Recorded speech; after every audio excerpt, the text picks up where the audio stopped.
Hello, fellow homebrewers. JP here, and I want to introduce to you the brand new Brew-Built X1 Conical Series available at More Beer. More Beer sells the highest standard in homebrewing equipment, and the Brew-Built Conicals are just that. They're made from mirror-polished 304 stainless steel, and they come with loads of features that you and I have been looking for. They have a full 2-inch bottom dump valve, which will eliminate your clogging issues, while the sturdy base includes 4 reinforced legs, just like those big Pro tanks do. More Beer also carries the Brew-Built line of options and add-ons like casters, pressure kits, and even external glycol chillers. So you can find out more about the new Brew-Built X1 Conical Unitanks by going over to morebeer.com for detailed videos on the entire line of Brew-Built Conicals. You can trust Brew-Built with your next fermentation, and you can trust More Beer to find the right conical for you. Brew-Built at morebeer.com. Have a question or need how-to advice? Just ask Meta AI. Whether you need to summarize your class notes or want to create a recipe with the ingredients you already have in your fridge, Meta AI has the answers. You can also research topics, explore interests, and so much more. It's the most advanced AI at your fingertips. Expand your world with Meta AI. Now on Instagram, WhatsApp, Facebook, and Messenger. This week's Sunday session is brought to you by homebrewing source of awesomeness online, More Beer at morebeer.com. Great beer is about drinkability. Doesn't matter the style. You guys are like walking beer Wikipedia. That's the first time that you've ever accepted me as a person. Or you have a fermentation in your gut. I'm jet propelled at all times. How many guys do you think that you have the privilege to slap? Somebody who's never tasted a commercial example, and this is how you know everything about this beer? Please, you don't. I think that's bullshit. I think it's bullshit too. Wow. Are you guys going to arm wrestle? No. We're going to teabag fight instead. You heard of Junkyard Wars? Can I get another high five, Beavis? Now, live from the Brewing Network studios in Northern California, this is the radio program for home brewers, craft brewers, beer lovers, and beer geeks. It's your only source for live beer radio that brings expert brewers together with, well, expert drinkers. This is the radio program with a head on it. This is The Session.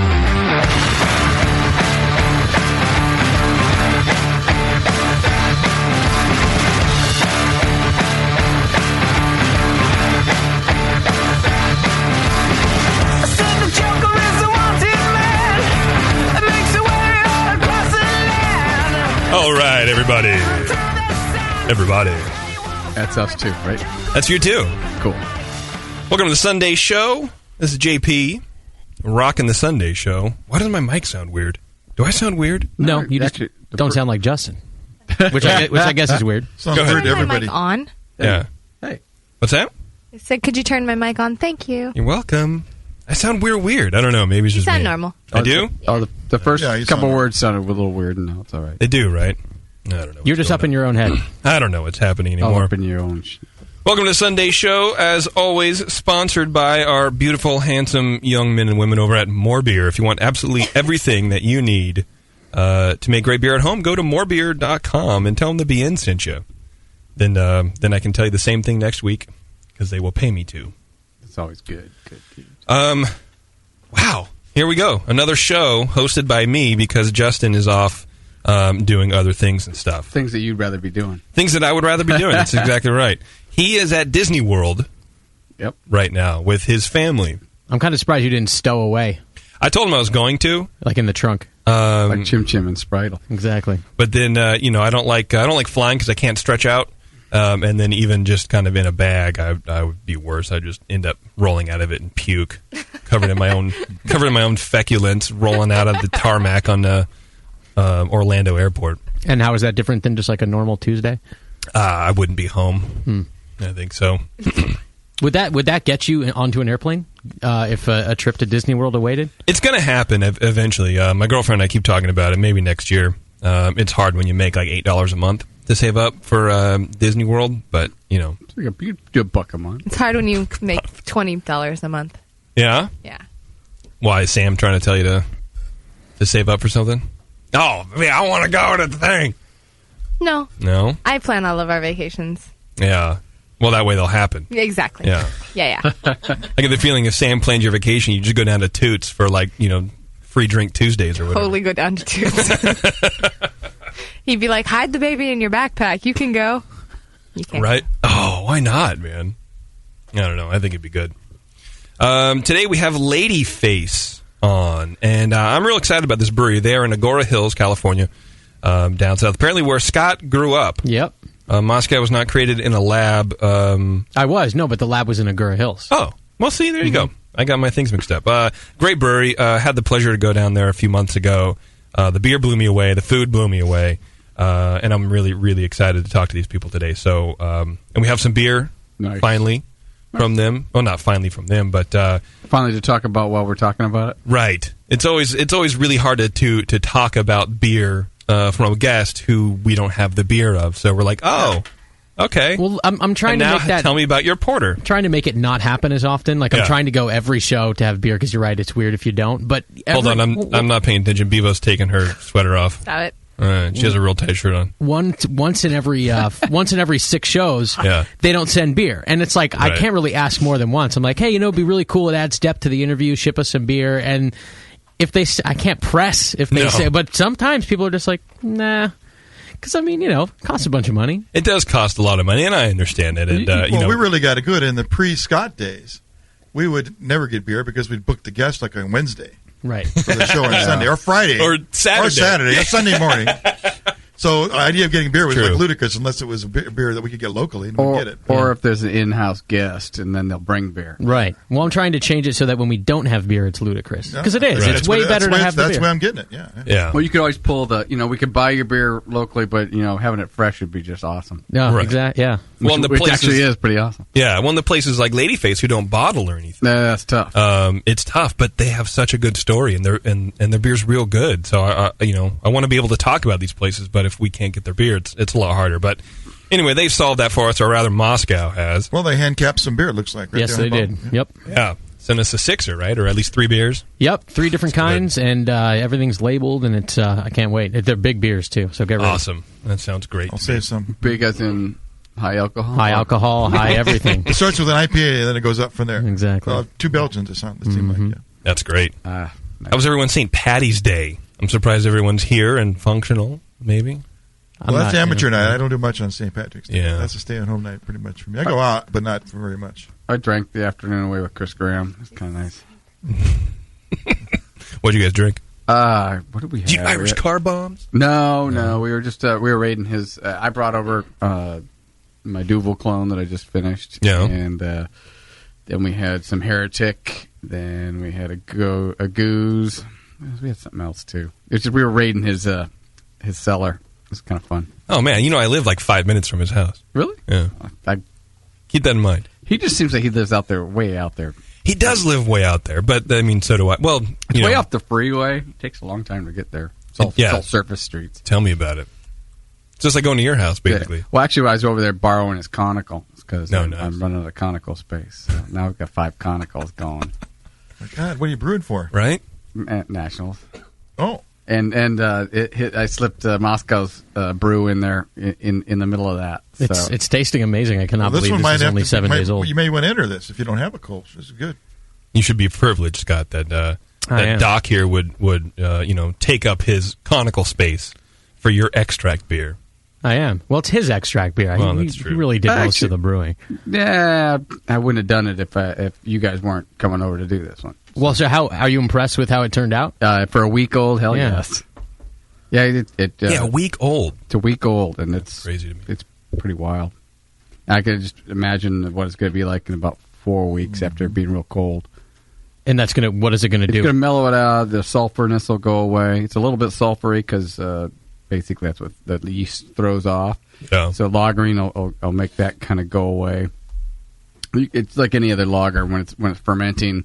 You're going to get that sulfurness, and people are like, oh my God, is that supposed to smell like that? Yeah, it's fine. And I was just venting the keg. I was just really noticing it when I carved up about 2 gallons of it, filtered and carved it up. So cool. Cleaned it up a little bit. See how it goes. It's only been cold, like probably 2 hours, 3 hours carbonation. It's tasting great.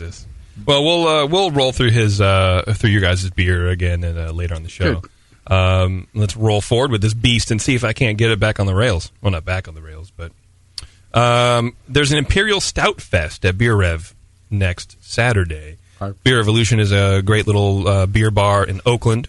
I've still not been there. I keep trying to go there, and we get sidetracked and end up somewhere else. It's cool, and I kind of like what they're doing. You know, there's already half a dozen IPA fests, and there's a double IPA fest in the Bay Area and all that kind of stuff. But they are doing an Imperial Stout Festival. It's one of my favorite styles. And they have over 40. Oh, God.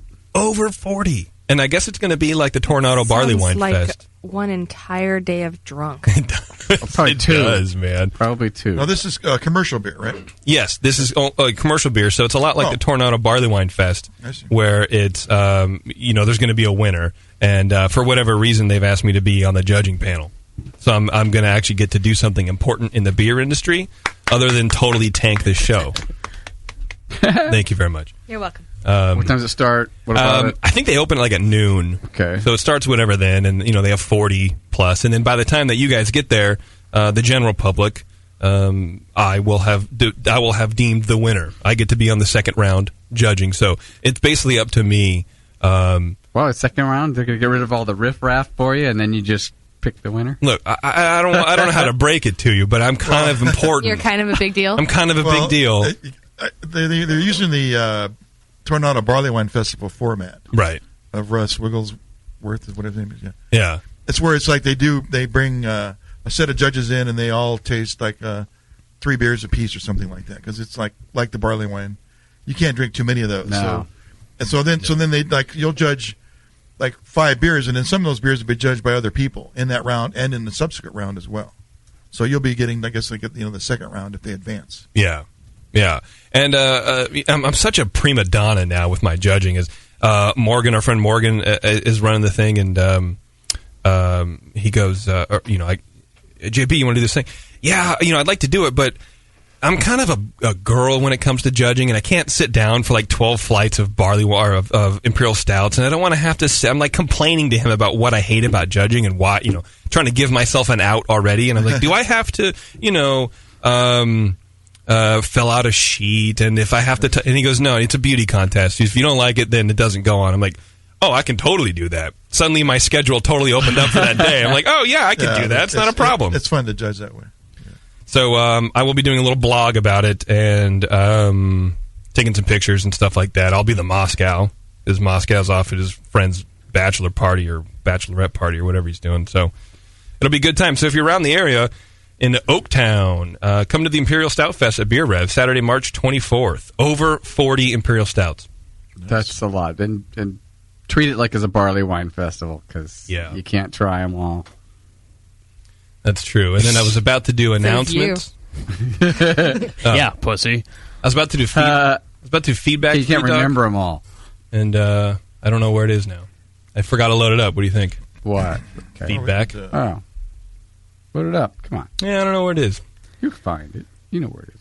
Yeah, I wish I didn't. Oh, there it is right there. So now that Jay's not here to give you crap for the long-winded lack of editing, you're just going to read these letters in full?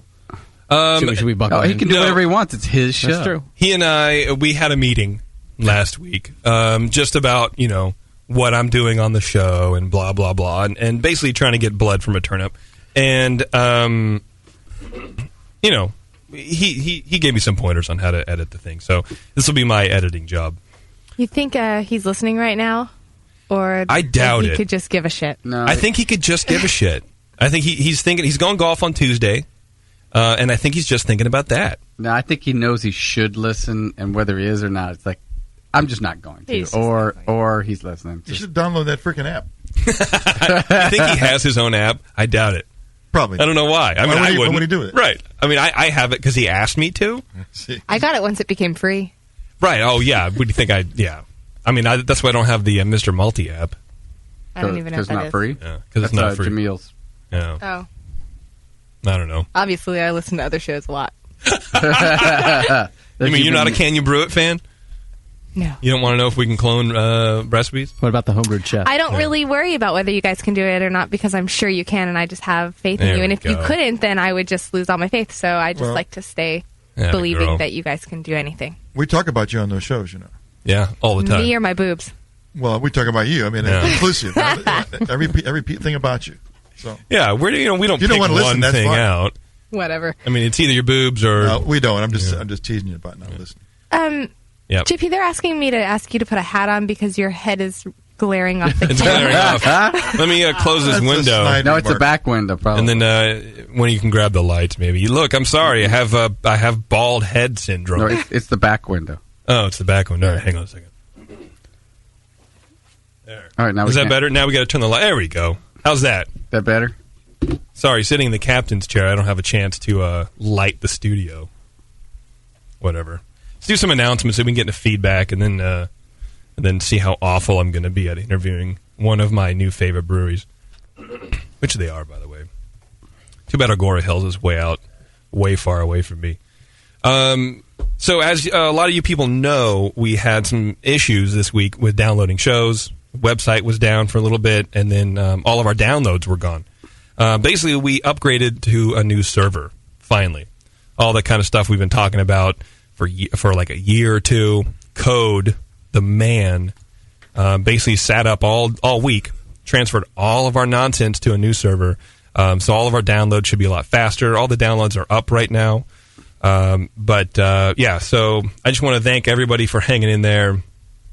And thanks to everybody who donated to that cause. Right. Hopefully this will, alleviate some of the pressure off of Code to just kind of, be at... The dude's on beck and call. Yep. I mean, he has a phone by his bed, and we've had to call him at 2:30 in the morning on his time. He's got the red phone. Yeah, it's basically the bat phone. It's the Code phone. So, I don't know. Everything's smoothing out now. So, a big thanks for everyone just being patient and hanging in with us. And we didn't get any gripey emails, which is awesome. There's a big window of opportunity for that to happen. But everyone's been real cool. So thanks for all the support and thanks for all the donations in general. But Be an Army rocks. So if you're into it, buy a T-shirt, buy an extra hat, and help us out so we can make these kind of changes. Buy JP a hat for his bald head. Buy me a hat for my bald. Actually, I don't. Here, I can put on my handkerchief. I've been carrying on a handkerchief lately. They call it a do-rag. That's cool. At the break, I'll do the Tupac. I'm an old man. What do you want from me? I'm going bald. I'm grouchy. Going bald? I shaved my head this morning. Anyway, so check that out. Shop in the BN store. We got some new merch or some restocked merch. All that kind of nonsense. Don't forget about our iPhone and Android apps. You go to the Android Marketplace or the iPhone iTunes place. Is that what they call it? iPhone people? iTunes? iTunes? All right. What happens if I... It's called the App Store. Is it? Yeah. Oh, okay. Sorry. JP's new to these ultra webs. I am. This Apple nonsense. I'm for doing it my way on Android. You have an iPhone. It's not called Android Market anymore either, is it? Isn't it? No, it's called Google Play.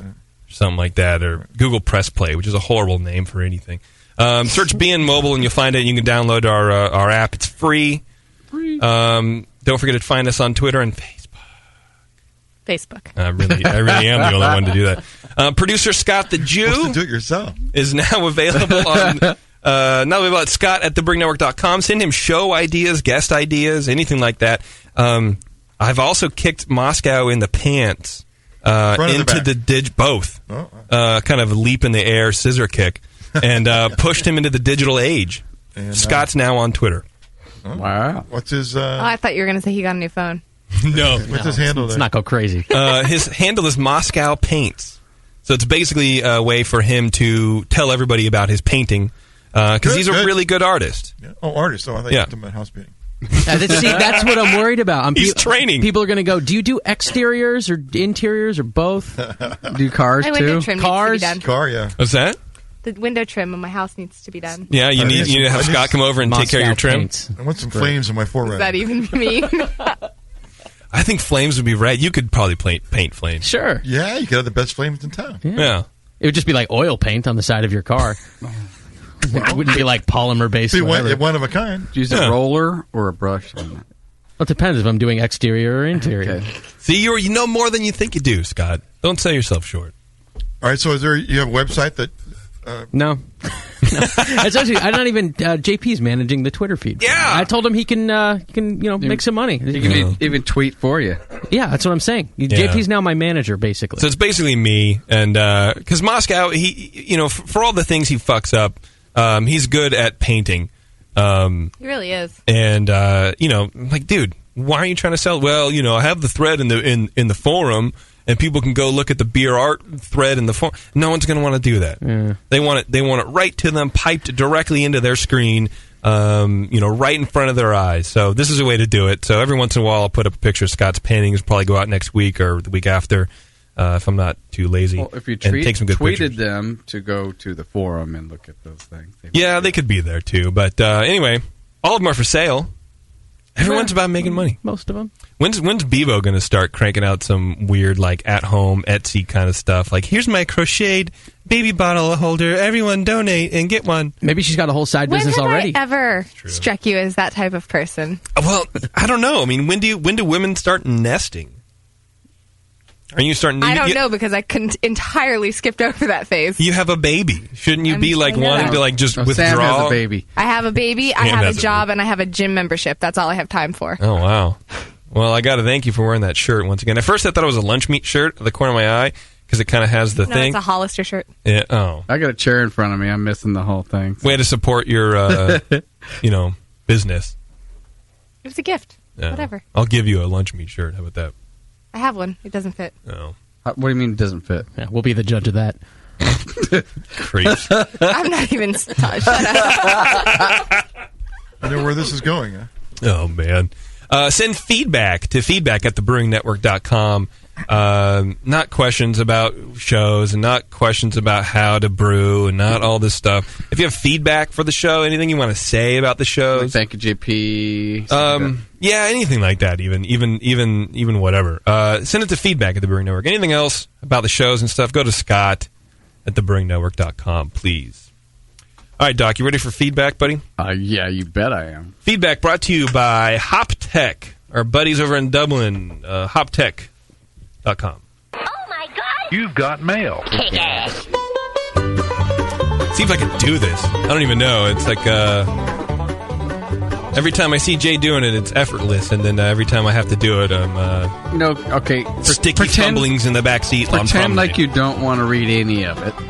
And then All just right. read some of it, and you're doing great. You're just like him. Is that how it goes? Yeah. Skim it. Be like... Yeah, this is bad. Nah, why am I reading this? Oh, okay, here's something. Okay. All right. And if you don't like the way it's edited, just rag on Scott there. He'll be your sounding board. Okay. All right, let's give it a shot. Hold on a second.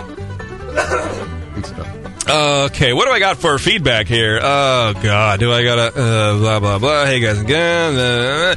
I'm a huge beer nerd. And opening a WOB franchise. I don't know what that is. Just found your app on my iPad. When are you guys going to get a channel on XM Sirius? Keep up the great work, Matt. That's a good question. I don't know. When next time calls. I talked to him for like on and off for probably 6 months in 2011. Yeah, it just wasn't happening. What about in 2011? I don't understand. I don't understand either. Dear Sirs, I'm writing to you today to discuss something that weighs heavily on my mind. Last week I joined in the BN Reveille, typing away in the forum as I listened to the shenanigans, blah, blah, blah, blah, blah. I was admittedly imbibing during the show and encouraged in the chat room to call in for Drunk of the Week. I didn't need much coaxing. I love the show and I think you guys as buddies. Oh, thank you. My only apprehension was the ribbing that I knew I would receive from being from New Jersey. Little did I know the level of disrespect I would receive from Justin and JP that surpassed anything I could have imagined. Wow. I just wanted to, right? Excuse me. I just want to let you know that I'm going AWOL on the BN Army, withdrawing my monthly contributions, and, God willing, convincing the NHC administrators to remove the Brewing Network from the club listing for the APA that I entered. With that, I say good day. Suck it, fuck sticks, Bruiser. Wow. Is he being serious? A little butthurt there. P.S. Just kidding, asshats. Keep up the good work. I was going to say, man, he is not fist pumping like a champ. No, not at all. if you got thin skin in New Jersey, you just don't belong in New Jersey. Yeah. I think it's impossible. I think with all the chemicals and shit in the air, your skin's gone. You're basically just one big callus. That's all messed up. PSS, if JP is drinking tea tonight, I am going AWOL. Well, Bruiser, I am drinking tea in my hung jury mug. That's actually Sam's old cup. Is it Sam's old cup? I don't really care if anyone. Did you wash it really good? I should soak it in bleach before every use. Anyway, dear brewcasters, regarding the recent comment about adding base malt to steeping grains, Jamil had said on Sunday session 8/25/07 that base malt can be used to increase the fermentability of extracts by adding it to the extract bag and letting it sit at 145 degrees. As far as base malt in just the steep itself, the base malt may contribute some slight flavors on its own, but enzymatically, it likely won't gain much if the rest of the specialty grains are crystal or roasted grains. However, many extract brewers do recipes that call for steeping of other grains that really should be mashed, so in those cases, it may be more useful. That's from Spider Wrangler. I guess he was just saying, let me try to sum it up. Well, Jamil said it, so it must be true. No, I'm not getting the part where I'm talking about. Basically, we did do a mash. We did a mini mash. Yeah. We didn't steep base grains, unless you call it steeping at 152. Which I don't. Yeah.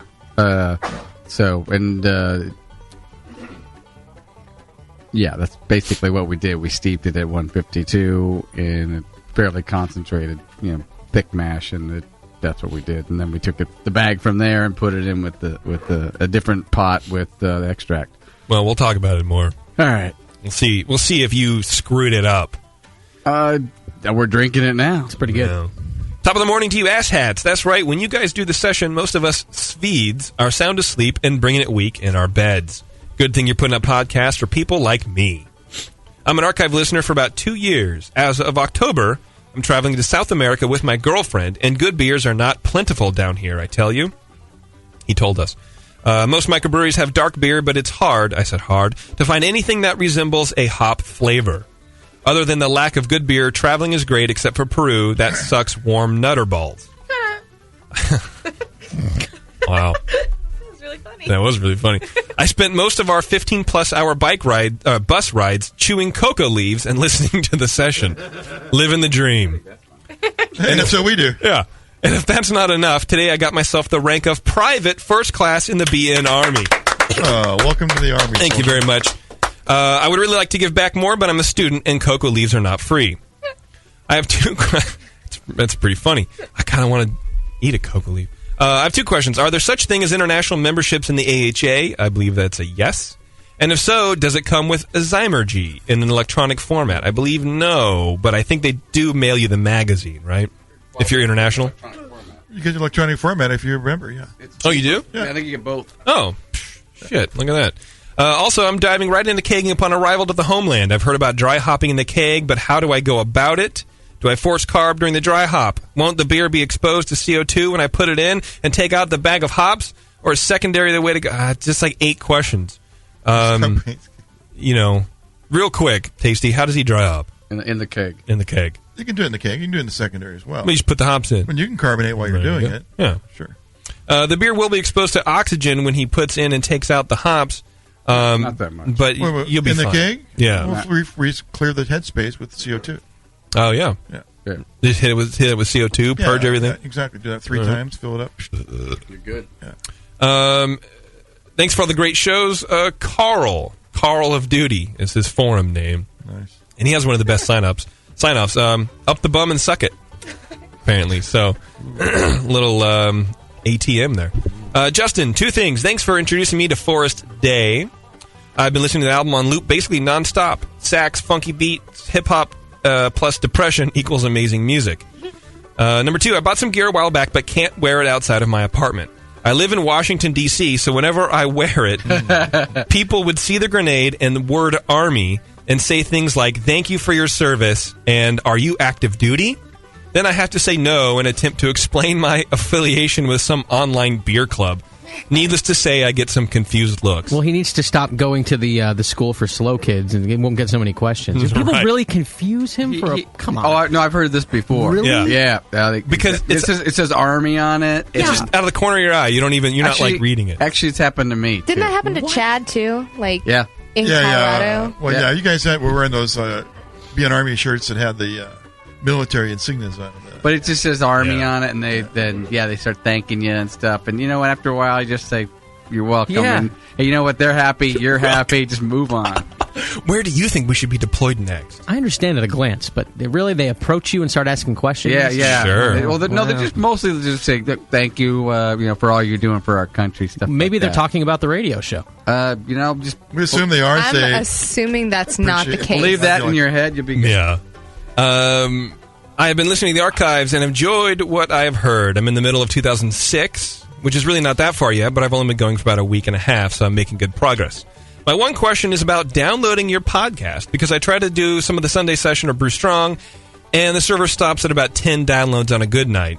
I'm looking forward to getting caught up, because I've already been learning a lot that I can apply to my own brewing and blah-blah-blah-blah. That's from Colt from Indiana. Really? You're from Indiana and your parents named you Colt? If you live on a farm, I'm going to burn it down, because then that's just stupid. No, I went to high school with a guy named Colt. Was he from Indiana? And was his favorite team the Colts? My boss named her kid Colt. I don't know. His favorite team's the Colts. That's a problem. Right. Right.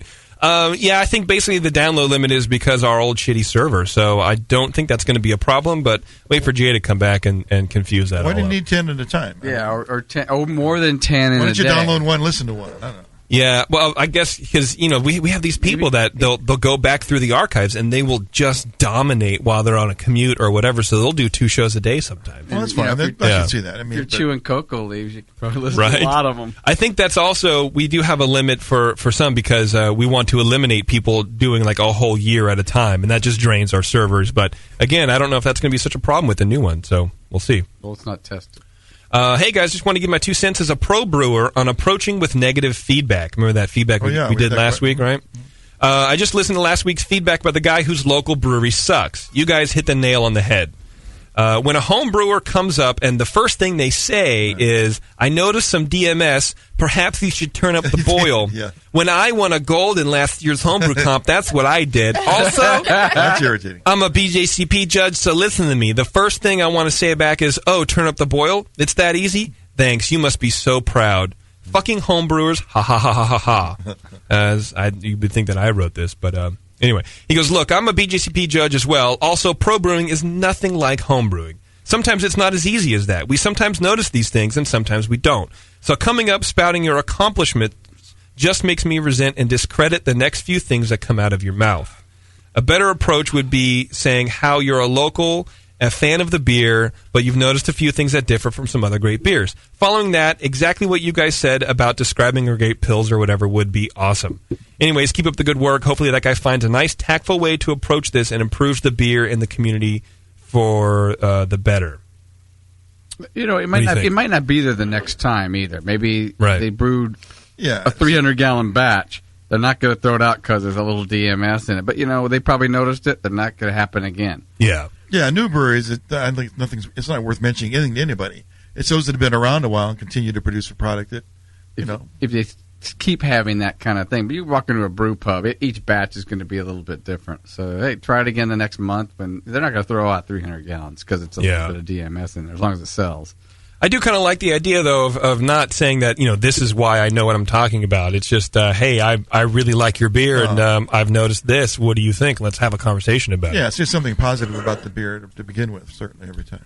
Also, in the past few months on the forum, or not on the forum, in the feedback, I've been getting a lot of people signing up for the forum incorrectly. So if you're a new listener and you want to go sign up in the forum, there's a box that you're gonna have to check if you're over the age of like 21 or even 13 or something like that. I really don't know why, but a lot of people have been checking the I am under 13 years old thing because they just click. They just want to get in the thing.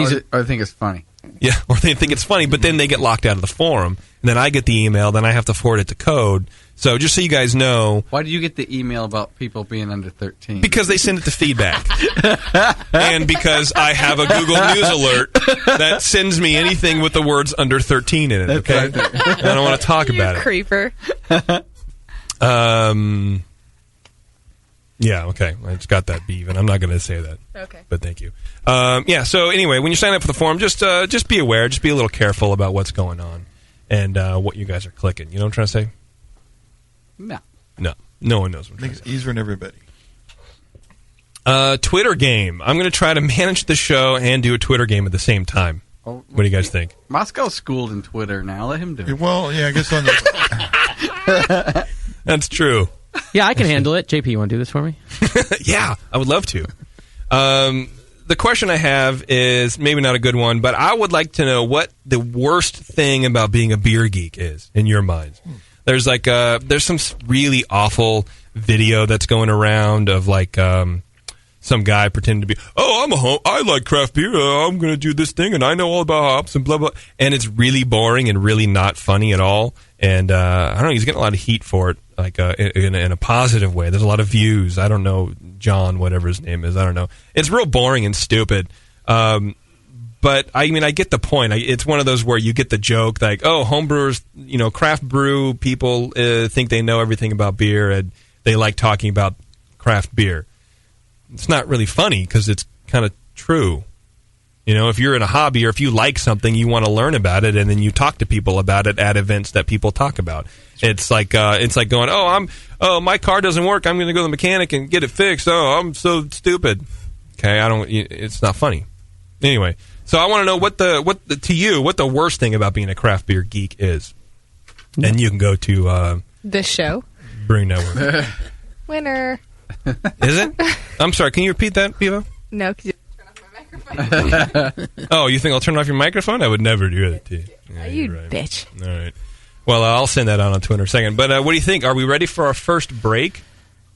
Sure, yes. Let's do this. I don't know. Let's do it. We do this well. Did you set up food like Kate does? No, but Taryn's in there doing it. Oh. Yeah. Terrence here? Not Terrence. I said Terrence. Oh, yeah, Terrence here. Somewhere. I didn't see her. No. I just want to see if dogs out there just get meat at the door. And yeah. It's Dog City in here. It's Dog City in here. Get rid of one, get another one. It just leave it alone. Taryn's a great cook. Maybe she may have a surprise for us in there or something. Probably not the first break. Better pretzels than usual or something. Oh, that'd be good. Ooh. Custom healthy pretzels or whatever. Yeah, something. Anyway, it's the session. We'll be back after this break with Ladyface. Stay with us.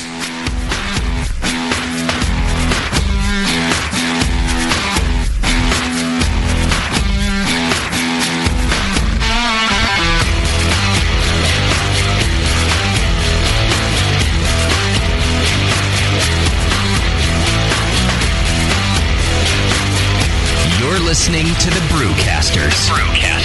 On the Brewing Network. Since the first time the Brewing Network microphones turned on, More Beer was behind it. More Beer sponsors the programming on the BN because, like you, they love brewing. And like the Brewing Network, they love sharing their knowledge. Morebeer.com isn't just a website to place your next equipment or ingredient order. Morebeer.com also gives you access to free beer information that will make you a better brewer. Go to morebeer.com and click into the Learning Center. You'll find podcasts, technical facts, video tutorials, and more, including access to The Buzz, More Beer's social network of more than 5,000 members. And some of them might even be crazier about beer than you are. Get over to morebeer.com today and take advantage of The Buzz, the forum, the Learning Center, and make sure you're signed up to receive the newest More Beer catalog. More Beer, bringing you absolutely everything for beer making. Hi, I'm Jamel Zainasheff, and in addition to my work on the Brewing Network, I write the style profile column in every issue of Brew Your Own magazine. Hi, I'm Sean Paxton, and when I'm not prepping for the Home Brewed Chef on the Brewing Network, you can find me writing articles on how to cook with your home brew for Brew Your Own magazine. Greetings, cretins. This is John Palmer, and when I'm not writing for Brew Your Own, I'm reading it. John Palmer, Sean Paxton, Jamil Zainasheff. If you love listening to them on the Brewing Network, you'll love reading their articles, tips, and recipes in the pages of Brew Your Own magazine. Join Jamil, John, and Sean 8 times a year in Brew Your Own. And when you subscribe to BYO on the Brewing Network website, half of your subscription price goes right back to the BN to support great beer and food programming. So sign up for Brew Your Own magazine through the BN website today so you can listen and read your way to better homebrew. Nico, listen, our lawyers said that we had to do this for 1 hour, and after this, we don't have to talk to each other for 3 more months to the next meeting. Kids, come on, let's get out of here. I'm supposed to have more lines. I'm the professional. Hey, it's Sully. And I'm Nico. And we opened the 21st Amendment 9 years ago at 563 2nd Street in San Francisco, just 2 blocks from Giants Park, to make great beer and have a great time doing it. That's right, because to us, the 21st Amendment is more than just the right to make beer. It's the right to experiment, to be innovative, and just do things differently. And so now, we're putting our craft beer in cans. That's right, cans. You can find our world-famous Hell or High Watermelon Wheat Beer and Brew Free or Die IPA throughout California and Alaska. And now it's also available on draft at select accounts in the Bay Area. So next time you're at your local neighborhood pub or good beer store, be sure to ask for 21st Amendment in cans. Because everyone likes it in the can. Tasty crack cans. Tasty crack can. Williams Brewing is your online resource for prompt delivery of quality home brewing supplies. Since 1979, Williams Brewing has offered the finest equipment and freshest ingredients and the best customer service in the business. Cut hours off your brewing sessions by using one of our 11 varieties of famous Williams malt extract. Our Williams Belgian Pale Extract is mashed with pure Belgian 2-row malt and a small percentage of Belgian wheat malt for an authentic Belgian character you just can't get from other extracts. Or check out our unique fermenters, 2.5-gallon kegs, paintball tank-based draft beer equipment, bottling aids, and much more. We even have our own line of precision hydrometers. Go to WilliamsBrewing.com to browse our vast selection. That's WilliamsBrewing.com. Orders placed by 3:30 p.m. Pacific Time ship the same day. Brewing is easy. The Williams way.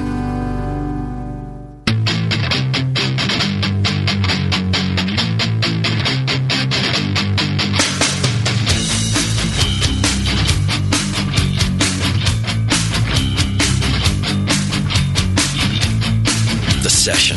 Brewing up our next batch of radio gold. Right now.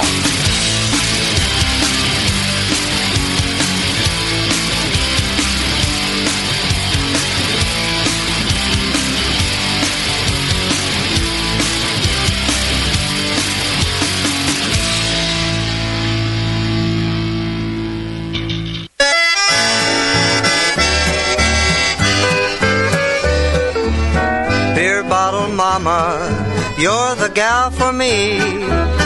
Beer bottle mama, you suit me to a T. Now you love beer and I love gin. With the two together we're bound to win. Beer bottle mama, you're the one for me. Just the other day I stopped at a cabaret.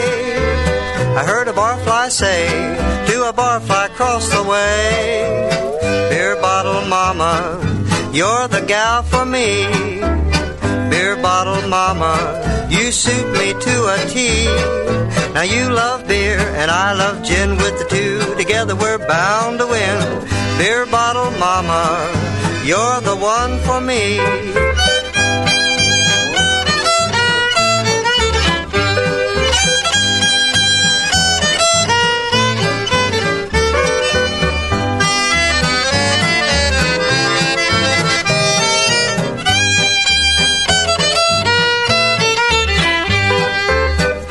Bottle mama, you're the gal for me.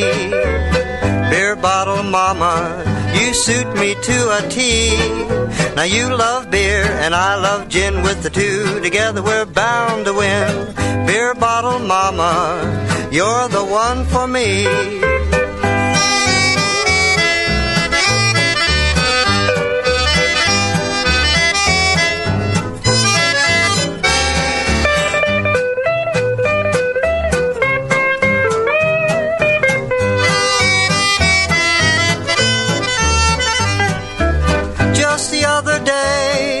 stopped at a cabaret. I heard a barfly say to a barfly across the way, beer bottle mama, you're the gal for me. Beer bottle mama, you suit me to a T.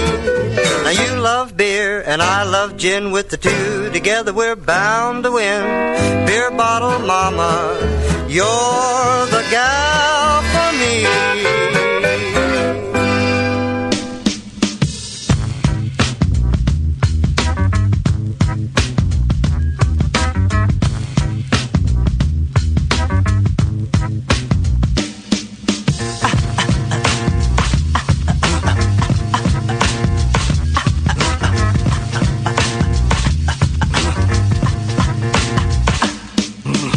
Times like this that I've gotta crack a smile. If it's about anything, then it's gotta be style. What happens now? A better man can hold the mic and do the proving. Dress of the black sheep, yo, let's get this sheep moving. I'd like to pay a tribute to what's a knockin' boots. I'm single and I mingle. If you jingle, I play with, but there's another. The other, the brother on the cover.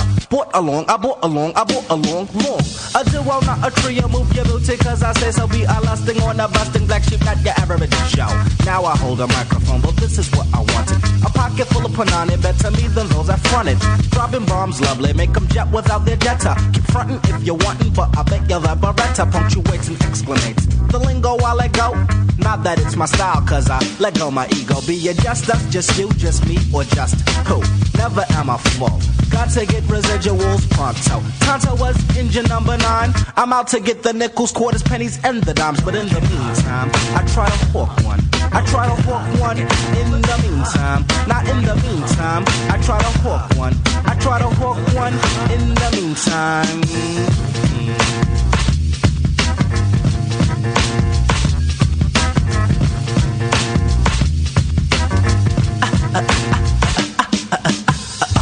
At last, black sheep on wax, and finally it's for himself that Mr. Long is laying tracks. Now I won't dally a fiddle, give you more than bits and kibble. Or is it kibbles and bits that became hits? Now there's a riddle. Believe me, cause you see, I do understand. Heard a jam, it was flam, bought the album Van Dam, it's weak. But for the moment I won't speak upon this. I mean that, I mean those, I mean them, I mean there, I mean here. Damn. Yo, what you trying to say, Drez? Yo, let me try this again. You see, this is rather funky. The style that I'm displaying, somewhat bona fide, on the side of okay, and finally, your hunger for dopeness is full. Please excuse. Yo, turn it up a decibel, for I am about to rip a style that will make heads bop a while. So please step to the right if you suck. Should I do one violators? What the fuck? Moving, yes I'm moving. Am I moving? Goonie goo goo. Say la, what? Say la, poo poo. Say it in a second after Drez is finished wrecking. As I'm wrecking, got you checking. Step to this and Drez will deck. But in the meantime, I try to hawk one. I try to hawk one in the meantime. Not in the meantime, I try to hawk one. I try to hawk one in the meantime.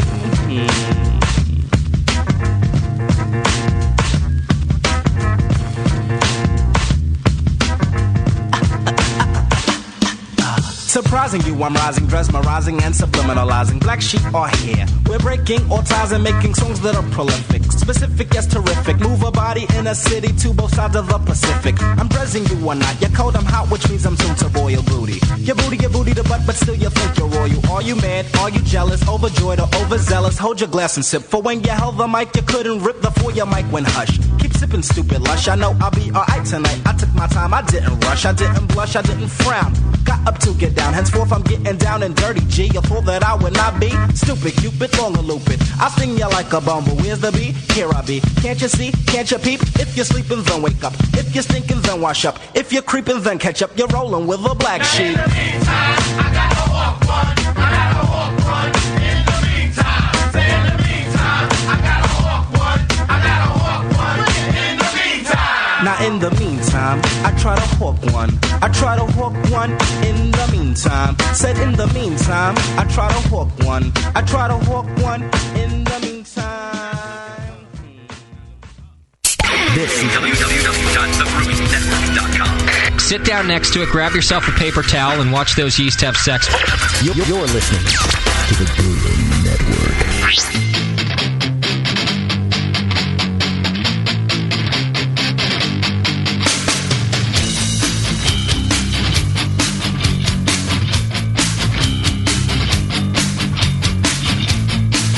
session. Brewing up our next batch of Radio Gold. Right now.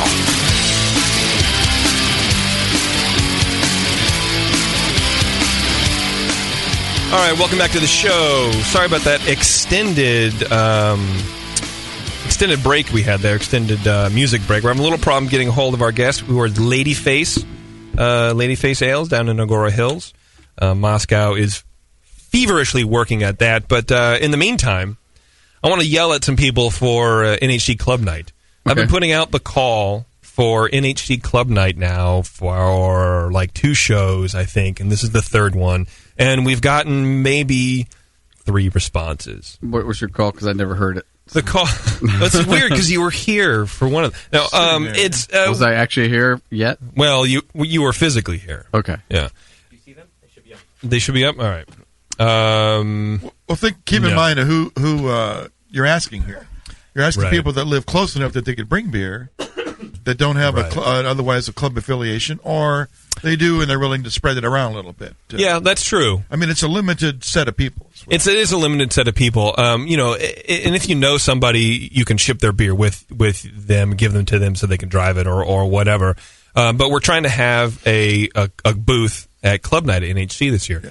And we don't have a whole lot of beer to do it. And we also have to host a hospitality suite, which is always rad. That's even a bigger problem. Now, they'll put you with other clubs if you don't have enough. So, I got him, Scott. Yeah. You do? Yeah. So they could, you join up with a club that's also small to combine to have enough beer to do the hospitality suite shift. Right. But you have to have a volume of beer. 3 people donating beer is not going to be enough for any one thing. Right. Club night or hospitality. They'll pair you up. So I imagine you're bringing beer, Tasty, right? Well, it gets down to I was going to fly, so I'm not going to check it. I'm going to have to. Like last year, we shipped buy beer a seat to San Diego. That's why I had beer there. Is anybody driving up? If we're shipping beer to Seattle, yeah, I'll have beer there. Yeah, I think we're going to do, if we have enough local beer, I'm going to try to have 2 kegs for it. We are going to hopefully use a pallet from More Beer and just ship a pallet up. Perfect. Well, I'll have days. 2 kegs as well. So I've been brewing. We went from 5. Yeah, I can have a little. Moscow, you gonna have any beer for Club Night? You should. Yeah, you probably will. Yeah. Yeah, I'll have this. Oh, I'm sorry, you're not on it. I'll have this Kolsch that I made at Doc's. Yeah. Mm-hmm. Think it's going to be around? I don't know. Yeah, it'll be around. In what? April, May, June, 3 months? No, you got to brew. I'll be there drinking beer. Yeah. Does that count?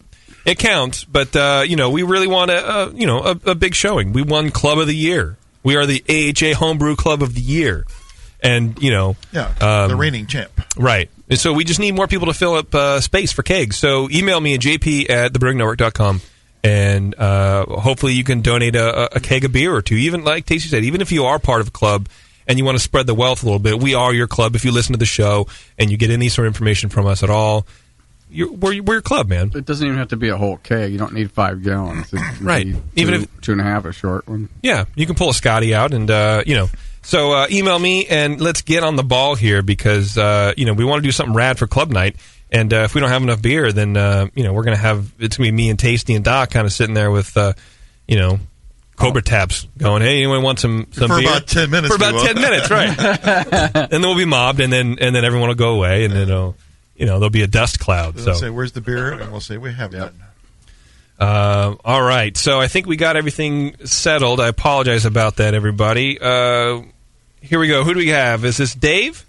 Yep, I'm here. Dave, how you doing, man? This is JP. Doing excellent. How you guys doing? Good. And Serena's there with you as well? I'm here. Oh.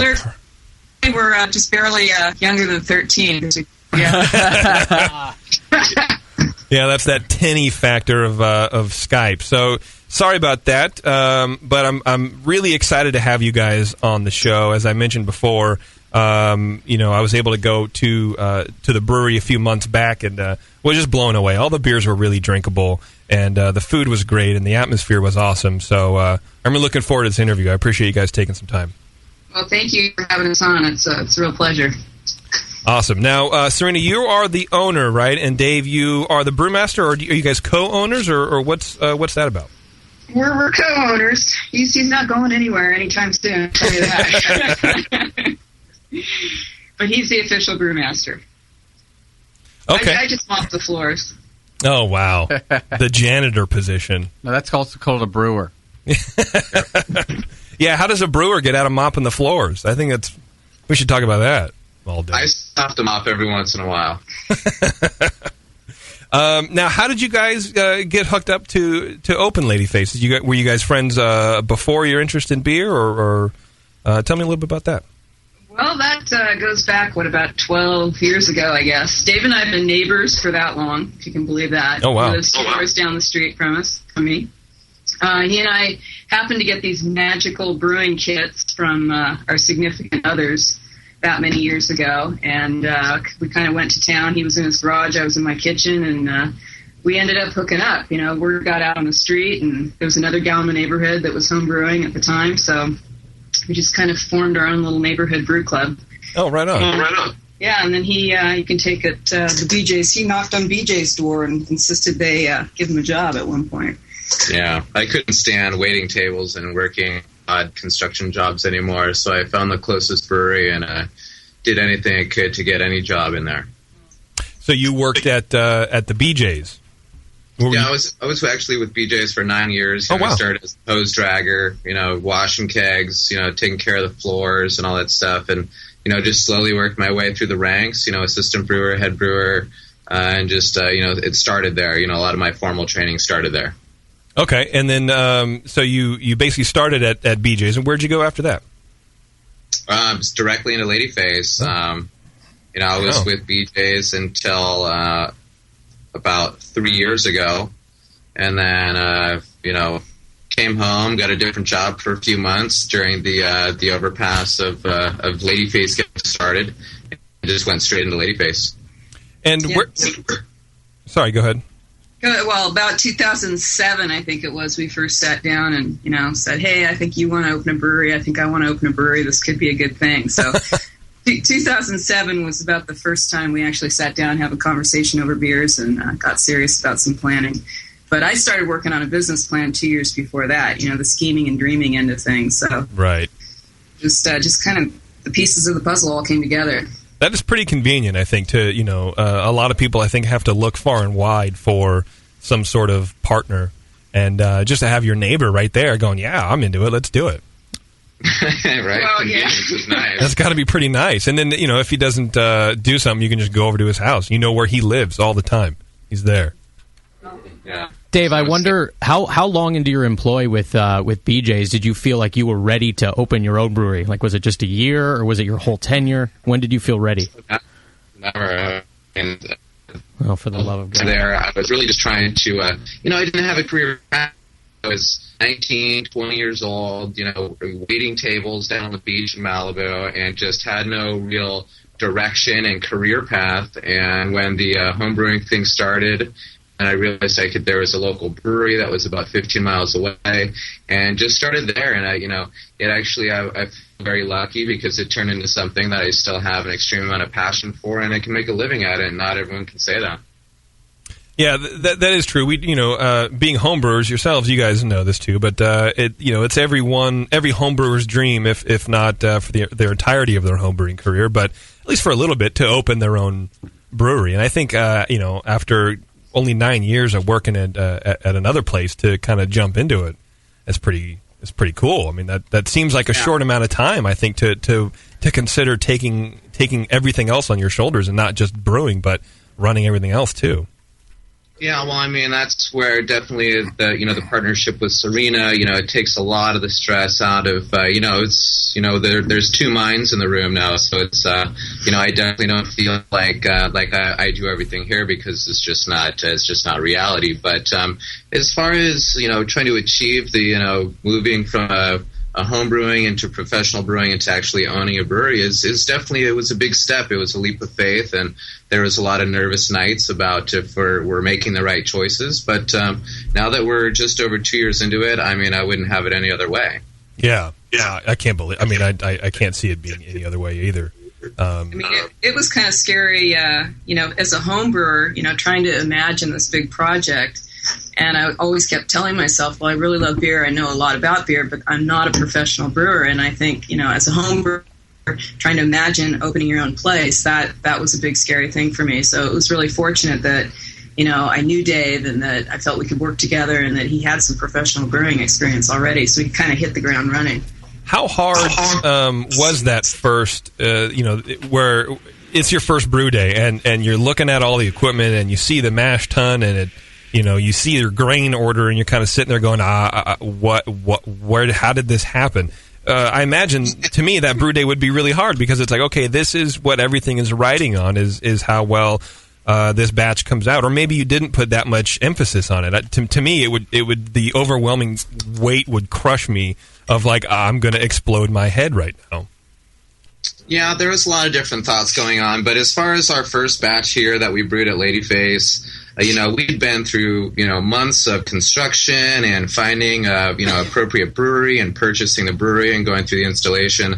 I was like a kid staring at the Christmas presents under the tree, like just waiting to rip the wrappers off. I was really excited, and there was definitely no nervousness. It was more about just this really strong urge to play with the new toys. Nice. Did you guys have a focus on beers going into opening Ladyface, or were you kind of going, well, we're going to make the popular beers and then be creative other side, or what was your plan for your beer styles? Because I noticed you have some pretty different beer styles. You guys aren't just pigeonholing yourselves into one or two areas. You're pretty expansive with your lineup. Yeah, well, I feel like in general to kind of make a stylistic stamp on what we're doing is that we definitely focus on French and Belgian style brewing, especially the farmhouse style.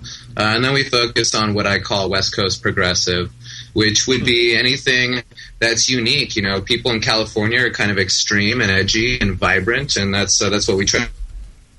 I think that when I think edgy and vibrant, I think Tasty.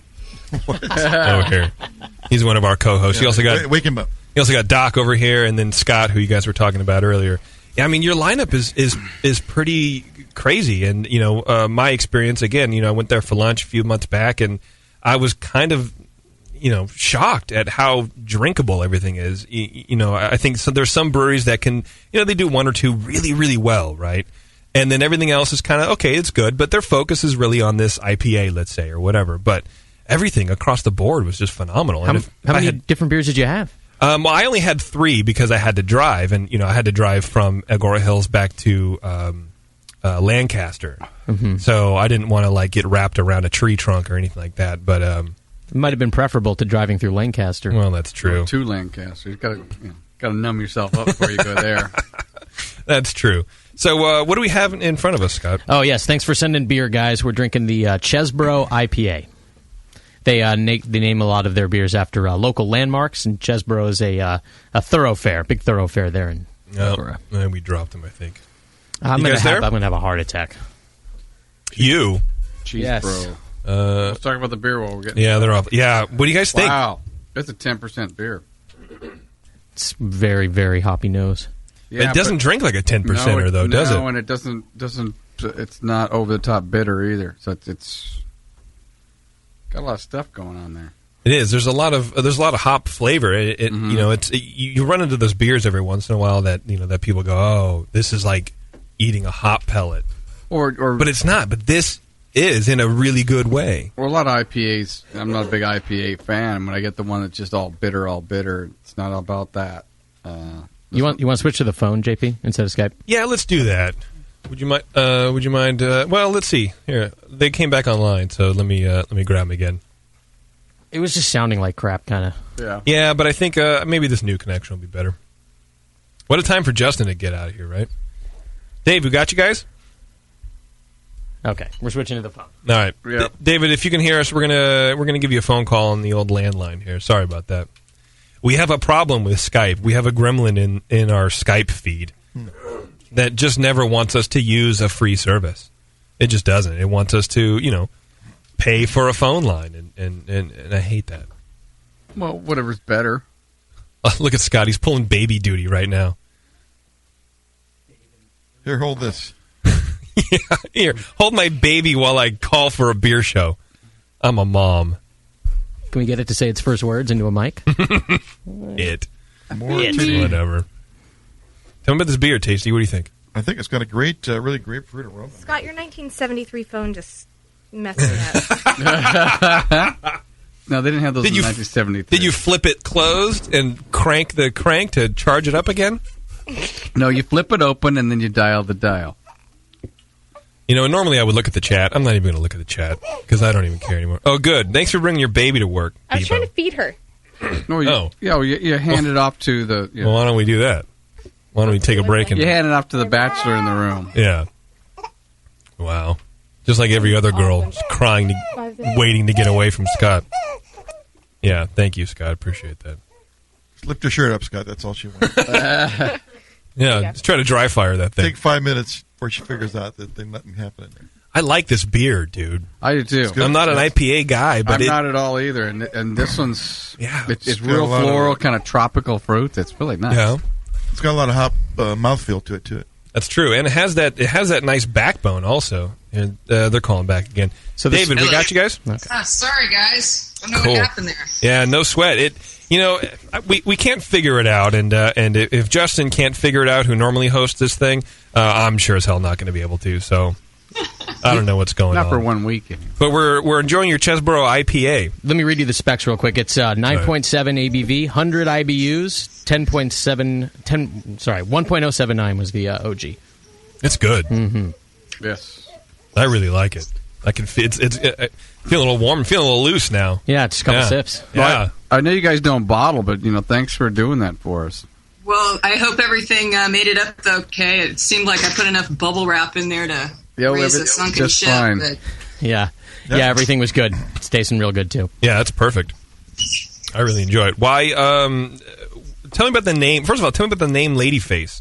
Ladyface is it's a local. Right behind our brewery, there is dominating a mountain that's kind of the geographic feature of Agora, and it's called Ladyface. The story has it that the Chumash Indians named it Ladyface. Huh. Yeah. Old Indian. I like it. I've hiked it many times. It's a great mountain. Yeah? Mm-hmm. A little local boy. Jewish guys don't hike. We do. Not very well. It's pretty awkwardly. Yeah, we don't paint home exteriors either, but I broke the mold. What can I say? You're going to try anything. Yeah, you're going to try anything. Yeah, it's very pleasant. Doc and I, we're not... Tasty here is the IPA guy. And I really dig this, man. Was this the first IPA you guys made, or has the recipe evolved? Well, being a brew pub, all of our recipes kind of evolve with availability of raw materials. But we do have a house. It's just called the Ladyface IPA, which is a standard IPA. It's 6.8% alcohol, so much more stylistically correct. This is definitely more of the double IPA. Ah, okay. And it says on your site, brewed with 11 different hop additions. Yeah, right now we're using 8 different hops at pretty much 11 different times. We're adding hops all over the place. Wow. And what do you guys think you get out of that? Just a more kind of defined flavor, or? Well, I mean, the goal is to, at least for us with the IPA, is to de-emphasize the bitterness and re-emphasize hop flavor and hop aroma. So what we're trying to achieve with using a wide variety at a multiple of different times is kind of the opposite effect you get with a single hopped beer. We're looking for complexity and layers of character from the hops by using multiple different types of hops at different times. Well, I think it's working for you. Yeah, that's the mouthfeel that I'm getting out of the beer. I mean, it's not so much mouthfeel as that when you go to taste the beer, from the beginning of your tasting, because it's a process, right? The beer starts in the front, goes to the back, and then it clears and all that. The more layering you have in the hops, the more dynamic that experience is, and to me, it gives the beer like a thicker feel. Unless you're in college and then it starts at the back and finishes in the stomach. Exactly. You don't even taste it. Just gone. Fire it back there. Yeah. You say on the website, it says, emphasis is on hop flavor and aroma with a long hoppy finish. And I tell you, that is a long hoppy finish. Yeah, but it's not a bitter finish. No. Which is really nice. Oh, yeah, it's nice. Yeah. I was worried about starting our beer run with this one and killing my palate, but I don't think it's going to happen. I don't know. Well, we'll see. No, it's. I really like it. It's usually someone hands me an IPA in the middle of tasting a few different things, and a double IPA at that too. It's not how we normally do it, but who cares? You're right. Little caution to the wind. It's not about the bitterness with this one. No, that's good. What kind of malts do you use in that? That beer in particular, all of our base malts for all of our beers are Pilsen malt. Oh, really? So the Pilsen malt is the base because obviously a core of our brands are French and Belgian style, so it just leads in with that, and there's no need for us to keep two different stacks of base malt around. So we just use the Pilsen malt for our American style beers, which is a regular IPA, double IPA, and a porter. So we use the Pilsen malt as the base, and then we use a Belgian aromatic. We use Castle Caribbean as our crystal malt. And then we actually use a handful of Special B to darken it up a little bit. And do you find that, I imagine, you don't find this, or else you wouldn't use it, but do you find an issue with brewing more American styles with a Pilsner malt? I mean, most of us, figure, well, we're going to make a porter, we're going to use a domestic two-row, or at least an English, but with a Pilsner base, what would that do for something more American, like a porter? Well, I mean, for me, and I know everyone's palate's different, is that when I taste beers that are made with, because I've used a lot of American two-row, I just find that the base malt, when you use that Pilsen malt, it's a little cleaner. I don't know if lighter in character is the right word, but it has a kind of a crispness to it that I don't find with American two-row. Which obviously, when we're brewing a Belgian triple, that's exactly what we're looking for, is that character, to emphasize that. Yeah. But with an IPA, where there's so much hop character, or a porter, where there's so much chocolate malt going on, it does get masked a little bit. But I just think that the beers overall are a little crisper for that, the base malt choice. Mm-hmm. Well, it's certainly working out fine in this double IPA. I don't get any sort of like, gee, I wish it had more malt or more two-row flavor. It's just got a good malt backbone. I think, in general, that's what I get out of a Pilsner malt. I get a good beer flavor. I make some beers where I include a good like 20 or so % Pilsner malt in the base, just to give it that good beer flavor. Yeah, I mean, if we were brewing 1 million barrels a year, and we're an extremely large company, from a financial standpoint, it doesn't make a lot of sense. But we're small enough and boutique enough that we could purchase whatever we want, and that's currently what we're doing. And the Belgian, is it domestic or Belgian or? The Pilsen malt right now, we were getting some from Germany right now. It's French, and we have gone back and forth with some Canadian Pilsner malt too. Okay. Interesting. The tag that's on the bottle says this beer won a bronze medal at the 2010 LA International Beer Competition, and I kind of was wondering about the Southern California scene there. I don't know if it's just my perception, but it kind of seems to be behind a little bit, especially for California, which is so beer centric. So, do you guys find that? Do you agree? And if so, like, has it hindered you? Does it work to your advantage? I think it's changing fast. Yeah. That was kind of one of the reasons we decided to do a brewery, is because there wasn't a lot going on down here. It was kind of this black hole in the beer world. But the competition itself, invites entries from all over the world. So from the competition level, it's a neat thing to do. But certainly the LA beer scene's changing rapidly, and there's a lot of great breweries opening up almost on a weekly basis around here. So.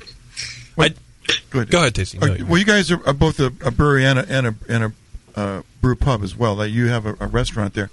So when you opened, did you find that the customers that arrived already had good beer knowledge, or did you have to bring them along in the craft beer world?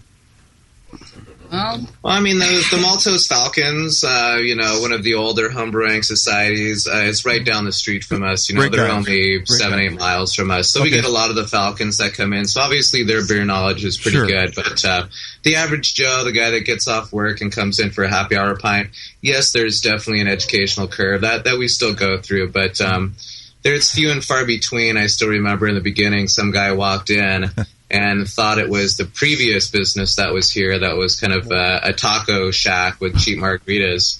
And he came in and sat down, put his $20 on the bar, and looked at the board and asked the bartender for Coors Light. And the bartender, all of our front of the house staff is beer server Cicerone certified. Went into the explanation of that there's no Coors Light for sale here. And the guy was like beside himself. He couldn't believe it. But that's American. Everybody's got that stuff. When we told him that his firstborn had passed or something, he could not believe it, and he grabbed his $20 right off the bar and he bailed. He was gone, but we don't get very many of those. And most of the people that come in and are expecting a different type of experience or not familiar with the brew pub experience, most of those people are open to explanation, education, and I find it few and far between of people that say, I only drink this, and if you don't have it, we're leaving. I do like that he took his $20 and bailed.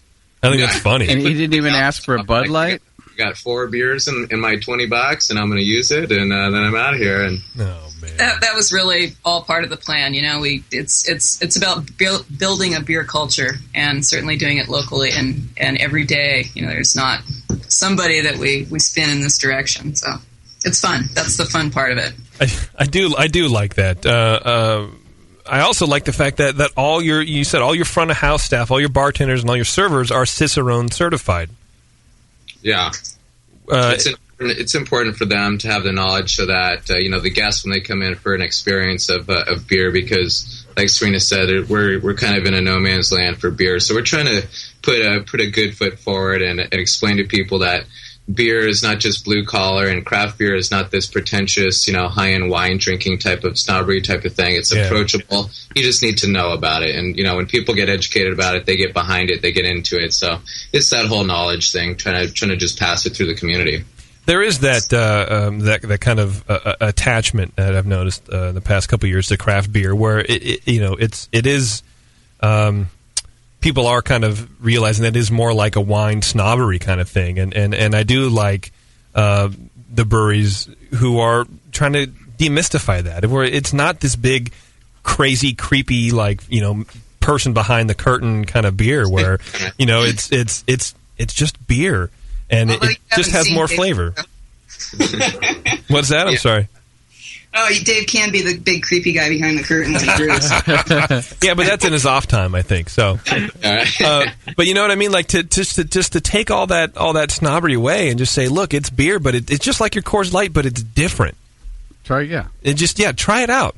Take a look. You don't have to know anything about it to enjoy it. You don't have to know anything about cars to you don't have to be a mechanic to own a car. Kind of thing, right? It's I don't know. I dig that. Yeah, throw them down a taster set for that $20. Yeah, right. I think one of the most fun things that I've seen is that people come in and say, I'm not a beer drinker, I'm a wine person, or whatever it is, and they'll end up finishing the night with a Chesbro or a sour beer or something completely different. It's not necessarily the entry level, medium blonde that they go for, that they end up liking, that turns the tables for them. So that's kind of a fun. It is weird. Yeah, I think that would be the best part about being a bartender or owning a place, is to find out what people's gateway beer is. Chesbro. Yeah, that's the one. It's got to be, man. And then even if it's not, at the end of the night, they think it is because they're hammered. It is interesting to have the person that says, I don't like beer, and then half an hour later they're ordering a Creek. Yeah, that's so cool. I'm curious, why did you focus on like a Belgian French style beers, being in LA, being in Southern California, over the dominant West Coast? Every beer has to be almost like an IPA, but with different shades in it.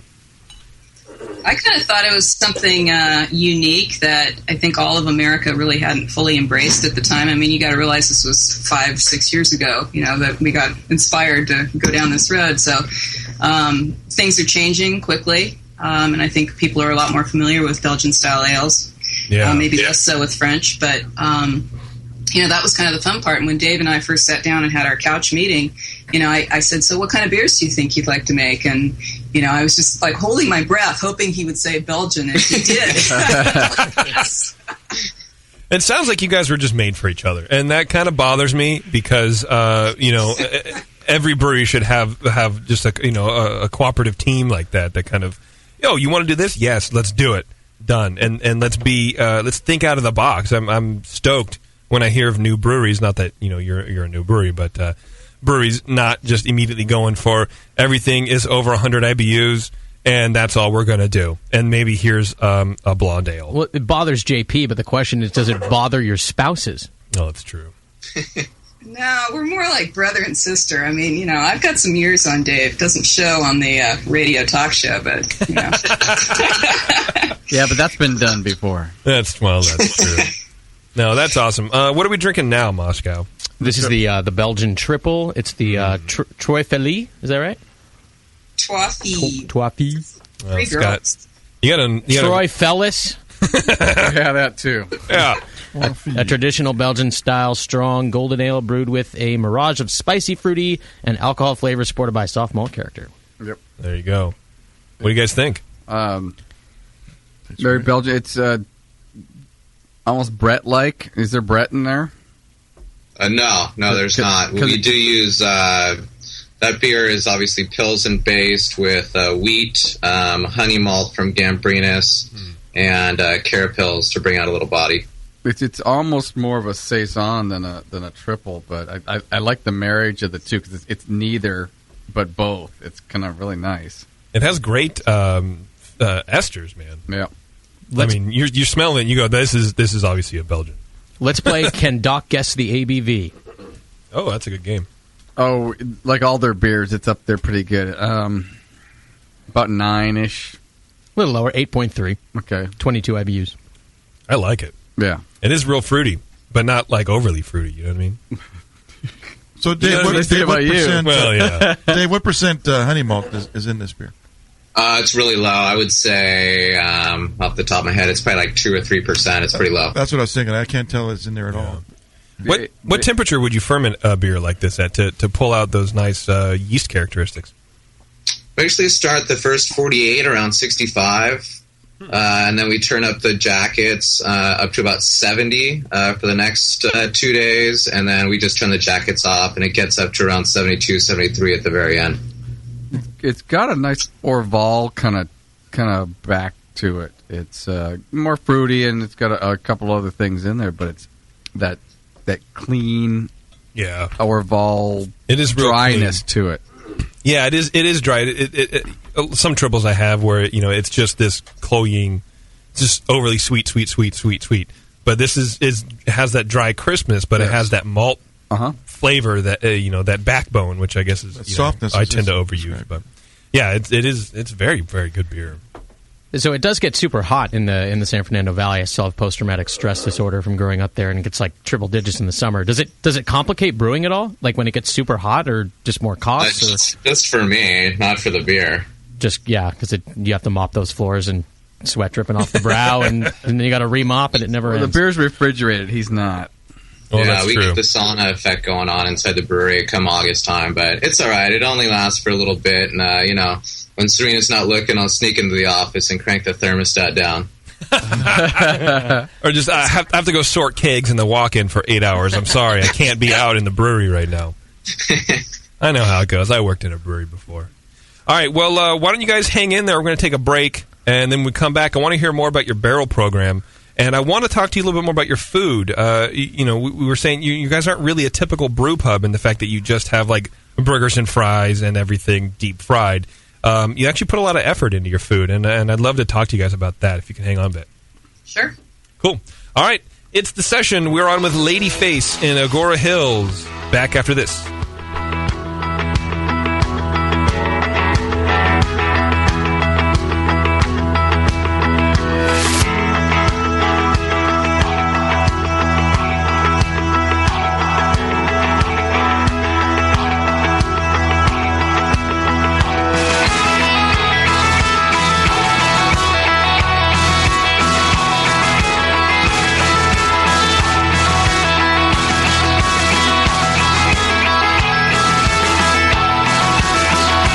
Listening to the Brewcasters. On the Brewing Network.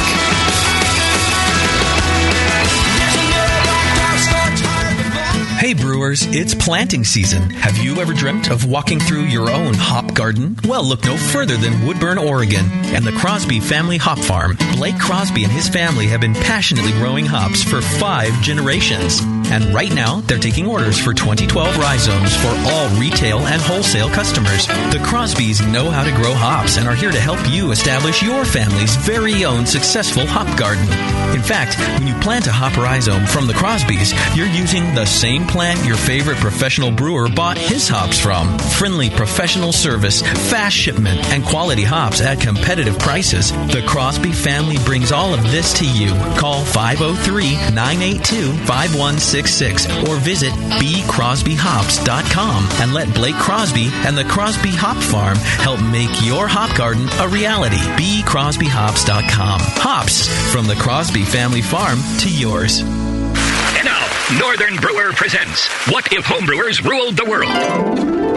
Ladies and gentlemen, if you'll follow me, I will lead you into the gallery area. Now, the first piece up for sale today is a Jamil Zainasheff original, a bottle of 1997 vintage Evil Twin. I see. A bidding for this one-of-a-kind piece will start at £7,000. And if you'll continue to follow me, ladies and gentlemen, I can show you a rather abstract piece from Bay Area brewer Justin Crossley. It's a German Doppelbock entitled Justin's Giant Bock. The brewer's notes here indicate that this beer had excellent mouthfeel. That's just a crazy dream, or is it? With Northern Brewer, a thirsty nation can craft its own ale and lager for the greater good of mankind. Northern Brewer, the home of $7.99 Brew Saver shipping, superior customer service, and the finest selection of home brewing goods for the future.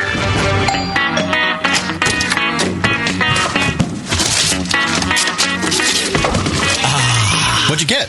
More brewing ingredients? Yep. You know what I love about Brewmaster's Warehouse? The $6.99 shipping? Well, yeah, but... Oh, the in-store classes for beginning brewers. Yeah, that's cool, but... Oh, the Brew Builder. Creating and saving your recipes online is awesome! No, yes, but... The cheese-making supplies. No. Oh, the wine-making supplies. Oh, the distilling equipment and liquor flavorings. All that stuff is awesome, yes, but what I really love is that the guy who runs it is totally hot.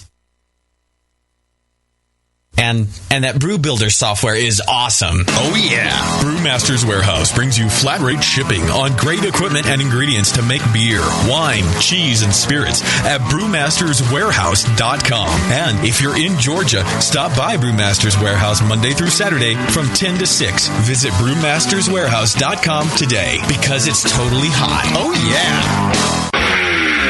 What's funny is brewers will say, yeah, I don't brew to style. I'm brewing my own beer, and it's like a German Pilsner, but it's black. Yeah, it's a sports beer. You know? The home of live beer radio. TheBrewingNetwork.com. Because like beer, radio shouldn't suck. You're listening to The Session.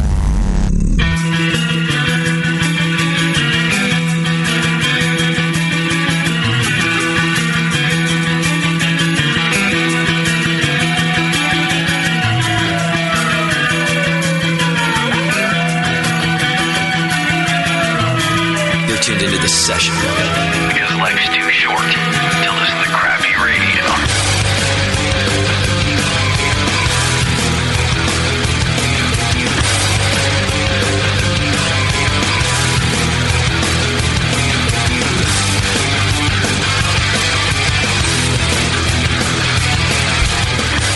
All right, we're back on The Session. Thanks for hanging out with us. We are on with Serena and Dave from Ladyface Alehouse in Agora Hills, California. And Scott, I hope you brought back a nice, tasty Ladyface beer with you. In fact, I did, yeah. The Syrah barrel-aged La Trappistine Belgian Dark Strong. Did he say that right, Serena? Probably not. Yeah, that's good. Yeah! See, he's learning. Give myself a hand. You can be taught French. Even redheads can learn French. Not a redhead. You look like it. Strawberry blonde, I'm sorry. I didn't know. Here, pour me a little bit. Redheads have freckles and orange hair. Yeah. So you're a day one. You have freckles and orange hair, Scott. Have you looked in a mirror since 1988 or, you know? I'm going to pull up some Google images of a redhead, and you can see what a redhead looks like. I'm looking at one right now. No, I don't need a Google image. At brown hair. You are my Google image. You have a weird you have a weird filter on your eyes. I do. Do you have a weird contacts filter. in? No. Oh, over my glasses? Yeah. Yeah. Some sort of orange filtered contacts. Just pour the beer. So you guys have obviously you have a barrel program down there. Yeah, it's we're a small brew pub, so it's a small barrel program. But yeah, right now we have 20 barrels. 20 barrels. Wow, that seems kind of. Is that a lot? I don't know. I mean, I don't own a brewery. But 18. I'm sorry, we have 18. See, you're lying to me, Dave. Now I can't believe anything that you ever say. Is your name even Dave? Put Dave on. What'd you do with Dave? I work for Golden. Whoa, I turned my mic off for a second. Your beers are strong, Dave, by the way. Yeah, I like it. Yeah, we forgot to send up our American Light Lager for you guys. That's what we needed. We needed that as a starter beer. Well, we wouldn't. I mean, as long as the maybe the lady face on the label turns blue, we know that American Light Lager is cold to drink. Otherwise, I don't know. I don't know if we know when these are ready to drink. Tell me about your barrel program. To me, 18 barrels in a small brewery seems like a lot, and it kind of seems like a pain in the butt to manage. But I don't really know anything, so I'm relying on you to teach me.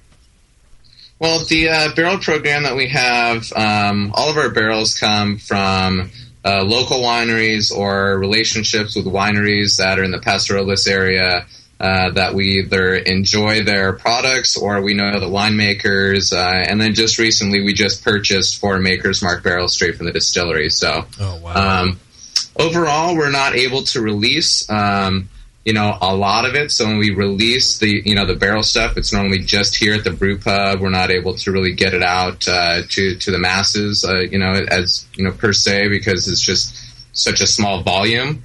But we really enjoy getting these barrels, making relationships with the winemakers, and then releasing it unto the unbeknownst public. And a lot of the times, we don't go through heavy advertising angles and stuff like that. So we'll just put it on tap one day, and the next guy that walks in happens to order it. And it's a little bit of an eye-opener for some people. Really? So it's not anything that you guys kind of tout or, try to be known for? It's just more experimentation? We'll Facebook it, but, we're not a large company, so we don't have national coverages on Sunday afternoon football games. What? You don't? I'm pretty sure I saw a Ladyface commercial during the season. No, we're actually the Trappistine that you're drinking was last year's.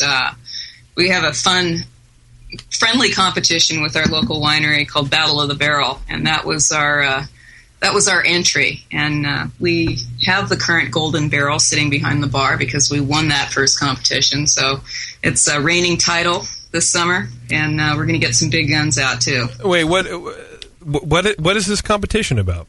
It's we're just pitting wine against beer in all its simplicity. Yet we're going beyond that, and we're from the same barrel. From the same barrel. So that was a Syrah barrel from Malibu Family Wines, and we put the Trappistine in there, and they brought out their Syrah from that barrel. Oh, I see. So you're even showing them up with a barrel that they've already used. They've already gotten all that they can get out of it, and you're like, no. We can get more out of that. Not only can we get more, we can win. And that beer, the Trappistine that you guys have, does contain Brettanomyces. Yeah, we're getting that. Yeah. Okay. What's the base style of this beer? The base beer was basically a Belgian double, but a little higher in alcohol with prunes, blueberries, and cranberries. Wow. Oh, man, that's good. So was it at 9.2 before it went into the barrel, or that's the finished product? Yeah, the ABV doesn't change that much, maybe a couple points, on the 10th side, but it was pretty much the same when we came in and came out. And how long was it in the barrel?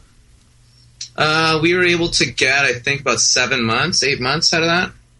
I would have loved to let it go 3 years. We just, sometimes, the competition's coming around the corner, and we really wanted to see them drink some $2 Chuck on the rocks. Where are you keeping the barrels? Because you guys don't have a ton of square footage there, do you? The brewery is 1,100 square feet, and it's we're pretty efficient with space. We're working in a perfect square box as far as the footprint of the brewery. So the barrels literally sit right in the middle of the brewery next to the brew kettle. That's awesome. I keep pushing for warehouse space, but we're deciding, do we want a delivery van or warehouse space this year? That's so we're making do. Or do you want Dave to be able to have full control of the thermostat during the summer months?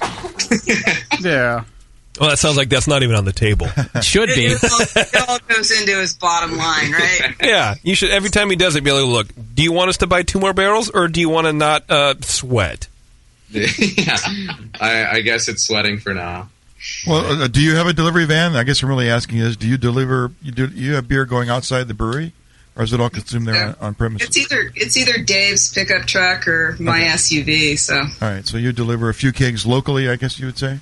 Yes. Cool. Yes. What kind of places are you at? Any places that people would want to hear about? We only go to beer-centric places, so they'll never see us at sports bars with 100 taps full of American light lagers. But our farthest south, we sell beers. We have beers on tap at Stone Bistro right now. Cool. Nice. And then we have beers at 10 to 15 locations throughout LA and the Santa Monica and the San Fernando Valley, and then we have a couple accounts in the Ventura and Ojai area. So places like Father's Office. Are you at Tony's Darts Away? And Surly Goat. Just tried to drop Tony's Darts Away. Mohawk Band. Those more of the beer forward craft places. Right. I like Tony's. And these are your mainstream beers, or some of these Belgian barrel beers? Do they get that far? Or? Some of the Belgian barrel aged beers do, but not a lot. Not a lot. And that's in like a 5-gallon format. Yeah, we do have 5-gallon and 15 gallons. We really are for us personally. We sell a lot more of the half barrels just because that's what we own. We own 20 small kegs, the 6 barrels, and it doesn't take long to run out of those. So most people are getting half barrels. We prefer the half barrels for a couple different reasons. It allows the beer to be on tap for more than 3-4 days. Right. And it makes it worth it for us to drive 20 miles to get somewhere. I imagine that's your SUV, yes. Right. With gas prices as they are right as now. As long as your truck has air conditioning. But 20 miles in Southern California is basically a few blocks. It's like an hour, yeah. Well, you don't do miles, you do time. That's How right. many minutes is it going to be from here to there? An hour or whatever? Well, it's 10 miles away. No. How long does it take me to get there? You got to take 101 to the 405 and get off on Sepulveda, and it's a disaster. It's a whole day's affair. I plan my route and in and out 5 minutes. This is a very nice beer. I mean, there's a lot of different layers to it. It's with the low carbonation. It's kind of very wine-like. So, yeah, I could see it going head to head with a wine and winning. And so, was there like a panel of judges, or did you guys knife fight afterwards? How do you pick the winner for this thing? I love the idea of the comp. It's wine. They beat each other with berets.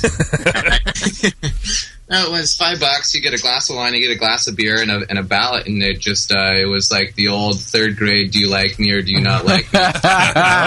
So you had to smooth, maybe. You had to check Y for yes.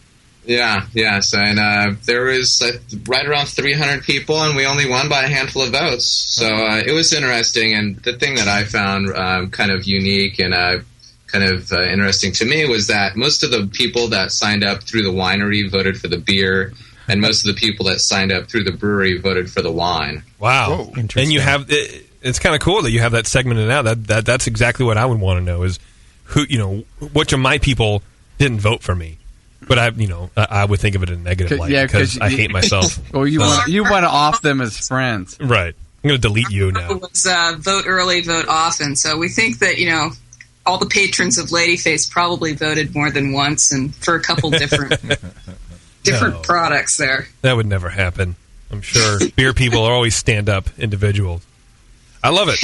I think it's a great idea. Is it with the same winery, or are you going to do it with different wineries?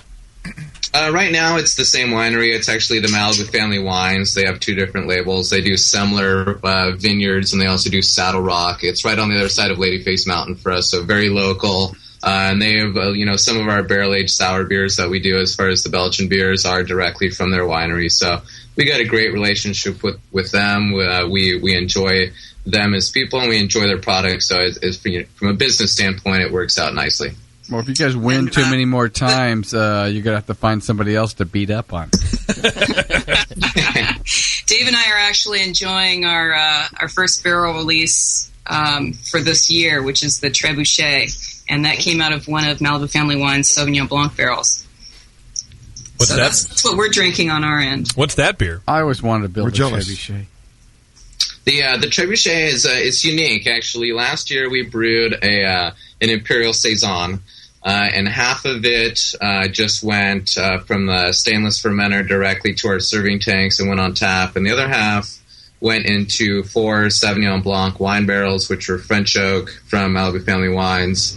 And again, when we get these barrels, we drive up to the winery, we'll watch the barrels being emptied into the tank, they throw them in the back of the truck, we drive them back to the brewery, we steam them, and we fill them pretty much right away. So the wine character leaches into the beer quite a lot. And then with this particular beer, we put a pint of lacto in each barrel and let it go for about 7 months. Wow, an Imperial Saison on French oak sounds awesome to me. I want to eat it. I want to gelatinize it and freeze it and then eat it somehow. Popsicles. Yeah, that sounds really good to me. French oak is kind of my favorite. Hungarian's all right, but it's French all the way for me. You guys told me that you had a little barrel mishap. Was it last year, an explosion? Can you tell us about that? Yeah, that was our first run at a beer called Guillotine. And it's basically our Blind Ambition, which is a Belgian Abbey ale, so like a low-alcohol Belgian double. And we aged that in some Justin Vineyards Cabernet barrels. And with this particular one, there was 40 pounds of Chilean Bing cherries inside of a couple different barrels. And a staff member who was in the brewery asking me questions one morning was asking about the rotation and what's going on, and we had just put in all the cherries into this barrel, because the beer was in there for a few weeks to kind of let some off-gassing and other stuff, and the pressure kind of subside before we added more sugar to the fermentation. So we put the cherries in there and put an airlock on top of the barrel and a cherry skin wrapped around the end of the airlock, and it built some decent pressure. Oh no! And he's asking me, Is there any way for this thing to get jammed and for this thing to build a lot of pressure and explode? And I'm explaining to him, absolutely not. That's why the airlock's on there. And on cue, perfectly, the airlock exploded, and probably 20 pounds of the cherries were on the ceiling. And I still find them every once in a while. It's probably. It was launched in cherry juice 30 feet away from the blast site. I just can't believe it happened. And was like, wow. And I looked at him and I was like, why'd you jinx the barrel? I would say he definitely did. I mean, he did the jinxing. It's all your fault. I can't believe it happened that second. Fire him. He's fired. The weird thing is that it might be the best one ever. Right. It won't have as many cherries. That's for sure. I was told to ask about your trip to Belgium, and specifically your journey at the Rodenbach Brewery. Yeah, well, Rodenbach, the funny thing is we ended up in Belgium on Easter weekend. And I had maybe 4 days to spend with Dave and his girlfriend. They were going on and doing another adventure through the rest of the country, but I had to meet some in-laws in the south of France, and so we had this, first of all, we couldn't even find Rodenbach. It was snowing. We drove up and down the freeway and got lost many times.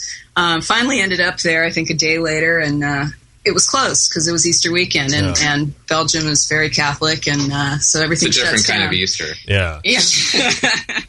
So it was, not completely shut down. The gates were open, so we drove in as any dumb American tourist would. And oh, sure, it's not locked. I can go in. So we wandered around, and the building itself is spectacular and very historic, as you can imagine, and very photogenic. And so, being dumb tourists, we just kind of wandered in the front room and knocked on some doors and windows, and nobody was home. And I'm like, well, there's nobody here, Dave, let's leave. And I turn around and he's gone. So we finally follow him, and he's found the brew deck, right? And he's up on the second floor. He's found the back staircase, and he's got back up. We've also brought over probably a couple 6-packs of our own brew to share with any random Belgian brewers that we might run into on the trip. Got to do it. So he's got his little coveted 6-pack, and he's wandering around upstairs trying to find a brewer to share it with. I think the brewer saw us on camera and started running down. What are you doing there? So they said, in their best broken French English to, get the hell out. And, of course, I pretended I didn't speak French at that point, and they shuffled us down the stairs, and then we wandered into the tasting room, and there was a film crew in there trying to film a commercial, and we got thrown out of there too. So you got thrown out of Rodenbach. You got thrown out of the place where most homebrewers would go to die. They don't even want you there. They don't want you dirtying their linens. They say, get out of here. We just wanted a proper pint. That's all. That's all. And seems reasonable. I wonder if these Belgian brewers know, the lengths that us brewers in the States will go to get a pint of beer from their brewery in their tasting room and experience the whole thing. I mean, to them it must be like, get out of here. What are you doing? I don't want to do this. But I don't know. To us, I think it's just way more. It was passionate. like a pilgrimage. Yeah, that's exactly what it is. And, I think some of them get it, but I think maybe for the most part, I don't know if they do. Well, it's kind of a religious thing. You make it all the way to Rodenbach, and heck, they're doing their own religious thing called Easter. Yeah, it's a little different Easter. There's not a lot of bunny rabbits. No, it's not. No, you guys didn't interrupt the Easter egg hunt at Rodenbach? I'd like to get into your food menu, because in addition to the great beers that I had, we also had some good food. And I don't know why, for some reason, your food menu kind of set it apart from any other brewery or these gastropubs that are popping up. It just set it apart. Your offerings, you have duck confit salad, braised chicken, croque monsieur, steak tartare, roast butternut squash with brown sugar and rosemary. Like, all of these foods, and my girlfriend and I are sitting there. I don't know what to eat. I think we ultimately got the mac and cheese. It just sounded real good. But you have a plate of charcuterie, like French dip. I think maybe is what I got. I don't know, these things that you don't normally find at a brew pub. I'd hate to even call you guys a brew pub. It seems kind of like demeaning to what you actually have as your menu. Can you talk about your inspiration for that, and why kind of try to class it up a little bit? Why not go for deep fried everything? Well, I mean, I think it sounds fancier than it is, and that's the last thing we wanted to do. I think a lot of those dishes are very kind of country peasant dishes at their very heart, even in France or Belgium. But with Belgian ales, you kind of have to pair it right. And that was kind of Dave and my pet peeves. You'd go in and you'd have these world-class beers, and you wouldn't have great food to put with it. And I kind of hear that from some other brewers too, and that's their frustration. They're busting their ass to make great beers, and the food isn't up to par. So that kind of it set the standard right off the bat, because I knew Dave was that kind of brewer, and we wanted the food. We wanted the food to be good. It doesn't need to be fancy. It doesn't need to be fussy. Living in California, you've got access to some of the greatest produce in the world, and let's put it on the plate. Let's make it fresh, and let's make it unique. And so that's kind of what we set out to do. And you guys be the judge if you've eaten here. But that's what we love. Dave's a foodie. He's a great cook too. So that was kind of the inspiration: is pair great beer with great food. Yeah, I thought it was great. It blew me away. What did you plan first, if anything? Did you plan the beer to go the French-Belgian route on the beer first, or the food, or was the brewery first and the food second, or, how did that shake out? Well, it was kind of, Dave and I love Belgian beer, and so, the food kind of comes from there. My husband's French, so, I'm kind of twisting Dave's arm a lot with the French words. He kind of beats me down with a stick every once in a while, but so that's kind of where my heart is. And but you got a great burger and great fish and chips. There's some food on there that you can't argue with. It goes great with beer, so you can't steer away from that too. So it's very mixed. There's something for everybody on the menu. That is true. You do need a great burger with beer. That's my good food. You're having these awesome beers and pub foods and a cheeseburger. Right. Great. A cheeseburger goes with everything, but the stuff, I was looking at your menu, it's just awesome. And you're saying it's pretty much cheap peasant food, kind of, if you really think about it, with a French name, but it's really, it's more than that though. But it's comfort food. Is really what it is. Yeah, that's a good way. That's a good way to think about it. It's something different. I mean, it's part of the reason why that we drink craft beer. We drink craft beer to be different. If we wanted a burger and chips and a fish and chips with every beer, then we'd just drink Coors Light. But if I was drinking, we don't. If I was in an English pub, I would probably want fish and chips. And you got to do it once to see how it is, right? But with this dark strong, I want to be eating some rabbit or something. Yeah, for sure. I don't know. That was one of the reasons why I really was excited to talk to you guys, is because not only are you doing creative things with the beer, but the food is a little different as well. So, I don't know. I appreciate that from someone who's been to your place once and had your beers twice. It left an impression on me. I don't know. I thought it was pretty cool. Thank you. Let's take some questions from the chat. You guys up for fielding questions from our listeners? Sure. All right. Here we go. Film Lab Rat in the chat wants to know if you guys are members of the Maltose Falcons. I know you talked about them a little bit, but in your homebrewing days, were you guys part of that crew? Yeah, I've been a Maltose Falcon for about 10 years. I'm not very active. Their meetings are normally on Sundays, and when I'm not at the brewery, I do enjoy my family and being at home. So, yes, I'm a Falcon. Do I participate in a lot of the weekend excursions and events? No, not so much. No. Well, that whole family thing will do it to you, man. Yeah, work, family, fun. It can't just all be IPAs, I guess, Well, it could, but you'd be real lonely, I think. Right? Yeah, I'd be lonely. You and your 18 barrels just talking away. Rock Goblin. Got to babysit him. Rock Goblin in the chat asks, how long do you guys keep your beer in the bright tanks before your bottle or keg for distribution? Or how long from finish of fermentation until we're drinking it on the tap? That's an ever-changing scenario. If we are out of a certain product, let's just say that currently we're out of Blonde right now. Mm-hmm. Next week we're going to transfer Blonde, and from the time it's in the fermenter until it's in your pint glass is 2 hours. Sounds about good.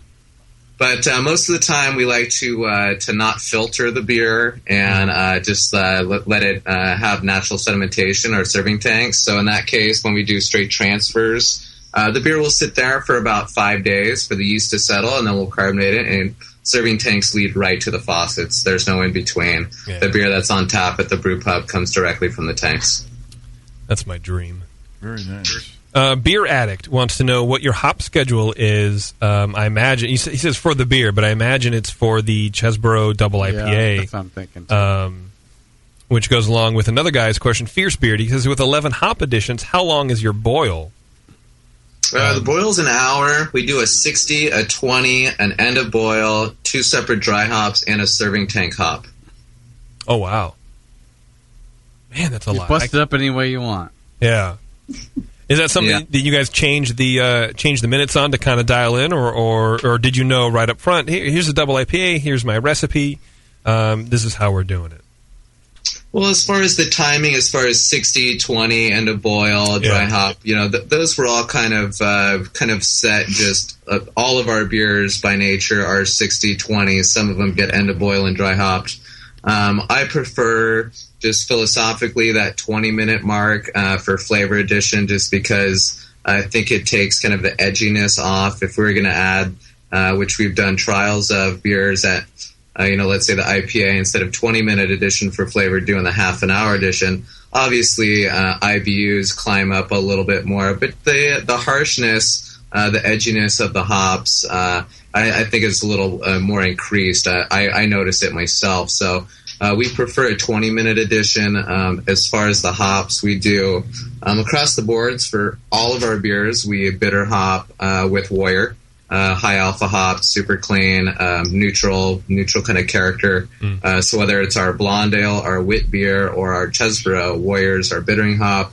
And then when you get into the 20-minute edition, end of boil and dry hop and serving tank hops is when we're doing varieties and heavy handfuls. Okay. Doggy Beer Bones in the chat, which is a nice, it's a cute name. wants to know your plans for sour beers, and obviously you have a couple. Bread beers. But do you have any big plans to expand that kind of lineup?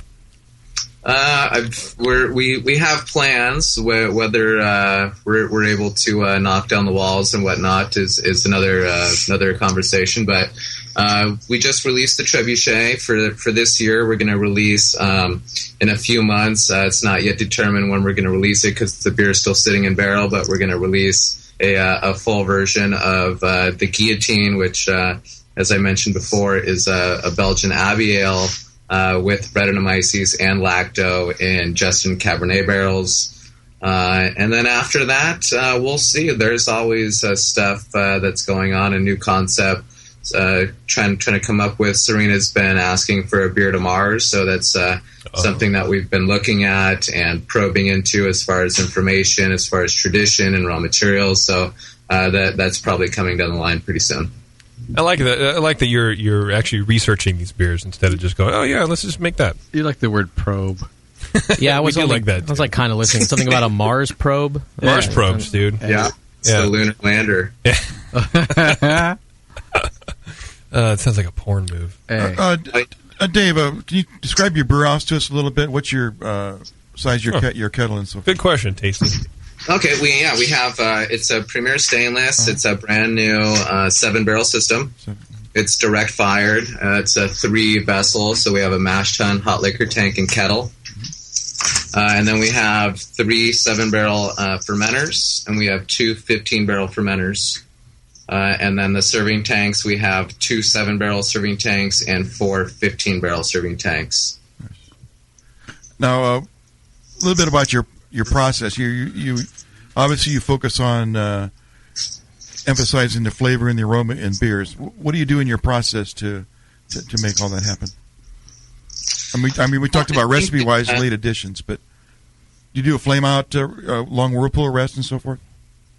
No, not necessarily. I don't think much longer than anyone else. But I think what we really try to do is that we really focus and make a conscious effort to buy high-end, world-class raw materials, whether it be barley or hops or yeast. Obviously, the water is what's coming out of the, the backside of the filter that's here, which we only use carbon filter because we have great, fantastic California water. But as far as the hops and the barley and the yeast, we spend a lot of time talking with vendors, talking with producers, talking with farmers about trying to source the best possible raw materials, and then incorporating those into the brew house. Obviously, on the French and Belgian side is kind of the philosophy. We try to have our beers be somewhat dry so that they're a little bit more food friendly. And then, within that, on brew day and fermentation and service, we try to take all the time and effort that we can because there's no rush for us. We don't have, big semis waiting at our docks, waiting for thousands of kegs to go out to other states. If a beer takes 1 month or 3 months to make, that's it. We're going to wait that long. There's no compromise. Mm-hmm. I think you can increase the time if you frost brewed a little bit. Yeah. It's just a tip that I've picked up over the years, and I'd like to pass on to you. I saw that on TV as well. Yeah, and chill filter. Well, you would chill filter. What about 3 hop editions? I think that's a good idea. You can think about that too. But I don't want to overload them. You know what I mean? Actually, just cut it down to 10 hop editions. think of what you could do. Speaking of hop editions, we've had a couple questions on advice of using that many hops. How do you blend so many different varieties together in a way that's pleasing? I know there's some combinations that may not taste good together. Is that another trial and error thing, or are you just that good? No, it's definitely a trial and error type of thing. But for me, when I'm trying to come up with a concept as far as like currently what we're doing with IPA and Chesbro, is that we're taking hops that have positive qualities but might be lacking in other areas and associate that with a hop that accentuate that area. So let's say, for example, for our 20-minute edition and our dry hopping edition on IPA and Chesbro, I really, really like Crystal Hop, which is a very low alpha, very soft, kind of earthy, But I'm also looking for kind of a zip to it, so I actually blend that with Summit, because Summit is a high alpha with a little edginess to it. So by putting those two together, I think I'm at least trying to achieve on a concept level, the nice spicy earthiness of Crystal, but give it a little more zip with the Summit. Okay, interesting. What do you think about that, Tasty? I think, well, again, that's just, all about how the beer tastes when you drink it. It's all the different points in the palate that have to get hit. And the two together sounds like, to me, yes, they would create a point there that you would definitely notice. On a homebrew level, I don't know if I have the patience to do that. I mean, I like brewing so much different, so many different things that that'd be hard for me, especially with a beer like that. It's an added element to the beer. I mean, it's not the end all, but it certainly it's better if you drive the train than it drive you. So the more you can think about it, the more you can apply recipe and ingredients to the process. Yeah. Well, on the flip side of that, as a home brewer, you can do that, and as a pro brewer, you're thinking, I can't do that. Well, that's true, I suppose. Yeah. And you have bottom line, a little bit of everything. Yeah, because there's so many things telling you can't do it, and they're doing it. All right, guys, one last question from the chat. This is from Afterlab. He says, Ladyface ages a few barrels in Cabernet Sauvignon barrels. What is it about that particular, I guess, wine, or, what makes you gravitate towards Cabernet Sauvignon barrels? Is it the barrel from the cooper? Is it the wine in the barrel? What is that? Well, to be perfectly honest, I gravitate towards any great wine barrel that's free. Oh, well, there you go. I wasn't going to say that, but yeah. Budgetary issue. Why not?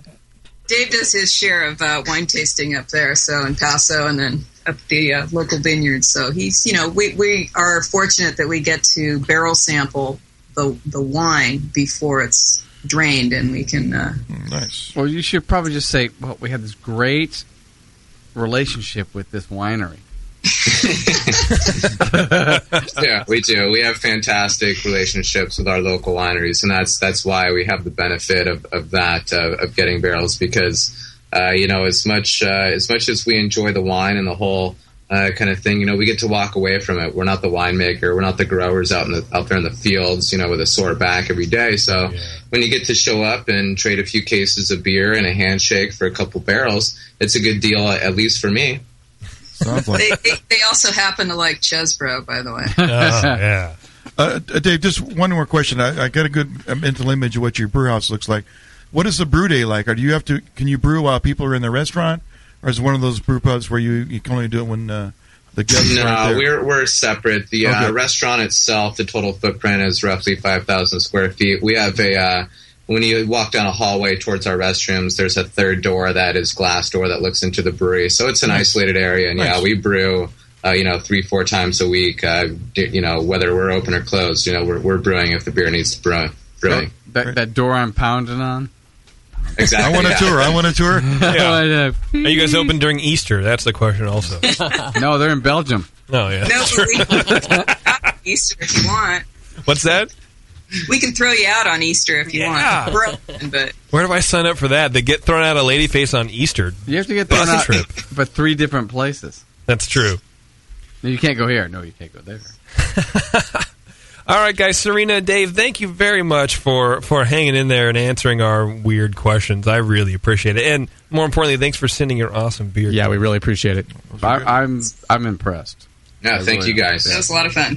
Yeah, it's really awesome. I appreciate it again. And if you're interested, go to ladyfaceale.com, or better yet, go to Agora Hills, hang out at the brewery, eat some great food, drink some great beers, and, swing by the high school when you're there. Check out the mural that I painted. That's still there. And the 13. Really? Yeah. Oh, you're the culprit. That's me. Have you guys? Are you familiar with this mural? No, they're not. Oh, yeah. I'm a charger. Oh, really? Well. What? Describe it for me, Dave, please. Right. And be honest. Are you talking about the mural that's outside the gym? No, I'm talking about the mural at the pool. It's like a girl water polo swim and dive. Oh, yeah, I know that one. Mm-hmm. I did that no one gave me permission. I just went and did it. Yeah.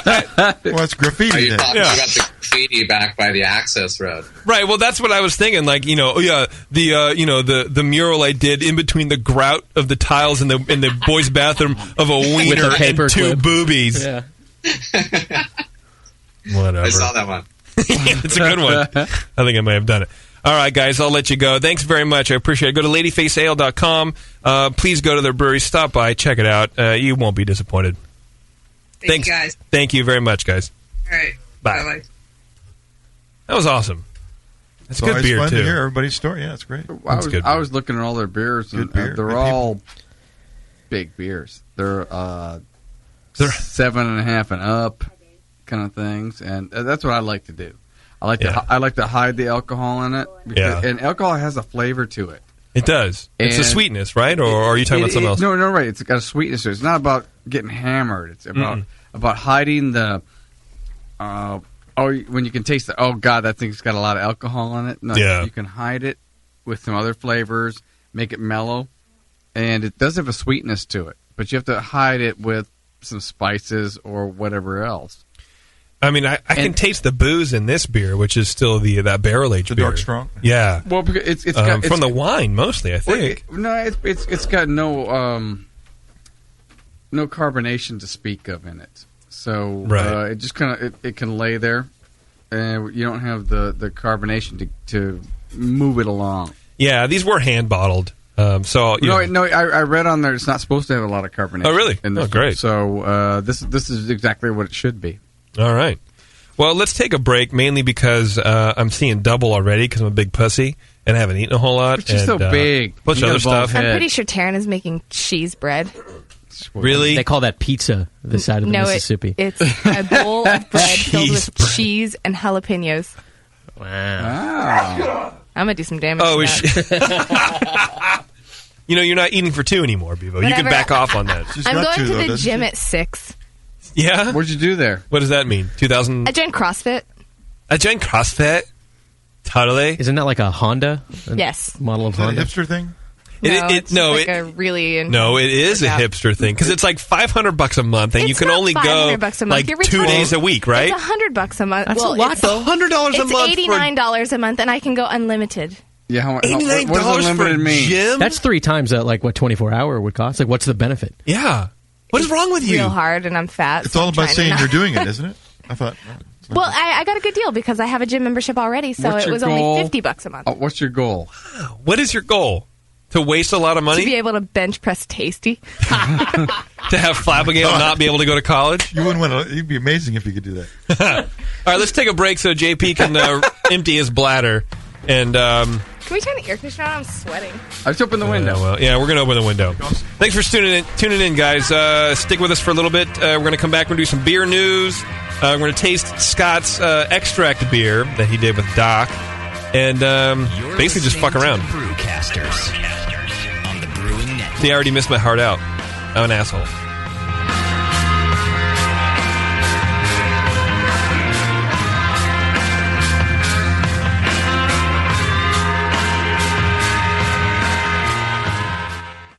Have you ever dreamed about attending the World Brewing Academy? This year, thanks to Lalamond and Danstar, one lucky brewer will make that dream a reality for free.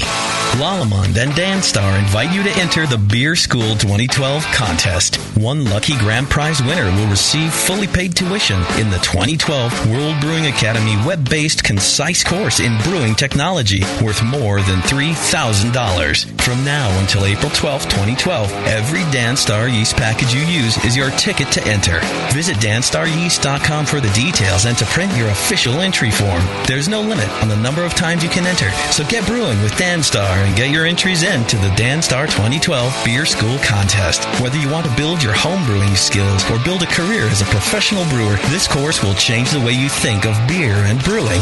Enter at danstaryeast.com and get the dry yeast advantage with Danstar and Lalamond Premium Brewing Yeast and enter to win.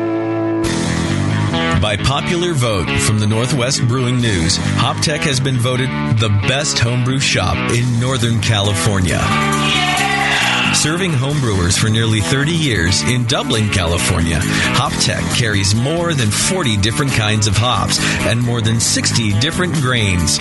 Malt extract, spices and sugars, hop oils and extracts. Open every day except Wednesday or shop online anytime at hoptech.com or call 1-800-DRY-HOPS, 1-800-379-4677. With in-store classes almost every Saturday, huge selection, and a dedicated commitment to their customers, HopTech is one of the longest-running and passionate homebrew stores, period. And now, by popular vote, the best homebrew shop in Northern California. And don't forget their 15% military discount. HopTech. Visit today at hoptech.com. When you hear Blickman Engineering, think innovation, passion, quality, and customer service. Blickman gear is designed by brewers to give you a sense of pride in your equipment. At Blickman, they know what makes brewing a pain and build gear that makes it fun.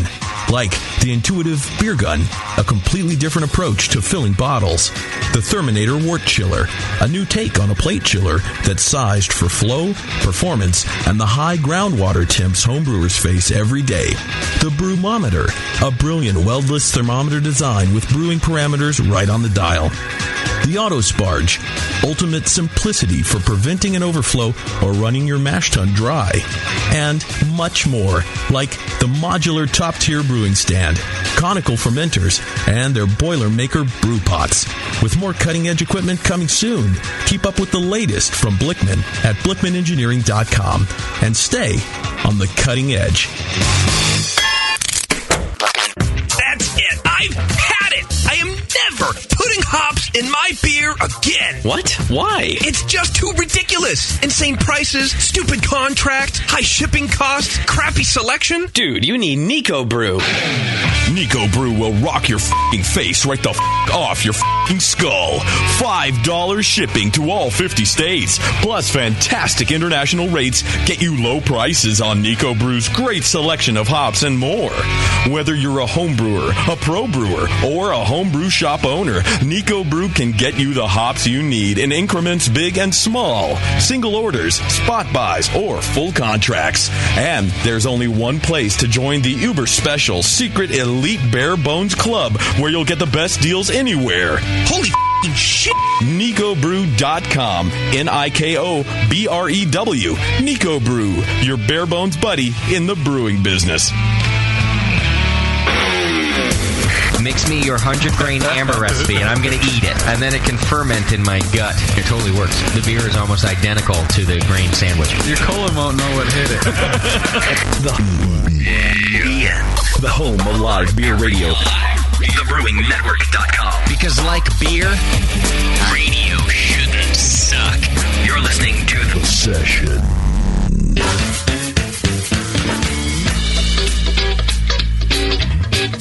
888-401-BEER. This is The Session.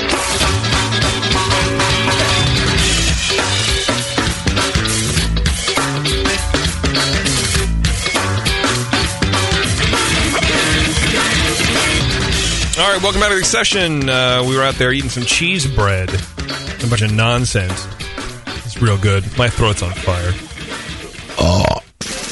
My colon's going to be on fire pretty soon. Wow. Ew. I'd love to see that some days. Hey, fire in the hole, baby. I'm still eating cheese bread. Yeah, you are. Well, you're eating for two. No, I'm not. Oh, that's right. I'm just fat. That's weird that you reminded me. Give her a couple months. She'll be eating for two again. Yeah, you guys can have another one? Come on, you guys got that double shoot thing. Poop, poop. No. As interesting as it is to hear from Bevo with a mouthful of cheese bread. Sorry. We got some beer news. What do you guys think? Yeah, let's hear it. All right. Well, actually, I should do a live read. I haven't done one of those yet. All right. Fellas. What are we pointing at here? I don't know. I think Doc wants more beer. He wants that dark strong. He can't use his words, though. Well, because there's nothing's labeled here. I guess give me the brown bottle with the, I know where everything is now. the beer in it. With the beer in it, yeah. Speaking of beer, brown bottles, are you looking to spice things up? Is that what we're doing? Speaking of things that are brown and hard. Fellas, are you looking to spice things up in the bedroom? Yep. Been fantasizing about surprising your lover with an adventurous new toy or adult movie? Or spicy bread? Well, here's an offer you won't be able to resist. take jalapeno peppers and rub them on his urethra. No, go to adamandeve.com, and for a limited time only, you'll get 50% off just about any item. But that's not all. Oh, no. When you select when you select your one item at 50% off, you'll also receive 3 free adult DVDs for a little inspiration, plus a free extra gift so sensual we can't mention it on the Brewing Network. And to top it all off, we'll even throw in free shipping on your entire order. So check out adamandeve.com today for their special offer. Get 50% off one item when you type in a BNARMY. That's a BNARMY for the offer code upon checkout. When you do, you'll get 3 free DVDs, a free extra gift, and free shipping. Again, just use the offer code BNARMY at adamandeve.com. That's a good deal. Half off. Free Half shipping, off, man. Yeah, I could order like pocket rockets for all my for all your acquaintances. friends. You know what you should do, because you do. You know, now that your male entourage has left, you have a female entourage, right? Don't you roll with some brods? Exactly. They're good looking. Are they? Doc and I went and met them for a beer after the show last week. that's And a good they're thing. cute chicks. Nice man. work. Yeah. Yeah, why not? Old enough to be daughters? Oh yeah, way old enough. Yeah. They're old enough to be your daughters. Oh, Maybe even granddaughters. better. They Wow. could be granddaughters. I think. Wow. Yes, actually, yes. I need to break up with my girlfriend and hang There's out. nothing with going Tasty. on. It's just why not? No, that's too bad. Well, they do have these these little pocket rockets or whatever that are remote controlled. Yeah. Oh, There's That's what I'm thinking. I'm thinking you should hook them up, and then so you can go off and have them get you a beer. Give and me then the you remote just control. Shock them a little bit. You know, give them a little what for. It's called pleasure. Yeah, there's nothing going on. Adam and Eve might That's change just the kind of that. game I'll play. Okay, good. I'll make a note. Well, and you got 2 different controllers? Oh, you have the 10.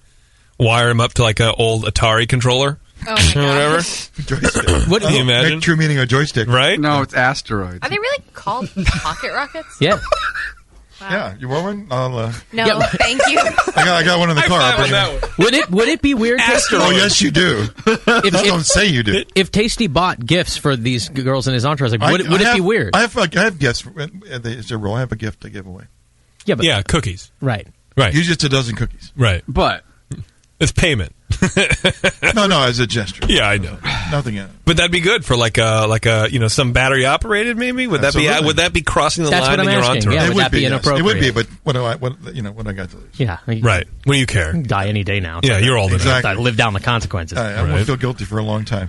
if he got sent, and I won't feel guilty for a long if time. he got sent to prison, how long would that last?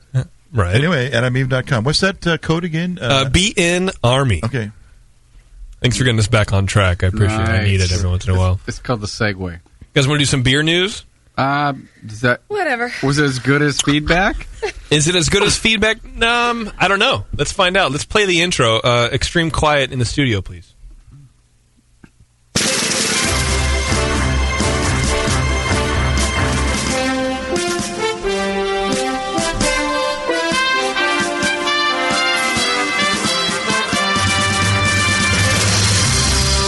From the International News Center in Pacheco, California, here's what's on tap in the world of beer. Wisconsin lawmakers have passed a closely watched bill that makes crucial changes to how homebrewers share their beer. Both houses have passed the bill just a couple days ago. Now it's going to head to Governor Scott Walker's desk. The bill allows brewers to make and share their beer and wine outside the home. Current state law prohibits homebrewers from transporting any beer or wine they make, and that technically makes tasting events and competitions illegal, a fact that makes things complicated for event organizers. So the bill would also exempt homebrewers from permit requirements and taxes. They're limited in how much they can brew every year, but this is a very good thing. You know how they have every once in a while you read in the weird news, or there's a couple books written about like stupid, outdated laws that no one listens to anymore. Like it's illegal to park your giraffe. Yeah, you can't have an alligator on the bus on every other Thursday. And right. Yes. Has anybody ever been busted by like, oh, I'm sorry, sir, but that's homebrew? Well, you are approximately 4 steps from your house, so we're going to have to The bust right you to and remain take. silent. Like, why are we wasting? I probably shouldn't be saying this, but why are we wasting our time trying to change laws that nobody's even getting railed up for anymore? The point is the organized competition. I get what you're saying, JP. Right? I mean, you know what I mean? I'm also drunk, it's so mainly about organized competitions. I mean, or having your homebrew meeting somewhere and everybody brings their homebrew. But funny thing, on the way over here, I was bringing that keg over, and I'm driving up the 680 going, what if I get pulled over? Should I lie? No, I can do this here. Yeah, you're allowed. Yeah. Because it's like, that's homebrew. But has any that hasn't stopped any competitions before. It's kind of like the don't ask, don't tell. I think Oregon started. They started hammering down on them, and then from then on, it was just like the cascade thing. Oh, everybody else is now doing. Oh, you can't do that. I don't get it. At some point, a club, whoever's putting the competition on, has got to ask: should we be doing this? Are we personally liable for holding an illegal an event? I seem to remember when this whole hullabaloo started. It was like. It was the places where the competitions were being held were wondering if it was legal. I think that's... So we rent our place to these guys. Right, yeah. Okay. Well, that I could see. And ideally... Anyway, it's just much better with the law. I hope the governor's going to sign it, as far as we know. There's no reason he wouldn't. Nobody's saying he's not going to. Republican guy, I'm sure he would. It had bipartisan support, obviously. Yeah. So. When they said that, it's legal to homebrew your own stuff in your own house. You get hammered in your own house, but we can't take it to other places to make my friends hammered too. How? But now it's about competition, and now it's about sharing and having homebrew clubs and everything else somewhere else. Yeah. Okay, well I'm behind it then. It's a good thing, right? Is it a good thing? Well, it just needs to be uniform. Then yes, if it's a good thing, then I'm behind it. It's just get rid of the stupid laws, like about the kangaroos and the alligators. I want to park my giraffe where the fuck I want to park my giraffe. Yeah, right. Yeah, on Thursday. Yeah, the man has no say in where my giraffe gets parked. That's true. Got T-Bone and Little T-Bone over here. Hi, everybody. Hi. I think you'd hardly tell the difference between the two. Jackson loves me, by the way. In case anybody is... He's staring at me JP bonded with Jackson. And he's under 13. And he's under 13. If you want to take a seat, you can, man. You got the kid. He's going to be cool. If he wants to hang out with Uncle JP, he can right now. Yeah, but he likes you, JP, which means his radar's bad. That's true. He might get into some bad relationships as an adult. Yeah, tell me about it. Well, I've talked to you about it off the air. What does that mean? I'm just kidding. Anyway. All right, Scotty, what's next? As gas prices continue to rise at the pump, one gas retailer has found a way for consumers to look forward to filling up. It's Sunoco. They have a craft beer exchange program, and it's been a hit with customers since it began as a pilot program in 12 locations back in July last year. Yeah, it's in Western New York. Is that the gas station? Yes. Oh, because it sounds like a Four Loko replacement. No, it's a chain. Yeah, right. Sunoco. You never seen Sunoco? Western New York. Buffalo. Yeah. Right. They need all the perks to life they can get. Right. Yeah. All right, what is it? So the Craft Beer Exchange program allows customers to fill growlers with beer at the same place they fill up their gas tank. So what? Yeah, so currently Sunoco has beer filling stations, which are just taps and kegerators, at over 40 of its A-plus convenience stores throughout New York State. They operate more than 600 such stores in 24 states as far west as Ohio. So if this program catches on, I mean, you could start seeing it in lots of places. It seems like a weird combination I to thought me. you were going to tell me get some beer and go drive. Uh-huh. Oh, yes. Right. I thought you were going to say we bring beer in and we could trade beer for gas. That's what I was thinking. That'd be rad. That would be good. You know what I think would be cool, Terrence? This is for you. Do it at church. After the service, Sunday service. God and Growlers. Growlers to go. Oh, it's our God and Growlers fundraiser every month. It's good stuff. Yeah. So can you turn beer to gas? Yeah. Yes, he does it every night. Yeah. Body of Christ. Yeah, we need that. No. Not going to happen, huh? Terrence isn't big with performing miracles. Oh. Except for the miracle of life. He's holding the miracle. I did that too. Yeah, but yours is awesome. Why are you so mean to my baby? Because your baby is like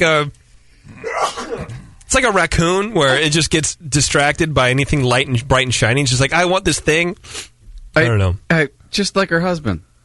Well, that's true, I guess. Apples and trees and whatnot. Well, we couldn't do that in Acorns. California, that growler fill thing, could we? I don't think so. Isn't there a law now? It's got to be in there. It's got to be logoed. Yeah. By the brewery. It has to be the specific brewery. And they won't let you fill growlers? No. So I can't bring a Ladyface growler River in a Ladyface. Yeah, to like Ale Industries or something. And that's a California only thing? What's the reason? I don't know about that? the way it is in California. Probably because they have to sell the growler and they pay taxes on the growler. Yeah. And they know how much is going in and out. What bothers me about the bottle recycling kind of thing, like in Europe, you can bring your bottles back You bring your bottles back, or even in Mexico with Coke and Pepsi and all that kind of nonsense.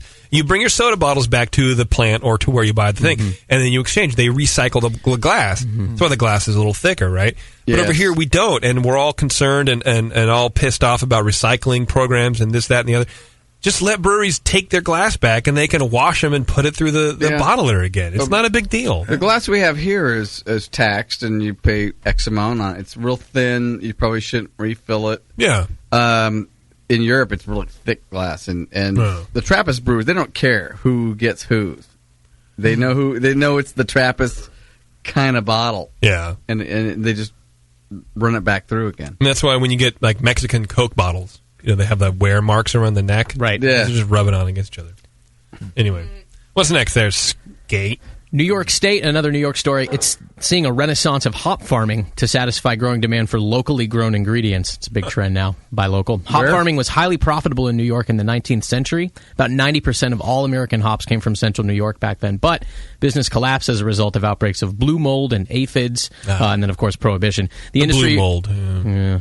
The industry relocated to the Pacific Northwest, where the climate kept plants more resilient to disease outbreaks. But about 10 years ago, a handful of central New York growers got together with Cornell University and formed the Northeast Hop Alliance to foster a rebirth of the industry. And in the spring, this spring, the organization got a grant from the Department of Agriculture, and they're going to expand production. And now New York State back in the hop business. That's crazy, man. We used to do a lot in this area, too. Mm-hmm. Yeah, Northern California, Hopland stuff. Yeah, you can go out there, you can see the ruins of the big barns and stuff out there that they used to like dry the hops. Even in Pleasanton. Yeah. 30 miles away or whatever. So now they're breeding for mold resistance, so they may have success having their program. Oh. Yeah, nice. So they're going to be doing Cascade and all the other stuff out there. The article didn't specify what kind of strains. I wonder if they're going to develop strains that are more specifically going to grow in New York better than here, right? Like new develop or otherwise, that's what they'll eventually grow is what works best. Like new Cascade or... New York, new Cascade. New Amarillo. All right, couple more. Good luck to them. Gizmodo has come up with a recipe for do-it-yourself Four Loko. You ready? They call it Faux Loco, F-A-U-X. I got to hear that. Okay. Man. It's 20 ounces of malt liquor. Hey, hold on. Let me get my pen. 20 ounces of malt liquor, minimum 6% ABV. 4 ounces of 80 proof vodka. 1 Barocca tablet. Am I an idiot for not knowing what that is? No, I'll look it up, though. Berocca. You can figure out what that is. Also, 3 tablespoons of Kool-Aid mix. 1 tablespoon of table sugar. Preferably grape flavor. What color? What color would that produce? I don't know what color grape. Is Doc's mic off? Kool-Aid. Is Doc's mic mic want that off? blue shit's what you want. Oh, I'm sorry. All right. Yes. Doc's mic was off. Blueberry. What color of Kool-Aid mix? Purple? Yeah, purple drink. Purple. Excellent. Barocca is a tablet containing a combination of vitamin B group vitamins and vitamin C. So it's just a vitamin tablet. So it's for like the taurine and guarana kind of stuff? No, I think it's because maybe. I don't know. Oh, because you're going to need it tomorrow. So what you do is you put the Barocca tablet into a large jar. You add 4 ounces of 80 proof vodka. Allow it to dissolve. They're effervescent. That's also why. Oh, it's like a fizzy as I used to. I put it in a keg. I'll get it effervescent. So this is the carbonating mechanism. I see. Yeah. You slowly add 20 ounces of 6% ABV malt liquor. You add the 3 tablespoons of the Kool-Aid mix. I guess whatever color you want. It's just whatever Faux Loco do you want. You could do the blueberry. I like the blue stuff. Me too. Yeah, and then you add the sugar, and then you stir, and then you get crunk. I love it. I love it. Now I have another. I was thinking as this is going, I was thinking of another recipe. Just like 4 packs of Kool-Aid, a bunch of Everclear. Water to taste. A bunch. And these are exact measurements, and then right? carbonated. I mean, come on, let's get going. Well, but you need the energy too, so maybe throw a couple 5-hour energy shots in there. There you go, some caffeine. Those little bottles at 5-hour stuff. Yeah. And don't forget the vitamins because it sounds like we're going to have our own Four Loko. Yes. We'll put all our heads together. Obviously, we have some great ideas. Yeah. Let's just make our own. Dude, I'm pretty sure if we made our own, drink. we could probably get Sam to drink them. Oh, for sure. Well, he'll be our test guy. Yeah. Okay, everybody pick a color. We go, okay, that is not working. Everybody pick a color. Do you have I got blue. I have a question for you, Biba. Do you have a life insurance policy out on that asshole? Really? Good. For how much? What if he kicks? What if he kicks right now? If he's like choking right now? And $50,000. That's it? Ow. That's all he's worth? Wait a minute. That was all I signed up without him knowing about it. Yeah, okay. So that was all. I'm with you there. That was all Affleck would let me. I'm with you there. let me sign up for without his signature. They'll let you buy more. I tell you what, I'll pay the premium. if he goes in and signs it with me, I could get more. Tasty will buy the. If I could be a co-beneficiary. I have like a couple $100,000 Actually, if on you myself. burn him, you get a Double. lot, get more. Yeah, double. Like If he cremate, or dies if in I a set him on fire. fire? If you burn him, what does that mean? Cremate him. We'll stage an accident. It'd be double. Sammy, come in there here he for is, a right there. Jesus. Did they send like a risk assessment guy to interview Sam to get an idea of how No, much? I answered it. Oh. I filled it out. Did you lie? What? No. Yeah. Get on that mic there, Sammy. Did you know that your wife has an insurance policy out on your life? Yeah. That you didn't have to sign. Does that bother you? He's that worth you more didn't to have be to dead do than alive. anything. Where we all got yourself are, honey. convinced We that you're all better off are. alive than Why dead. I always watch behind me. I never let her stand behind me. Sleep with one eye open. Yeah, I wouldn't. That's because of the strap on. Yeah, unrelated. You got that from Adam and Eve. Tell us more, right? Bevo. Tell us more. Oh man, there's two babies in the room, and I'm not talking about Sam. Oh. No. I don't understand. No, I know don't either. think that was bad. You know I what? love you. Was that any more news? Oh yeah, we got one more. I need more news. No more for Bevo, by the way. Bevo's cut off. She's calling in for Stupid of the Week today. Just kidding. Go ahead, Scott. I'm sorry. Starbucks is expanding its experiment with wine and beer. Starbucks is like a coffee store. You guys heard of it? Wait. It's like a boutique place, right? Did they start in like Seattle or something? I don't know. That doesn't sound right to me. But anyway, they do coffee. No. But now they're Really? Coffee's big Yeah. People like it. It gives Excellent. it's when they can't get Four Loko and they need a little jolt. in the morning, Mhm. or just anytime. Anytime. Yeah. Can I get a scone there? I don't know what that is. Scone. Okay. They're experimenting with it with wine and beer, Starbucks is. They've announced that they'll start selling wine and beer at stores in Atlanta and Chicago and in Southern California by the end of this year. They first tested wine and beer concept at a store at the headquarters in Seattle back in October 2010. It now serves beer and wine at 5 stores in Seattle and 1 in Portland. And the lists will vary by region, but they're going to start being able to get booze at Starbucks. Okay, that's after, 5 o'clock or something? Because Becca and I were arguing about this. Are they actually going to brew their own beer there? No, they're going to... not in store, but are they going to have their own Not line? as far as I know, Okay. no Starbucks brand. They're just going to have Rogue or Stone or just popular craft beers. And yes, you're right; they're not available until the afternoon. It says it doesn't specify a time, but yeah, you can't get it in the morning, I guess. Any Starbucks? Depending on how successful the program is, I suppose it could prototypes. expand. Yeah, holler. Yeah, the stores in Washington State and Oregon serve Dead Guy Ale and Stella Artois. Can you get a shot in that? Stella Artois? That'd be great. It's like an espresso. Just a pint of Dead Guy and an espresso. Sure, why Dump not? right in there, man. I'm not sure about this. What do you think? Well, to me, bars are a little more about the clientele, the atmosphere, the vibe. Yeah. What's that going to be like at Starbucks? It could be. It could be very different. Obviously, it's going to be very different. That's a stupid thing to say, but it could be very interesting. As far as the coffee shop atmosphere, you go and you hang out and you have a couple, have a couple espressos or a cup of coffee and do some work. Yeah, but there'll be this mix of people that are all wired and straight, and these other people are like, oh man, I'm so trying to get relaxed. some work done here on my laptop. Yeah, you guys are Chillax. talking about all this weird shit. Yeah. Yeah, you're probably right. I don't know. I'm a big fan of Starbucks. I really enjoy Starbucks. Anyone who needs money should go work at Starbucks because Starbucks is awesome. Have you worked there? I've worked there a little bit, maybe. No, they're great to their employees. They have some ideas that suck, but I don't know. The beer thing is interesting to me. I don't know if it'll work. It's got to work. They're test marketing in Atlanta. So They get a little money to test market with, right? A little bit, yeah. Well, we're at in Atlanta. Atlanta. Hotlanta. I have no idea. Hotlanta. In the black part. You want address? Well, that was what I wanted The clarification. non-Jewish part. No. Is that it for beer news, Scott? That's the news. All right, I like it. Let's taste your beer, dude. Let's actually talk about your beer. Would you mind giving me some? So this is the beer. Refresh my memory, Doc. This is the beer that you guys brewed extract, right? Yeah, we did extract. We pushed it some partial mash, real easy partial mash. We did a lot of different experiments. After last week's show, Moscow and Phil came back to my house with me, and I filled up a corny. Sounds sexy already. Yeah, well, I filled up a corny and sent it home with. I wanted them to ferment their own, and then I took the rest and put it in the conical. Okay. And then we tried a lot of different things before I sent them on their way. But Well, in theory, we did. Yeah, and then back was it Thursday or Friday? You sent me this picture. That was yesterday, actually. Yesterday, he sent me this picture yesterday, and he says, "Is this supposed to do this?" And he shows me this picture of the conical, and it's a lot of foam, a lot of Croizon, and it's dark. It's like almost black, and I'm like, no.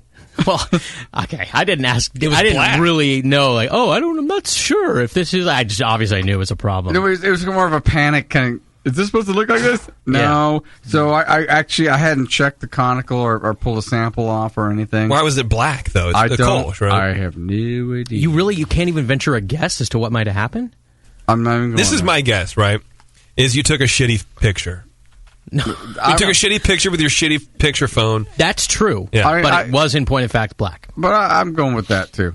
There's a lot of Croizon on there though. There was a good 4 inches, 5 inches of Croizon. Yeah, it on looks top of that. nasty. And I can't wait to drink it. But I told him don't throw it away. Just let it go out. We'll treat it like it was our firstborn, and we'll make it see what it is. If nothing else, it's going to be a good teaching kind of thing. Yeah, you won't be able to know. So I pulled about 2 gallons off this morning out of the conical. It was about 10:08. We started about 10:46, I think. Yeah. It's about 10:08, 10:07-ish. And I filtered it and carved it up, and that's what we're drinking right now. So this is a week from fermenter to glass. 1 week.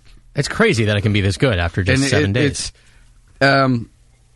It's a little sharp. It's got some it's got a lot of sulfur to it, but Is that the metally taste? Yeah, yeah. It's also the fart smell. No, but yeah, you're getting. I don't taste the sulfur too much, but I taste a little. Like You don't pennies. smell like fart.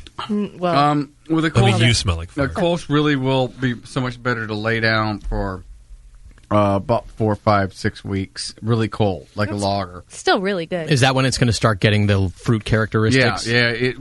That sharpness will go away. You can even smell it, kind of like that. Smells like butt. Yeah, and that's across my legs. That's or it kind of smells like feet. It's got that sulfur character to it. Better put your shoes on, too. And that mostly pulls from the yeast. If you ever brewed a lager, especially for the first time, most people think, "Oh my god." When would you do a de-rest in a lager? No, I'm just kidding. Usually, don't worry about it. There's 2 ways to do it. okay. There's either you raise it up from 50-ish up to 60-ish, or you just let it sit longer in the fermenter primary, and it'll do its own de-rest. It just takes a little bit longer. But with this one, I actually this one was fermenting at 62. I raised it up to about 66 or 67 for about 3 days. Because why? Because I wanted to do diacetyl rest. You just taste any diacetyl in there? There's none.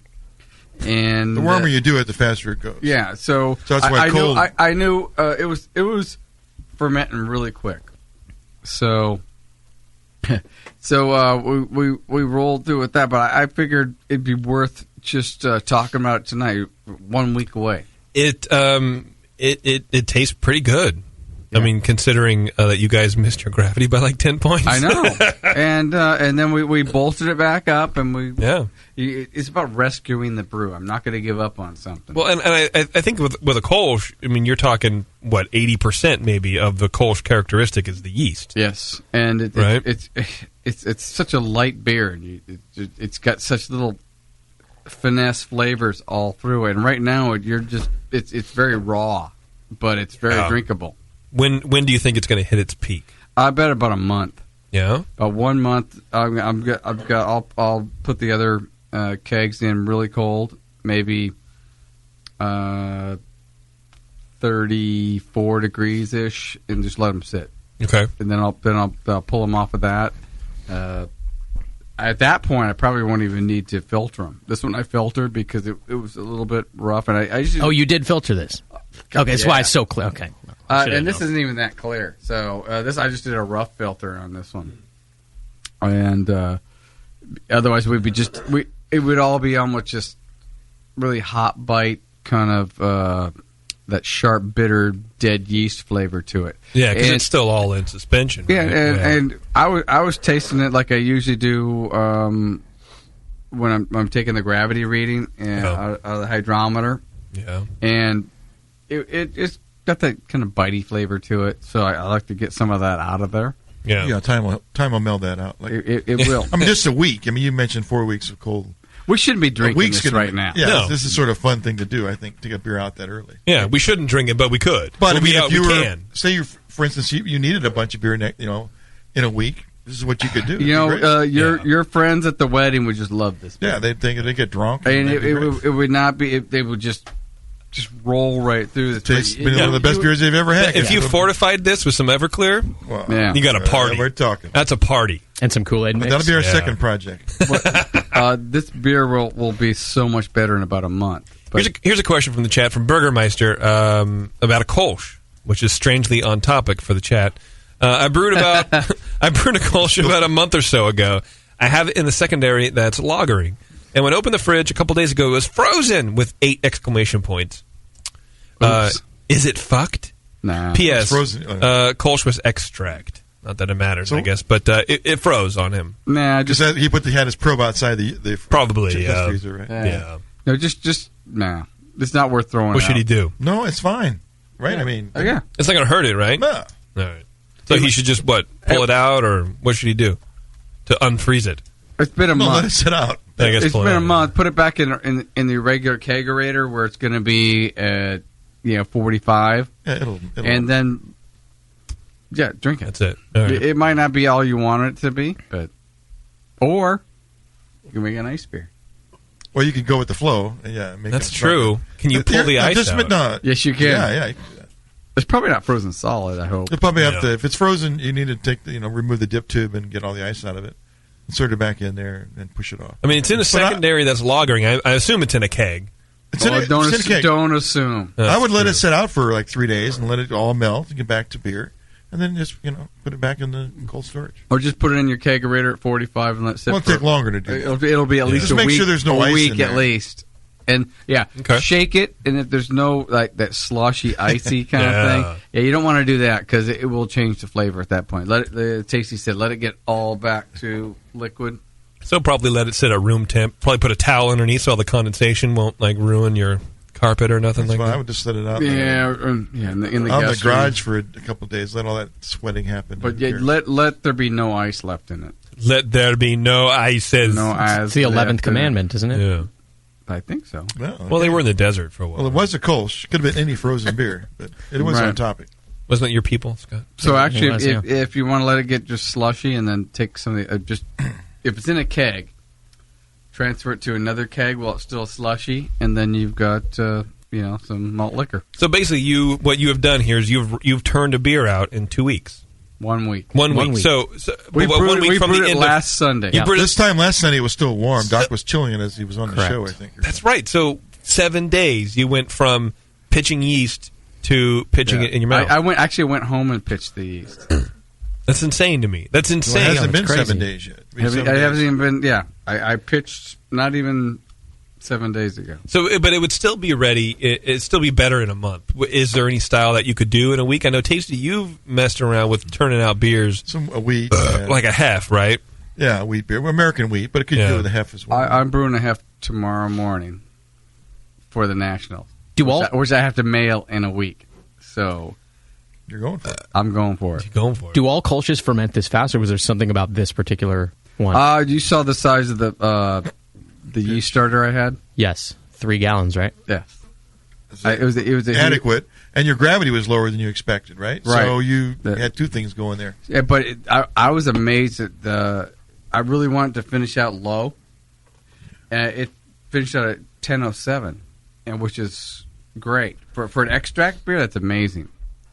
So I think everything we did, we mashed low, we put the grains back in with the extract. I want it to not be a 10-13 beer, and it was actually lower than I thought it would be. I was expecting a 10-10, 10-09, and it was a little lower than that. So that's why it's pretty drinkable right now.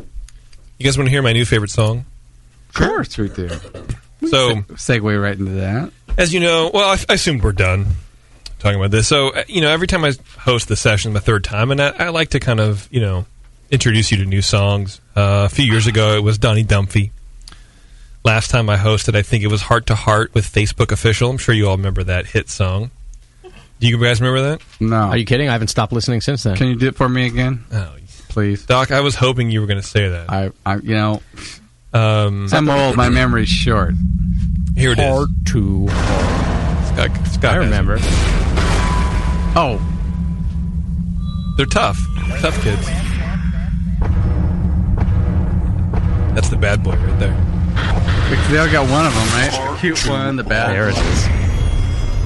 Right? Yeah, girl. Yeah, girl. It's me, Chad. It's Chad right there. I never felt this way before. Is that what Chad used to look like? I want to make this official. And then he started brewing. Then he got real this fat. in the realest way I know. You know what? Let me tell you how I feel. Just tell me, dude. Log on. My space is dead. Let me tell you an interpretive dance. Girl, you're so fine. Your picture's so hot. Which I don't know when that became the manly thing to do. Is, you know what I'm going to do? I have so much emotion for you. Let me dance. Well, wait, when did that happen? The only time they really feel alive is when they're dancing. That's true. Well, anyway, this is Heart to Heart, Facebook official.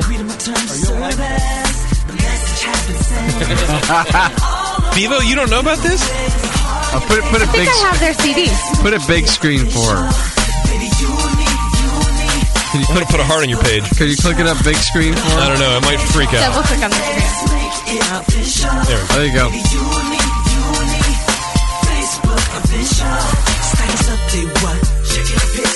This is ridiculous. It's good, right? Ridiculous. It's good. I don't want to play Farmville, Bevo. I just want to play for real. That's an actual line from this fucking song. So anyway, where do you find this crap? I know some things about some stuff. I want to know the girls that like this music. It's pretty, 3 in the morning when you're just Bevo's like pretty, cruising, stuff comes up. She's ready for it. She's ready. Wow. So this is I'm my excited. Yeah, let's do this. this is my new favorite song by a new artist. I think you all know her. Her name is Paris Hilton. Oh. To the club the other night. Phone's ringing, Bevo. Dirty talk. Dance with my bitches. The dance with her bitches. I want to see the big screen. That guy was there again. He's like, I'm sorry for what I said last weekend. She's just doing the Willie Nelson thing where she just talks the lyrics. Right. I told him I didn't mind, which was a lie. But I was equally sorry, and I didn't want to apologize. She didn't say sorry. This is awful. Text. Isn't it? It's not the Paris Hilton I know. This is called Drunk Text, by the way. In my head, I was writing a fiction of us. She's just talking. Behind my eyes. She's rapping. Do you even think she knew she was recording a song? Possibly she didn't. But my mouth kept Someone just gave her a script and said, "Hey, read this." clauses of random intent. I hate her so much. Why? He asked me She's thin and She's blonde. an idiot. Oh. after the club. Well, somebody talked her into this, He hands so me I another guess so. shot of vodka. Oh my god, a shot of vodka. And I say, It's raspberry And vodka. she's like 30. Like, grow the hell up. sure. Right. And you're not even hot. That's my point. This is her life right now. This is like she, you know. I hope she gets AIDS. They tell you, or you know, or it starts showing. I hate to break the news, Bebo, but she'll be able to afford the retroviral drugs. Whatever. She'll be fine. That the government already has, right? Because they already manufactured it. This is her I hope life. she gets It's like syphilis. she again. That might be. This is all she does. Can't get stupider though. Later on, If somebody talked to her and said, "Hey, we could make a lot of money off of it," I mean, you already have a lot of money. This I is could like make a lot of money Vogue off gone of it. terribly wrong. Listen to the it lyrics. was just a drug test. I don't want This is her. It's This just is a her drug life right now. It's that all she does. She goes to the club with her bitches. Is this an album? Like, is she making part of an album. Yeah, I this think is that's her. right. This is her sing. It was leaked, if you'll excuse the turn of the phrase, leaked to the internet. Which I'm sure the internet, if it could, would give it back and say, "Look, someone dropped this on you." This is her talking about drunk texting. Oh, somebody needs to fuck her up. When you add drunk sex, I think they already did. No, With a gun. Up, Doc. Up. But she just described to us what drunk. Pistol with her. She just said, "This is the definition." sex and mix it with texting. It's called sexting. It's called Let me sexting. write that When you down. add drunk sexting, the words just don't make any sense. They don't make any sense when you add drunk sexting. And she has to be auto-tuned to talk. Is she auto-tuned? Yeah. Oh man. Well, it's hard for her. Oh, it's so hard for her. Hard for me. I could pistol whip her. Creeper. I used to love Paris Can you Hilton. get me close? Why? Just because you're blonde and not fat, that does not mean you're hot. I know, but she was like skanky hot, and now she's just skanky. Now she's just dirty. No, look, she's hot, but she's stupid. Yeah, but she has no boobs and no hips. But boobs, whatever. That's fine, right? Oh, come on, are you afraid of cutting yourself? Yes. Yeah. What bothers me is that, like Bebo said, she's 30 years old and she's doing a song about drunk texting in a club. Like, they tell you in creative writing class to just write what you know about. What she knows about is going to the club to dance with her bitches. Right. And then drunk texting, that guy was there again. Well, but I didn't mind, but I kind of did. Definitely knows how to work a video camera. Right. No, somebody wrote all this thing, and she goes, I did that.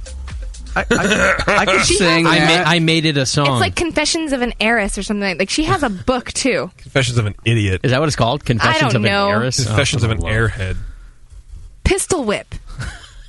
Let's do it. I got a pistol.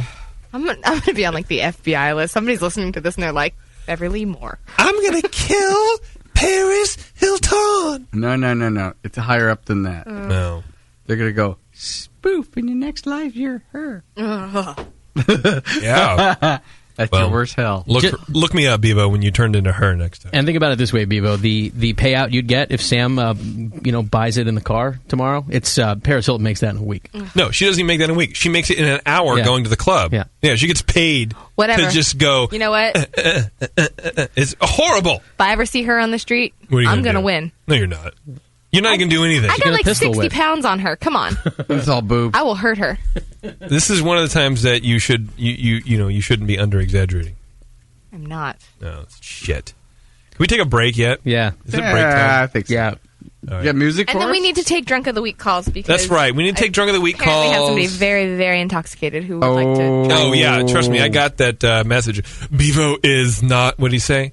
Bevo isn't letting a golden DOTW calling in. Well, now you can. That's because Is it he- hasn't been announced that you're allowed to call in yet. Is he I drunk follow the sexting? rules. Let me make sure. What do I got going on? I got. We were doing that last week. We have your announcements, right, Scott? That's right. Yeah, load them up during the break, and then we'll do. Bitches. I'm going to do it online. I'm going to do it on the mic so everybody knows what I'm doing. What are you doing? Wow, you got a lot in here, man. What James, the clean hell? this fucking garbage out. 304-12, right? Is that the phone number for the show? 304-12. No. Today's the 18th. Yeah. The 18th. announcement. It's St. Patty's Day plus one. Right. That's how I remember. It's very helpful. I just Thank you. screwed everything up. What are we doing here, Jip? I'm trying to Go, load buddy. my thing, man. I can't do it. Keep it moving. Oh, come on. Hey, Doc, what was the OG on that quote, by the way? Yeah. Finally, what was it? See, Scott, I just want to point out how professional. 10:40. Shut up for a second. How professional Tasty was 10:46, because he saw that there was an issue going on, and he decided to kick it into gear instead of just making fun of me, Scott. So I just want to let you know that. I want to point that out to you. What do you think, Scott? Talking to you. I'm listening to Tasty and Doc off the They don't mics. even know they're off the mic. I know, right? but their conversations. This is what happens when you try just having your own conversation aside from the host, who's actually trying to make some radio, and then you keep going on and on and on. I thought making fun of you was pretty good radio. Which part of the radio are you trying to make, Chet? Are you back? Who, me? I don't know. I'm trying to figure some bullshit out right you now. were trying to find Scott's clip or whatever. I was but I was trying to praise you. I was trying to fill the air. I was trying to fill no dead air like there it is. Okay, here Justin we go. hates. I don't know what's going on. No, I know. I appreciate that, but I was trying to praise both of you for it, and then you wouldn't let me praise you guys for it. I'm sorry. You just kept talking. Well, I'm like, hold the fuck on for a second. I thought you were trying to close us out. Fuckers. No, I wasn't trying to close anybody out. This is a horrible. Oh, that's good. I like that. We're going to be back. We should order pizza, Scott. And anyway, we'll come back with Drunk of the Week. Call in 888-401-BEER. We're going to do a Twitter game, and we'll wrap up after this.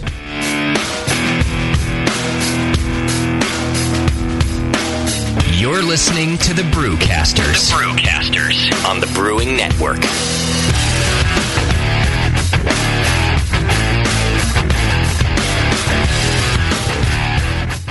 A vial of White Labs yeast is the key to your best beer. When you open a vial of White Labs yeast, you're giving your beer its best chance for a perfect fermentation. In addition to their already incredible variety of yeast, White Labs is proud to announce WLP 90, San Diego's super yeast, now available year-round. WLP 90 is super clean, super fast fermenting, with low esters and has a neutral flavor and aroma profile. It's alcohol tolerant and highly flocculent. For more of the latest White Labs news, click over to whitelabs.com, where you can read reviews of yeast, learn in the lab section, and join the customer club. And if you should find yourself in San Diego, White Labs has a brand new training facility for craft brewers and home brewers alike. whitelabs.com. Discover yeast, nutrients, enzymes, and more for commercial breweries, home brewers, and homebrew stores. White Labs. It's all in the vial. Did you know the Brewing Network's very own Code Writin' Fool's son, Ryan Wolf, has opened a beer mecca in Missouri? The Wolfbrow House of Beer has hundreds of beers from all over the world and is conveniently close to I-70 in St. Peters. Free tastings, Saturdays 4 to 6 p.m., featuring special guests from local breweries. The best build-your-own six-pack around, with every style represented. And kegged craft beer available for your kegerator, too. There's always something new at the Wolfbrow House of Beer. New and hard-to-find beer every week. No two visits are the same, just like passing out at the Rat Pad. Hi, this is Ryan from Wolfbrow House of Beer. Mention the Brewing Network when you stop in for some cool free stuff. Mention JP for a swift kick in the ass. The Wolfbrow House of Beer. Beer with personal service from a member of the BN Army. This is Code. Visit my son's shop or I'll yank the BN website down. www.wolfbrow.com.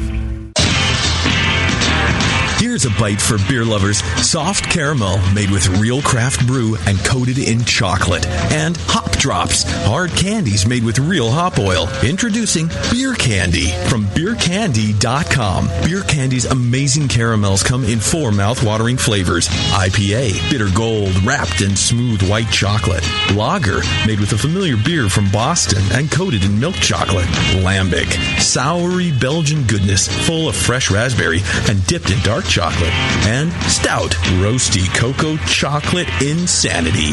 Hop drops are made with Fuggles or Cascade hops and are known as the candy that bites you back. Choose from sampler and full sizes of both and make your mouth jump to life. All at beercandy.com. Hop drops and beer caramels. Satisfy your sweet tooth as only a beer lover could with Beer Candy. Visit beercandy.com today. Hey everybody, these are the Brewing Network's announcements. It's Sunday, March 4th. First up this week is a new brewery opening soon that's going to be very near and dear to the brewcaster hearts. As everyone knows by now, Northern California is rich in brewing tradition and is home to some of the best breweries in the world. Hoping to add to this proud history, I'm pleased to announce that there will be an all-sour, all-barrel-aged gypsy brewery launching in the San Francisco Bay Area named the Rare Barrel. What do they mean by Gypsy Brewery? Well, they plan to partner with the great breweries of the Bay Area for their brewing needs, and they'll be building their own barrel warehouse for fermentation, packaging, and serving of beers to the public. The team is made up of people committed to producing the highest quality sour beer, including Jay Goodwin, who's the former brewer and head of barrel aging at the brewery down in Orange County, Alex Walash, who's a home brewer and a sales rep in biotechnology, and Brad Goodwin, entrepreneur in the pharmaceutical industry.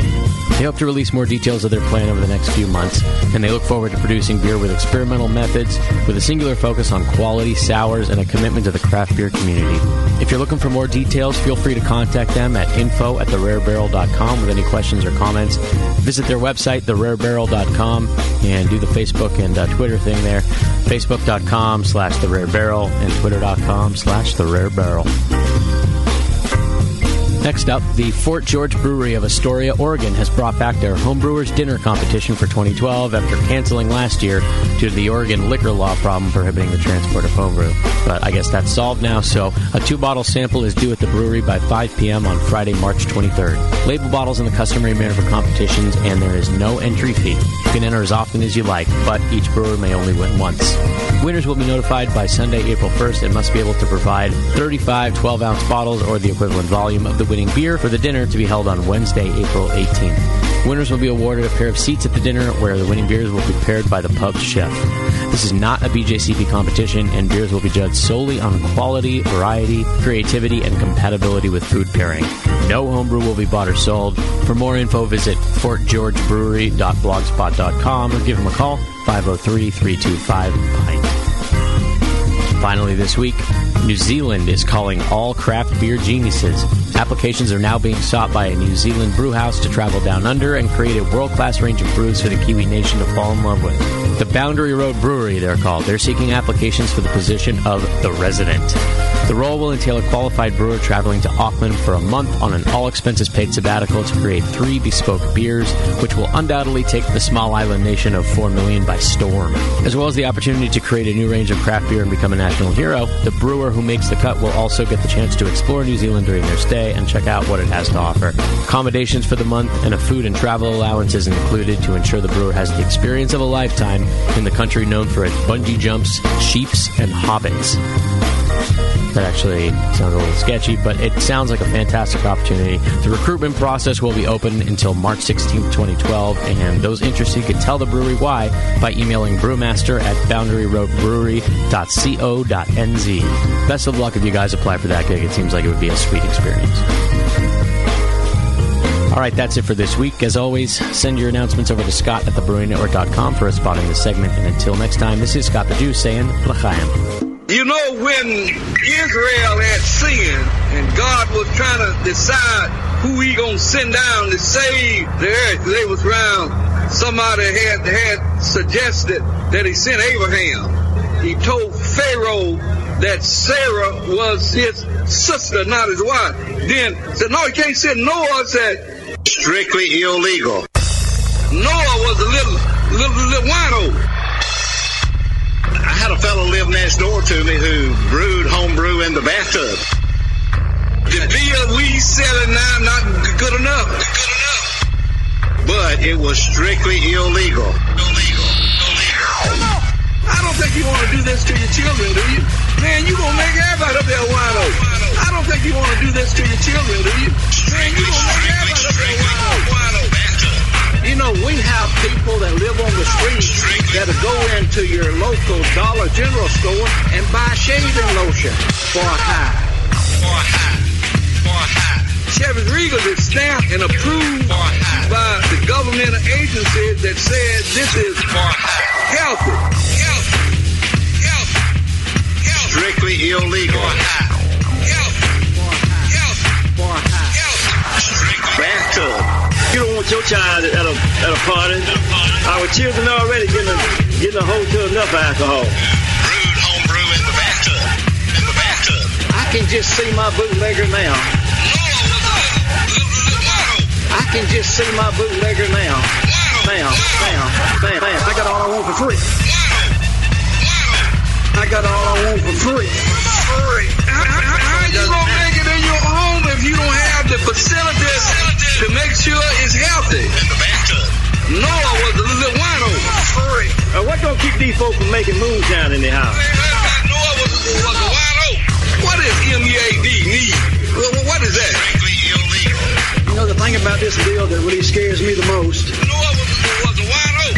You got to be scientifically trained. I don't think you want to do this to your children, do you? To determine that. Noah was a little wino. Chevy's Regal is stamped and approved by the government agency that said this is healthy. Chevy's Regal is stamped and approved. Strictly illegal. You know, when Israel had sinned, strictly illegal. God was trying to decide who he gonna send down. Strictly illegal. Somebody had suggested that he sent Abraham. Strictly illegal. He told Pharaoh that Sarah was his strictly illegal sister, not his wife. Then said, no, he can't send Noah. Said strictly illegal. And buy shaving lotion for a high. Strictly illegal. What is MEAD need? Man, you gonna make everybody up there wino. Strictly illegal. Man, you gonna make everybody up there wino. Strictly illegal. You got to be scientifically trained. Man, you gonna make everybody up there wino. Hey, everybody, these are the Brewing Network's announcements for Sunday, March 18th. Attention brewers and mead enthusiasts. Brewmeisters Anonymous is proud to announce the 9th annual Arizona Mead Cup Homebrew Competition. It'll be held on March 31st and April 1st in Phoenix. It's been running since 2003. The event has drawn support from numerous organizations, mead and cider companies. The 2011 competition was a huge success with 65 entries of mead and cider. This year's deadline is March 22nd. They ask you to please consider entering your mead and cider in the mead-only competition. Entry fee is $8, and they only need 2 12-ounce bottles or 3 7-ounce bottles. For more information, visit Brewmeisters Anonymous' website at brewarizona.org, or feel free to contact Sonia Lockhart at meadlady@gmail.com. Next up this week, the planets have aligned, or more accurately, they will on May 20th. While most of North America will be left out, including cities like San Francisco and Sacramento, Truckee happens to lie in the path of totality for the annular eclipse coming up later this spring. Our friends at 50/50 Brewing Company happen to be celebrating their 5th anniversary. They, of course, produce the highly acclaimed Eclipse barrel-aged imperial stouts. We've talked about that beer a million times. So they decided to team up with a local nonprofit called High Fives to host a party in honor of both occasions. A 50/50 beer garden, barrel-aged spirit garden, and some excellent food offerings are planned. Also, they're going to start making room for expansion, so they're going to be offering some rare bottles for sale, including previous vintages of Eclipse and other barrel-aged blends and some new products. Additionally, there's going to be a raffle and a silent auction. Tickets are available at a discount in advance by going to 50/50's website, and entry includes food tickets, live music, games for the family, and viewing glasses, of course, so you can check out that Eclipse without burning your eyeballs. So, real quick, Sunday, May 20th, 2012, it's noon to 8:30 p.m. at 50/50 Brewing Company in Truckee. $14 in advance, $17 at the door, $7 for kids. Check them out, 5050brewing.com. That's it. Short list this week. As always, for a spot in this segment, send your announcements over to Scott at thebrewingnetwork.com. And until next time, this is Scott the Jew saying l'chaim. Live. Beer Radio. The Brewing Network. The Brewcasters. If you're just starting, don't be discouraged by all this stuff. It's so easy. Just throw it together. Put some sugar and some water and some yeast in there. Yeah. Brewing Network. The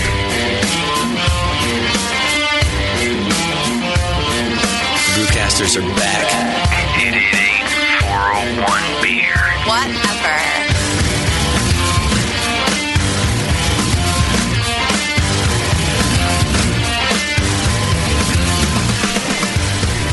Whatever.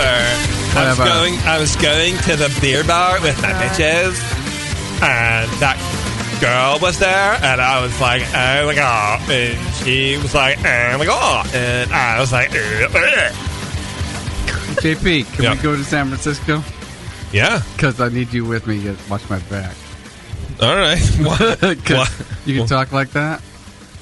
I think you just did, yeah. Some of the places I need to go. You need people to talk like that? Yeah, I do. Where do you go? What do you do in the dark hours of the night? It gets me into places I shouldn't be. You think so? Yeah. You think a 6'5", 220 frame is going to get you into somewhere? And like, oh, do you not? You know what? Yeah. That will get me in anywhere. Yeah? Yeah, it will. Well, shit, howdy. Let's do it. Only if I can pick a couple of the places. Of course. Well, Eagle Bar, Eagle's Nest, the White Swallow. Ew. That's not a real place, is it? Yeah, it is. That's Castro. so gross. It's right next to Moby Dick. Wow. I've never been to the Castro. I think I've driven through it. I've never actually taken the time to. You would love it. It's fabulous. See the name. It's actually real gross. It's nasty. Sure it's kind of a gross. But the residential part of the Castro is beautiful. It's Cafe du Nord in the Castro. I've been there. Yeah. See, you just said that like, well, I have a black friend. You told that's how you just said. Oh. I mean, I know some black people. It's okay, right? I know one. You do know one. Castro's a very weird combination of very clean, like you said, the residence is like there's no trash, it's beautiful, and extremely dirty. Yeah, it's real weird. Because there's this naked dude sitting on bar stools. I mean, that's normal, I guess. Oh, yeah. That's just like a normal Wednesday. But they're very polite. Yeah. Well, and then afterwards they'll come up and they'll offer to push in your stool. Mm-hmm. Ew. Oh, doll. Wow. We just have welcome back to the session. I mean, excuse me. Welcome back to another beer podcast that we've never heard of. It's Talking with Paul. Oh, gross. Back to the session. Glad we weren't talking about the gay bars, huh, guys? Not like talking beer with Paul. I know a gay guy. Are we on? Yeah. Sorry about the double shot of Scott's announcements. I loaded the wrong break, or I loaded the wrong thing, and then he's like, "Well, you should play the other one because I did them." I'm thinking, is anybody gonna fucking know or care? Yeah, they got double information. Yeah. Shut up. Yeah, that's true. No, I don't have an issue with. I just want to make sure the ones I did for today got played, and they did. So All right. Excellent. Well, I still don't think anybody cares or notices. See, the problem here is, Scott, I think it's in the way that you're labeling everything. Because it has announcement. You have two that announcements 2012, both titled 3, and one is 2 minutes and one is 3.5. Yeah, so but I blame you. I blame you. I said 3/18/12, not just 3. Yeah, but I label everything with the full date. 3/18/12 didn't come through, so I blame you. Perfect. And that's how we get out of it. By 18, what do you think of that? Let's do Drunk of the Week, 888-401-BEER. That's 888-401-2337. We're also going to go through the Twitter game. We're also going to taste some of Doc's beer. If you can't tell, we're trying to kill time until the pizza shows up. So this is kind of a Duvel clone. It's Golden Strong. It's a little young yet. Wait, by the way, I'm going to cut you off for a sec, Doc. Why? Why would you do that? Because Bevo just ran out of the room. She heard babies crying. Because her baby's crying. And I think that's more of a testament to Sam's parenting skills. That she doesn't trust... She doesn't trust her husband. The second she hears the baby, it's a beeline. Yeah, it's like, room. what are you doing to my child? Yes. And he's like, he's trying the best he can. It's making noise. And she just runs out of here like he's pulling a Michael Jackson. I just want to make sure she's okay. Oh, come on. But but Sam is out there. You don't trust him enough to make sure that she's taken care of? I think that's a rhetorical question. Okay, I mean, nothing soothes her like I do, though. But if you left her out there with Justin's mom, and that extra wailing went on, run out there. But his dad, Were you calling a come whale? on, Dad, extra wailing. Let Dad deal with it. Come on. Why don't you stop being an over complicated? You're gonna have to let go of the reins at some point. You're giving Sam an inferiority complex. She's only 5 months old. I don't have to let go yet. Well, when you're doing your job, just a little. When you're working, When I'm paid for this job, then I will. Phone's ringing, Bevo. It's still a job. Phone's ringing. Still Bevo. a job. Whatever. You want to take during the week call, Scott? Let's do it. Doc, I mean, yeah, whoever you are. Okay, we're both Scott. Karen, you do me a favor and shut the door, please. That whiny, crying baby was over there and crying and whining. Schumann doesn't even live here anymore. Schumann doesn't even live here anymore. That's when you should run out of the room. Is when Schumann is in the house and your baby starts crying. Yeah. Caller, who's this? Dave from Albany. Dave from Albany. That's New York, right? Yeah, sir. Western New York. How you doing, buddy? Are you calling for Drunk of the Week? New York. Or what are you calling for?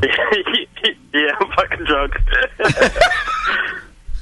He's a jovial drunk. Yes, he is. Yeah, right. Cannot deny it. Are you drunk all by yourself, or do you have friends?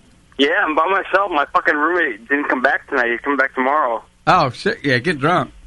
Get hella drunk, too. All right, so I got a fucking thing. I got a resume. Are you getting drunk on your roommate's beer? No, he's not here. It's all my beer. All right. I've never fucking listened live. It's awesome. By the Is way. it awesome?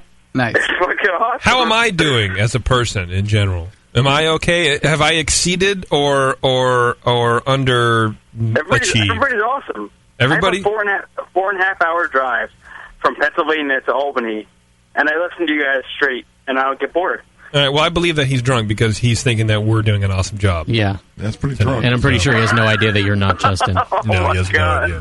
What have you had to drink, Dave? Jesus Christ. All right, I've had a Trogs Nugget Nectar. All right, and Nug. Trogs Dreamweaver. Dreamweaver, all right. Saranac Single Malt. Another Trogs Nugget. Centennial IPA. Jesus Christ, I can't even talk. Centennial IPA. Another Trogs Nugget. Saranac Pale. Another Trogs Nugget. Genesee Regular and Genesee 12 Horse. Another Trogs Nugget. And then another Trogs How much Nugget. time was elapsed from the first to the last? When you guys started, but I only had a sandwich today, and that was all I fucking had to eat. I'm fucking starving. That's it, man? I'm drinking it. I'm drinking my calories today. I guess I got to drink to survive. Yeah, you know, it's Sunday. You should make some mac and cheese. He also posted his. I got class tomorrow at 9. Ouch. And I gotta wake up because it's downtown. I gotta wake up at like fucking 8:30. Oh, my God. Or 8 o'clock. I hope it's not a phlebotomy class. Nah, it's a fucking... It's a criminal justice class. A criminal justice? He also put his phone number in the chat. People have been texting him. Why give him a wake-up call? Why would you post your phone number in the chat? Drunk. Bro. I'm fucking bored, dude. Well, would you like to leave it for all the archive listeners from now until infinity? Yes. All right, go ahead. No. Let's just save him right now. No. Yeah, don't do that. Can you imagine in like 5 years someone's texting, well, what are you doing, bro? Let's just say no. I'm going to save you right now. Fuck you, Spider Wrangler. It was 8 beers. Give me a break, dude. I had a sandwich. Yeah, Spider. Uh-huh. Hey, Dave, you studying to be a cop, buddy? Sorry. Dave, are you studying to be a cop? Yeah. Yeah. He's a future of law enforcement, everybody. And Hey, if at least he knows if I can't the be other a cop, side. If I can't be a cop, I'm gonna have a brewery. Oh, I'll come figure it on. out. How many Irish cops are out there? How many are that are They're not out there. Irish? No, and they don't drink. Right, yeah. Okay. All right, Dave, you're in the running for During the Week, my friend. Yeah. Thanks for listening live and hanging out and participating and all that kind of nonsense, man. I'm glad you enjoy it. First time live. It's Good, man. Glad to know you're out there. Thanks for doing it. Every fucking Sunday. Every Sunday, first time live? Next time, second first time live. But I'm gonna fucking hang out every Sunday. Good, man. Sorry You for should. cursing. Well, why haven't you yet? That's the question. Yeah, exactly. What the fuck's wrong with you? I'm always out drinking. I'm always out drinking. Are you home alone right now? Yeah, my roommate's not coming back till tomorrow. I'm drinking alone. I got a lot of beers under my belt alone, and it sucks. Well, take them out from your belt and drink them. Trust me, that's how it works. It works better. All right, buddy. Thanks, man. Thanks, guys. All right. Later, Dave. Later. All right, goodbye. I don't know how to hang up. Just press hold. Just gonna do that. That work? Caller, you're on the internet. I am on the internet. Is this Dave I'm again? On the phone. You're on the internet. Sounds like Dave. What's up? Who is this? This is Dave. This is Bruiser. Oh, Bruiser. What's up, bro? Were you the one who tricked us with your funny email? I did. Oh, you I did. silly goose! Did I get you? You got us. I got you. Remember, he was the one who was like, "Oh, I hate everything, and you guys all suck, and I'm never listening again." He's from Jersey. Yeah, he's from Jersey. Right. Even though I know it was a joke, I'm still a little stung, Bruiser. Right. I wasn't sure it was a joke. I didn't give a shit, so I wasn't like... I didn't get it. I'm still calling in, so you know it was a joke. Okay, we okay. And I'm still giving you fuckers $2 a month. So Wow. Well, see that was the part I was a little bit worried about. How about that? Yeah, Doc doesn't get his 5-cent cut. I didn't care about your attitude. It's the $2 I was worried about. How you feeling, Bruiser? You drunk? Nah, I'm taking it easy tonight. Well, that's good news. Why are you calling in then? I send you. I got a limerick. why I got they're a limerick for you, Oh, buddy. that's right. Well, I'm trying to go through all my bullshit, Viva. I'm sorry. I'm sorry that sometimes I get confused. Well, okay, that's right. Here, I got you right here. Don't worry you're about forgiven. it. Don't worry about it. Ooh. Oh, by the way, Viva, have you seen that new taco at Taco Bell that's coated in Doritos Yes, nacho I have. cheese? I've seen it. Have you had it yet? No. I'm counting on you to get it for me No, and bring it. We can I'm share actually- it like Lady and the Tramp style. I'm not trying not to eat bad. Oh, my- Worst thing I've eaten all week is that cheese bread. Oh, my kids saw the Dorito taco thing. I had to slap them. Should, and I'll slap them for you. All right, Bruiser, go ahead. Spicy Fritos? No, it's like a. I don't know what the. The taco is made out of Dorito. It's the like a taco taco shell is Doritos. Yeah. Yeah. It's like coated with nacho Oh, my cheese, God. which is the best part of the Dorito. I just shit my pants. Just hearing about that. What, did you have one? Oh, No. but No, just listening to you talk about it. Yes. Oh, just think it's an awesome marketing thing. It's great. It's great for Doritos. Well, because they own Taco Bell owns Frito-Lay. No. That's why they have the burrito with Frito. Oh, right. Doc, They get a deal on them. Sounds like part of the Occupy movement. Did you know that the big corporations own, for example, No, I'm just pissed that they didn't put the two together yet for a long time. when are they going to do the Cool Ranch? That's the next obvious choice. Oh, God. Right? Yeah. Get your hand out of your pants, first of all. Did you not fire off that email to them? No. Maybe? What? Come on. What email? No, I should. What? Do you think they just know this stuff? I would hope feedback at FritoLay.com. Yes. But what if I want to sign into their forum? How do I do? All right, Bruiser, you have a the chat room is really live right now. fuck the chat room. You have a limerick, right? You have some sort of limerick. All right, and I apologize for not looking at it. St. Patty's Day. I got it at the in the feedback email, and I don't know. I don't like something skeeves me out about opening attachments from people I don't know, so I never do it. So that's fine. Anybody who sends me an attachment, I never open it. So go ahead and read it to me now, please, in an Irish accent, preferably in a leprechaun voice from Leprechaun 4 in the Hood. Yeah. I don't know. I've never seen the movie, so I don't know if I can pull it Well, off. But first of all, that makes you an asshole. But go ahead. Just fake it. Okay, here we go. There once were some dudes from Pacheco. Every Sunday they hosted a beer show. When I'd tune in at 5 and hear them all chatting live, I'd kind of jizz in my pants, no homo. Well done, Dave. Well done. It's almost a haiku. It's almost an A haiku. It's nothing like a haiku. Well, it's almost as in it's not. You throw out the Irish brogue. It could almost be. It reminds me a lot of The Man from Nantucket. Yes, it does. Which is also a limerick. Well, yeah, that's essentially what it was based on. Well, that'd be a limerick. Bruiser, so you're not drunk. You're not calling for during the week. You just wanted to spit some rhymes, right? He's a poet. They don't know. Share. I just wanted to share. You know. Well, I appreciate it. That was good stuff. Thanks for calling. Thanks for having me. All right, buddy, take it easy. Hey, Doc, thanks for sharing Okay. this beer. What is this? Yeah, let's talk about that while we wait for more drunk of the week calls. It's really kind of creamy. What's the deal with that? This is Pizza's here. Pizza's here. I love the doorbells. It's great. This is basically it's a golden Belgian golden strong, dual clone kind of thing. It took a lot of babying. You have to feed it to get it from. Can I say that I love dogs? I think everyone should own a dog, and more importantly, what you should do with your dog is never train it to not bark at the fucking doorbell, ever. Never train it to not bark, because at some point you're going to want to not have that bark, and you'll never get it. But you know what your room never smells like when you own a dog? Cat piss. Well, that's true.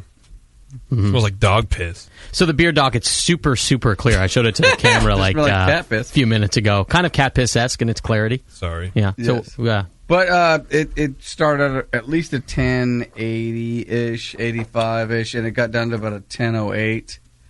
This one I actually used some Beano tablets at the end. Oh, really? I really wanted to finish low. Yeah. I already feel like my gas is subsiding. Yeah. But it's basically an amylase enzyme, so it breaks things up so... short makes a long short... So the yeast can ferment it down even farther. So if this were like the late 1800s or during Prohibition, you could sell this as like an anti-gas medicine. Right. Yeah, you're a snake oil salesman. I appreciate that. So, but this is still real early on for this one. I cut some out. I filtered it, carved it up. It's very clear, but it's at this high alcohol, you can't even taste it. So what percent sugar was this? What did you put in for sugar? Probably 20%, 25%. But I did it in increments. You dosed it during the ferment, you're saying? Yeah, definitely. So almost all the corn sugar, it's candy sugar actually, it went in about every 2 days. I put another pound. How do you decide when to put it in? You just have a schedule and just put it in those days? Yeah, I watched the regular ferment slow down a little bit. Oh, I see. When you see then I put some more into the primary. It kicks back up again when it starts to slow down, which is about every 2 days. Nice. Put some more in. And you just don't want to overdo it. Overdose it. Yeah, sugar. if you put like 4 or 5 pounds in all at once, and I'm talking about a 22-gallon batch. Okay, good. If you put too much in all at once, it'll just shut down, and then you end up with a non-fermentable, really kind of a sickly sweet beer. Wow. This one is really light. No, I don't, and I'm not getting all that alcohol. I mean, even for as young as it is. No, it's got to be at least 10%. Wow, yeah. At least. Is it that high? Wow. Yeah. Tastes great. Yeah, it's creamy. It's got like a creamy ale. It does. It's got this creaminess to it, and It's one of my favorite beers I've ever a dessert probably beer or brewed. something. Yeah. It's great. It's pretty good. Is this the first beer you've put Beano in? No. You've done it before? No, but this one I kind of figured it was coming, so I really wanted to really finish down. I was starting to slow down. It was about 10, 12-ish, something like that. So there's regular Beano tablets will come in like that hard thing you got to crunch up. But if you can get like the CVS pharmacy stuff, it comes in little capsules. It's already powdered. Really easy to put in. It comes in liquid form, too. Really? Oh, yeah. Nice. I feel like we're at an AARP meeting right now. I can't swallow them big I don't pills use it for anymore. I can't swallow them big pills, so I got to crunch them all up. Want to take another phone call? Of course. Yeah, let's have them. Think it's going to be better than the other one? Oh, I think Bevo's still on the line. I'm still trying to figure out this hybrid nonsense. We've gotten two phone calls. One was actually Drunk of the Week. The other was just a guy. Like I had poetry. Well, I'm waiting for the like last week's call. We have Henry on line 1. Henry? Tatas of the week. Drunk of the week. Henry. Hi, Henry. Hi, guys. What's happening? I'm Henry Hudson. Yeah? Are you Henry? I'm Henry Hudson. What do you have? What would you like, Henry where you Hudson? calling from, Henry? Yeah. Like everything. You calling from every? You got another shitty limerick for us? Holy shit, guys. What a maniac. There's no repeat calls. What do you think, I'm stupid? With a T at the end? Fuckers. Stupid. Just because you fooled Bevo doesn't mean you can't fool me. I know everything in the world. Let's see how long we can just be quiet. Should we do the Twitter game? No, I want to play the quiet game. Because I know it'll piss everyone off. Put And that guy back on. want to be as quiet as possible. Oh, God, no. Let's do a Twitter game. Because we're clearly not getting any Drunk of the Week calls. And this is the third time that's happened to me. The third time I host the fucking show. The third time nobody wants to call in for Drunk of the Week. Next time, ask for it at the beginning of the show. Well, no. But first of all, don't talk to me like I'm 4 years old and I put my hand on the burner and burnt my hand. No, well, it's like next time, don't do that. Well, motherfucker. It's not just you. It just happens. It's everybody. No, it just in the chat room. Sometimes we just don't get Drunk of the Week calls coming in. Don't blame this on you. But if you want to bolster your chances of having really hammered people calling in, ask them at the beginning of the show. Yeah, I'm actually going to blame JP. Henry You might sounded not, really but- drunk. Yeah, but he called in to do the limerick the first time, and I asked him if he was Drunk of the Week, and he goes, "No, I just want to share this with you." No, dude, that was Dave. Yeah, it was twice. a different guy. It was the same guy, but with a different name. So same guy. Dave called in again. And Dave called in again. the It name wasn't Henry. Limerick guy that called in again. Limerick Right. guy was. Well, the either guy. way, someone called in twice, and that is against the law. Because Dave already is on the list for Drunk. So far, he's the winner. Oh, you know why no one's calling? I just realized it's because everyone was so hammered last night for St. Patty's that now they're all hungover and they're not drinking. Let's play the That's just stupid. the Twitter game. Yeah, I that's didn't what have I'm a chance to thinking. write anything down because I was stumbling through an interview. You wake but- up feeling bad, just drink more. Right? The question was on Twitter. The Twitter game was what the fuck was it, Scott? You remember what it was? What's the worst thing about being a beer geek? Yeah. Yes. So I think we got some good ones. When someone hands you a Coors Light in a can, the silver bullet, and they look at you like enjoy, and you just like, I'm not going to. I'm like, This is a weird one. This is from Andrew. He says, holding your tongue and not sounding like a jerk when someone says Pliny the Elder is a great Belgian beer. People say that? Apparently. I've never heard it, but it's pretty funny. I've heard that. We saw something on this show a long time ago about somebody described it as Belgian or something. Kung Fu Monkey 12 says, turning off the ladies when I talk about the wonders of yeast. That's pretty gross. Yeah, that bread thing. I forget how cool beer is and think I'm just a geek. That's Nico from Nico Brew. And then he says it makes your penis so big it's just tough to deal with. I like Nico. No, He's it a doesn't. weird dude. Usually I do. Yeah, he's a weird guy. John on Twitter says only being able to order an IPA, a double IPA, or a Russian Imperial Stout. That I can relate to. It seems like everybody just has this giant beers all the time. There's no session beers around anywhere, and that pisses me off. want to. Going from 6 to noon every time someone mentions a decoction mash. You know, it's a boner. 6 to... Okay, no one likes Thank that one. Tim Burt says, let me think. Nothing! Sounds like something Doc would say. That's not bad. Tim Burton? Tim Burton. Oh, man. By the way, speaking of Tim Burton, that douche nozzle. I saw a trailer for his new movie, Dark Shadows. You're old enough. You guys are old enough to remember Dark Shadows.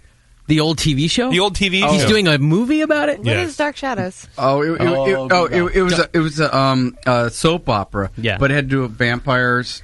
Yeah, you really it was like it. the worst B grade. You would dig it. I would come home from school and watch it. I was 10. It's on Netflix now. I was watching it, and I started having nightmares, and as an 11-year-old, I go, I got to stop watching that. And you wet your bed. I took myself off of it. From that ball of cheese? I really liked it. It was actually... It's good. It was creepy. And I mean, it was like 67 or 68 is when it came out. It was in black and white and transitioned to color, and then they redid it again. It was a soap opera, but it had to do with vampires. Barnabas Collins and vampires. Right. So now Tim Burton, I imagine it's Tim Burton, but Johnny Depp, more importantly, is Barnabas Collins, and they did a remake, and it's like cheesy, where instead of... Because the story is Barnabas Collins comes back to his old family estate, and he's not dead. He just went to live in England or whatever, and he comes back, but everyone thinks he's dead because no one knows he's a vampire, and then he slowly takes over and makes people vampires and all this kind of shit. But it's like now Johnny Depp wakes up, and it's like the 20th century, and there's other people living in his house.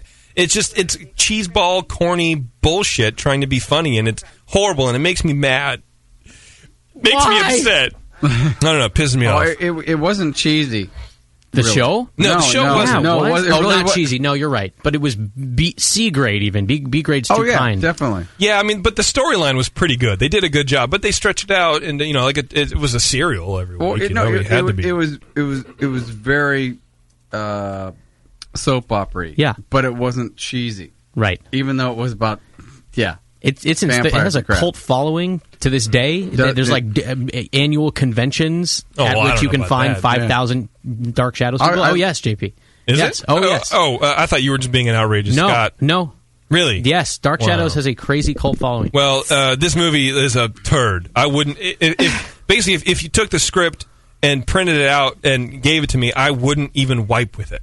It's that bad. You'd use your hand. It's horrible. Well, speaking of movies that you think are going to be terrible... and Johnny Depp, 21 Jump Street was hilarious. No. And they made fun of themselves. Like, there's a whole line in the movie about how, it's the cool thing now to take things from the 80s and bring them back like they're the new... they totally make fun of themselves. You actually saw that movie. Hella fun. It's so funny. I cried. I laughed. And Johnny Depp has a cameo in it. It's really ridiculously funny. Sam hates everything I like, and he thought it was a good movie. He thought it was really funny. I can't imagine that it was a good movie. It was real funny. And Channing Tatum is real pretty. I was surprised that they made it a comedy. It was because the original 21 Jump Street wasn't a comedy. It would have been so much better if it was like a 21 Jump Street. They made it more like a 24 kind of thing. Yeah, I don't know. Ice Cube was in it. Of course he was. Ice Cube. God damn it! Everything that I like is being ruined. So funny. I bet it wasn't. I bet it was horrible. I promise it was. You funny. like Twilight. I do. So anything you say is stupid. And dumb and full of Shut dumb up and things. answer the phone calls. I want to go home. I want to go home and I have too. To pee. Caller, who is this? Now you got me mad. Please. Caller, hello. Now he's afraid. Hello. Oh, you almost got dropped, bro. What's up? Who is this? It's Icky. Icky, what's up, bro?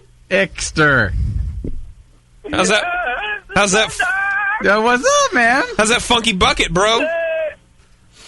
It's a funky bucket. Oh my God. I haven't talked to Icky in a while, man. What's been going on with you? Hey, just brewing a lot of beer. What are you doing? Drinking a lot of beer? Tonight. Drinking a lot of beer. So we've been bottling a lot of beer today. Yeah? I'm gonna take it down to Chad next weekend. Oh, right on. Down at Handel's Gastropub? At the Handel's Gastropub, I'll be there probably Friday or Saturday. Hopefully I'll be there Friday night, maybe Saturday morning. Oh, right see, on. How fast I can get the beer down there. But what are you coming here I got for? 35... What? Sorry, I didn't mean to cut you off on the interview show. What are you doing down here? Oh, I'm delivering my NHC entries. Is what I'm doing. Nice work. I'm sorry, you were saying something about 35 what now? 35 entries this year. Oh, good for you, Icky. All under the Brewing Network Club, I imagine, right? All under the Brewing Network. That's what we're talking about! Man. Are you going to bring any to do at Club Night? Are you going to be one of our Club Night dudes? Can I count on you? I didn't make it in for the whole. You're a piece of shit. I'm not going to make it to Seattle, but I could send some beer down your way. I'm sure because I've got a lot here. Where are you based out of, man? What? Where do you live? Where do you live? What? You don't. What? He lives in Reno. Steve, where does he live? Reno. He lives in Reno. Yeah, that makes sense. Or Sparks or something like that. Sorry, Icky. I actually have important things to remember, like how to tie my shoes and how to drive home and shit. I don't remember where you live. Like Reno. Yeah. Well, you should remember. Well, now I will. Because, yeah. Now I will. Yeah. Reno, it's about as much fun as this phone call. I'm just kidding. Yeah. Dude. Right, we should hook up and try to bring a keg of beer, and we can ship it for you. And making a bunch of promises that Tasty's going to have to live up to. If I bring a keg of beer down this weekend, or I don't know, at some point in time, you can take it to Seattle and serve it. Yeah, that'd be fine. That'd be rad. Preferably not this weekend, but before that, because if you leave it with us, we'll drink it, or we'll forget it. Yeah. Well, we'll figure that out. We'll figure that out. Yeah. All right. Sounds good. What have you? Are you calling for drink of the week, or are you just calling to fucking catch up with life? I've been bottling beer all day. So that means a lot of sampling involved, and a lot of sort of late, roundabout, sort of trial and sort of this and I've got 40 or 50 beers really, so it's kind of like narrowing it down, and it's this and it's 35, and trying to narrow it down. So you've had 8 million beers. There's a beer to Mars, and there's a butterfied, it's and this or that, all this, and then we can do this or triple blonde. I mean, what the fuck? All this, and is that really this? Or is this? Okay. Thank you. I love Icky. I just want to tell him that. Thanks for calling. Well, 35 entries at $10 a piece. That's some coin. That is some coin. And he narrowed it down to 35. There's not a whole lot of good replies from the Twitter game. I don't know if it's just because I'm ready to go. I think it is. But maybe it wasn't a good question. I think it's probably more of what it is. So it all falls on you. Dave Lau in the chat says, convincing, this is, by the way, the worst thing about being a craft beer nerd, convincing my wife not to buy more shoes when I've got hundreds of dollars in bottled beer in the cellar. That's sexist. It's pretty good. I like that. It's almost racist. Almost. Unless his beer smells like her feet. Eric Rocks 1. What's the worst thing about being a beer geek? He says, beer pong is really, really expensive. And to that I ask, how old are you? No, he's talking about playing beer pong with really good beer. Yeah, but it's still beer pong. You know what? Beer pong's really fun. Is it? JP is allergic to fun. You like dirty balls? That's why he's been sneezing the whole show. Oh, the dirty balls. Chris says, listening to BN podcasts at work and Justin reading an Adam and Eve promo about adult toys as my boss walks by. That's probably the leader for me. I'm amazed by how many people listen at work. Like, without headphones. Without headphones. Yeah. They're killing 4 hours at time is what they're doing. Yeah. At least. All right, hold on a second. Some jobs you can do that. Caller, you're on jealous. For a drunk of the week, I imagine? Yeah, I'm Dave again. Oh, you said your name was Trixie Letters. Trixie Letters. What are you, a fucking stripper? On the main stage, on line 1, Trixie Letters! Give it up. Hey, I'm Trixie Letters. What's up? Quit your grinning and drop your linen, everybody. Oh, man. Excuse me, that's rude. What do you want from us? I want to be drunk on the wing of chick letters.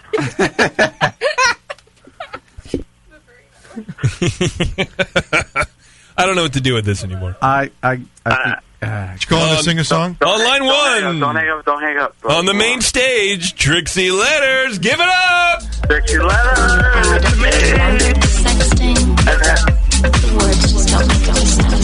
It's a 2-for-1 special going on right now. Get those dollars out and head to the champagne room for Trixie Letters. Trixie stage 2, Trixie stage 2. We've got lap dances for $10. What he means to us.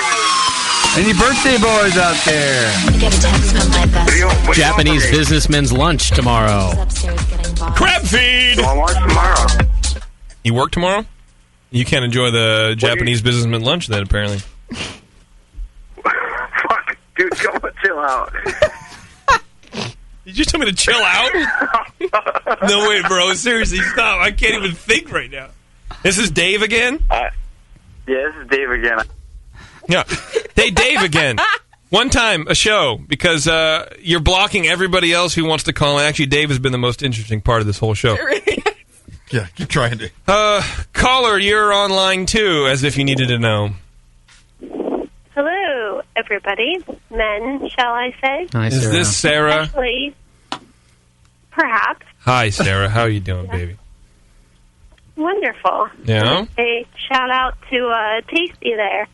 Hello. Well, hey, sir. Feel free to shout out. Nice. You're using your low voice tonight. So, you're not drinking, I can tell. You're using your low voice. No, I'm trying to not do the high-pitched voice. I'm going to try. Is this your serious voice? No, that's her second 6-hour voice. This is my serious voice. This is my doctor voice. Oh, okay. Oh. All right. Sweet. So, Do me a favor. Okay, so say this for me. Please, so can you pull your pants down? I want to check your prostate. They're already down. Oh, I see. You didn't get it. Sarah, Okay. use your doctor voice to... I'm glad to know about what yours are. She might command him. I am. But so I'm actually calling for Drunk of the Week because I have somewhat of a resume, I think, aside from other people that have called in. So I figured You mean Dave? my chance. All right, go ahead. Yeah, the one other person. Yeah. By the way, can I ask you a question before you start, baby? Sure. Why did you wait for me to host the show to call in as Boring Sarah? Boring. Sure? She's just getting going. I'm positive. Okay, go ahead. I'm matured. I just want... I'll say. All right, go ahead, baby. What did you have? Okay, so I had a Ruthless Rye from Sierra Nevada. Then I had 2 of the Optimums from Sierra Nevada, which actually I enjoy greatly. And then came back home, had a couple of our homebrew dried stout, and Bridge Brew Works. They made a Moxie coffee stout with Ryan Hastings. I'm giving a little plug here right now, but I actually had 3 of those, and then ended up going. Yeah, exactly. I'm accepting that I'm the female in the household, and then I had 3 of the Bridge Brew Works Lager. So that's a local brewery right by our house. So I've had a significant amount to drink, and I'm pretending that my voice is at this pitch all the time. Well, I think that's how Tasty talks. I think. Yeah, it's pretty much. He has to pretend. Do you think your local brewery uses Beersmith? I don't know if you've heard about Beersmith, Sarah, but Beersmith. With Beersmith, you can easily design world-class beers at home, much like the ones that you've just described to us. Oh yeah, we actually use it all the time. There we go. We're fans. Does it make your brew day easier? Because as far as I'm concerned, you can design a recipe in a few minutes and then generate step-by-step brewing instructions that tell you how to brew your beer. You can build recipes quickly, match your favorite beer styles, features for every brew from beginning to advanced. It supports extract, partial mash, all grain, and the weight of Bevo's Baby. Free 21-day trial and video tutorials at beersmith.com. Take the guesswork out of brewing with Beersmith. She's healthy. And let me tell you, it does take the guesswork out of it. It does. Makes it simple as making an apple pie. What? Well, it depends. Do you use store-bought crust or do you make your own? Both. At the same time? At the same time. I've never felt more like an airplane than I do right now. Just kind of going overhead. Yeah, pretty much. Was that it? Was that your recipe or your resume? Or, give me your recipe for apple pie. Now I'm hungry. So, how many apples? Go ahead. Oh, I love you, Sarah. I love you. I love you. I love you. I love you so much. But I don't know what to do. It's a good recipe. Or resume. Oh, I can tell by the blinking lights now that Bevo wants to go home, and she's locked everyone out. It's 8:45, and you're looking at me like it's an 8-hour show we've just done. I unlocked them. I want to go home. Why? Because I've been here almost 4 hours. No. She came here late. So. Oh, yeah. Almost 3.5 hours. 5 exactly. Well, we can be done, right? Pizza's getting cold.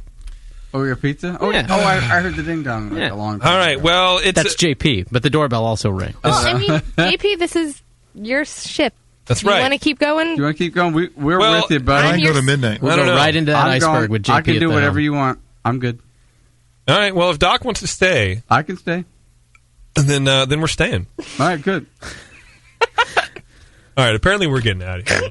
Wow. I heard a snort. Yeah. Sorry. In fucking Charlotte's Web and the pin over there.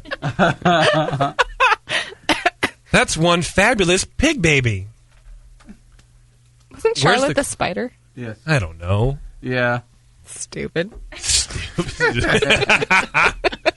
Where's the closing song in this stupid thing? Hey, He's a friend of mine, baby. No, it's JP's an asshole, right? You're going to do your announcements? Yeah, I got to do those. Who's the winner? Who's the Drunk of the Week winner? Yeah, well, look, maybe there's some things that I have to load. Just leave me alone for a second. Give him a minute here. For one Well, all right. minute. We have 3 choices. We have Dave from Albany, we have Icky, and we have Sarah. I vote for Trixie Legs or whatever the hell Trixie Legs. That was you in Hawaii 12 months ago, you whore. Rude. But accurate. Whore with her husband. Icky was pretty drunk. Yes, he was. He sampled a lot of things, you know. Yeah, you guys talk amongst yourselves while I fucking take a nap on this stupid thing. Okay. Feedback. Dave was pretty functional. He could dial lots. I can read you. I can read you the children's story that I'm writing. He can make up false names too. Sarah sounded great though, huh? She's very controlled and trying to control the pitch of her voice. She did. And she did. She had a good resume too. She had like 10 beers. A lot of them her boyfriend or That ain't enough. Ryan made it. Sounds like It's not enough. I still feel like we need to punish Sarah by not voting her for Drunk of the Week for getting so spectacularly shown up last week by Jordan. Oh, man. I was hoping she would call again. that was a hard act to follow. Yeah, it was. It doesn't have to be, though. I mean, I feel like true. Sarah could tie the game, you know? Send it She'd to have overtime. She'd have to up her game to tie the Exactly. Over the top. Well, that's a personal decision she'd have to make. So you guys want to vote? Let's vote. Who's voting for Dave from Albany, a.k.a. Trixie? Yeah, that loser. What? Okay, who's voting for Icky? And Sarah. I vote for Icky. I'm sorry. But it has to be anonymous. Unanimous. It's two to... I'd rather Who'd be you vote for? Any of those? I voted for Dave. So that's 3 for Dave. So we need to bring the Just Ickies over on to... sheer stupidity. That dude's so drunk and dumb. It's Yeah, But I don't want to give it to him because then it encourages everyone to call more than once. I only let him call through because we weren't having a lot of call. I mean, I was going to shut him down. Yeah. I wasn't going to let him call through, but then it got really funny with the names, and I just couldn't not do it. That's true. That's true. But I'm voting for Icky. Wait, vote again? Who voted for Icky? Just you and I. No. Well, Tasty and I are the winners. Trust me. if Dave hadn't called in twice, I would have voted for Icky. Why are you voting for Icky? Because I think he was the drunkest of the 3. And he called in once like a fucking human being does. No. He followed the rules. Right. Okay, I've been And he's a persuaded. human being. Yeah, I'm switching to Icky. All right. So, Bevo, would you, if David had only called in once, would you have voted for Icky? Bevo? That's the premise we're putting out there. Dave put his phone number into the chat room and let people text him. Like, encouraged them to text him. And I it's true. don't even want these assholes to PM me. To pee in you? PM, private message. Pee on you? I don't want anyone to pee in me either. Shut up. You said it. I don't know, man. PM. I don't know what you do on your days off. My cell phone number used to be on my Facebook account, and then I started getting random texts. Guess Are you what? serious? It's not there anymore. Man. Why was it even there in the first place? I don't know, because it's stupid. Yeah. Many people do. Oh, wait, you weren't married yet. No, I was married. Oh, wait, As you weren't married if she yet. wasn't. That's now why. I was drunk at NHC in Minnesota, and I put something on Facebook about why I didn't know why I was awake because it was like 5:30 in the morning, and somebody called me. And I was like, "Who the hell is this?" And who was it? Who was it? Hell no. I don't remember his name because I was drunk. All right, well, okay, Dave or Icky? Let's let the. I'm sticking with Dave. I've seen you at NHC at 5, 6 in the morning. I still look pretty. Oh, yeah, you do. Well, no, you Pretty fucking gave me that hammered. ugly look. You weren't happy with me and your husband. I was pregnant. I wasn't drunk then. We were singing good songs. You were singing Jump Jump outside my over window. and over outside my door. and over. You know what? And It then was the Schumann good. brothers took a shit in the fountain right outside of my window. Oh my God, I forgot about that. Yeah. What assholes? Literally. Did I mention pregnant? Not drunk. Bitchy. I hear everything. I didn't have the drunk cloud. So nobody's going to persuade you to go back from Dave. Oh, we got big trouble then. We're gonna stand up. I'm overriding it. I'm going with Icky for Drunk of the Week, everybody. You bitch. Justin's not here. He made that rule. I don't give a shit. I'm chastising Dave. I'm taking 4 votes from Dave because he called in more than once. But I so let that him. means he has -1 votes. Thanks to you. But He lost it because of you. I let him. It doesn't matter. He lost. Because he was Because of you. funny. Lost because of you. And then the winner from our Twitter game You suck. is... Sucky. Yeah. What did you just say? Said it 20 times. Are you hitting on me? No. Okay, here's the winner. The worst thing about being a beer geek is Brewmaster Flash. He says going to good beer bars and seeing a guy at the bar with his notebook taking tasting notes. Wow. That is the worst thing about being a craft beer nerd. Does that really happen? Yes, it happens more often than you think. They have special books for that, by the way. Okay, Yeah. you see the guy doing it. What do you want to do? You want to say, "Can I look at your book?" You want to say drink the beer, dude. It's just beer. Don't worry about it. It's not a I wine. wanna It's look not a at his book. cigar. I want to see what he wrote about. Well, that's true. All right, I guess I'm going to do my announcements, even though I've talked way too much, and I don't really give a Announcements. shit anymore, but I'm going to Just do it announce anyway. it. Come on. Show plugs. Here we go. All right, so we're going to do that, and then we're going to get out of here. What do you guys think? Good Yeah. shows, all right? It was fun. Yeah, it was good. Good job, JP. Thank you to Ladyface, by the way. yeah, awesome beer. Serena and Dave were awesome. Thank you Thanks for for- sending Yes. your beers, man. Yes, Yeah. that was Thank you. great. That was great. So, Our sponsors, anything in the store? that's, we just got a bunch of merchandise in. I see boxes out there. Yeah. Yeah, but big Jay's not here to boxes. put them in the store, Well, so it's going to be new stuff soon. Look forward to that. How about this? Look for it in the next week or two. There's some big boxes out there. There So you this go. is cool stuff happening. Thanks again for everyone for donating and basically hanging in there while we are going through our growth spurts, if you'll forgive the turn of the phrase. It won't happen again for a while because we have a pretty decent plan now. So thank you again very much for making us a success and being able to have some more server room and blah, blah, blah, blah, blah. Yeah. Thanks to all our sponsors. You can go to thebrewingnetwork.com and see the list of all those. But you got people like Adam and Eve, you got Williams, you got Northern Brewer, you have More Beer, specifically, who brings you this show each and every Sunday. Also, just real quick, off week next week, but That's we'll be right. back in April with Fitger's Brewing and Crooked Stave and Freetail and much more. All right. Here we go. I'm going to do my thing if I can make it work. Make it work. There we go.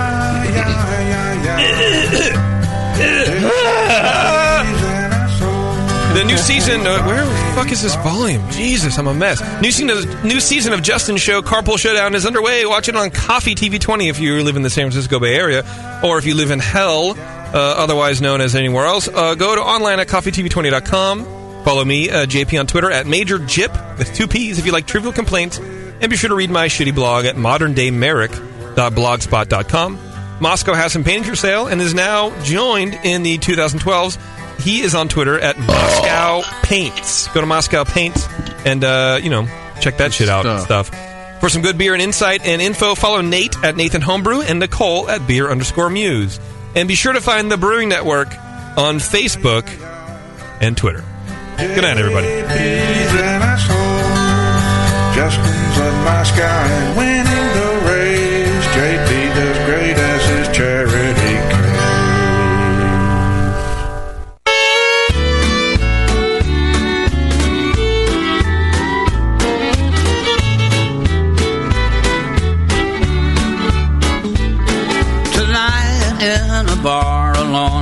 sitting apart from the laughter and the cheer, while scenes from the past rise before me, just watching the bubbles in my beer. And I'm seeing the road that I've traveled, a road paved with heartaches and tears. And I'm seeing the past that I've wasted while watching the bubbles in my beer. A vision of someone who loved me brings a long silent tear to my eye, as I think of the heart that I've broken and of the golden chances that have passed me by. Oh, I know that my life's been a failure, and I've lost everything that made life dear. And the dreams I once dreamed now are empty as the bubbles in my beer.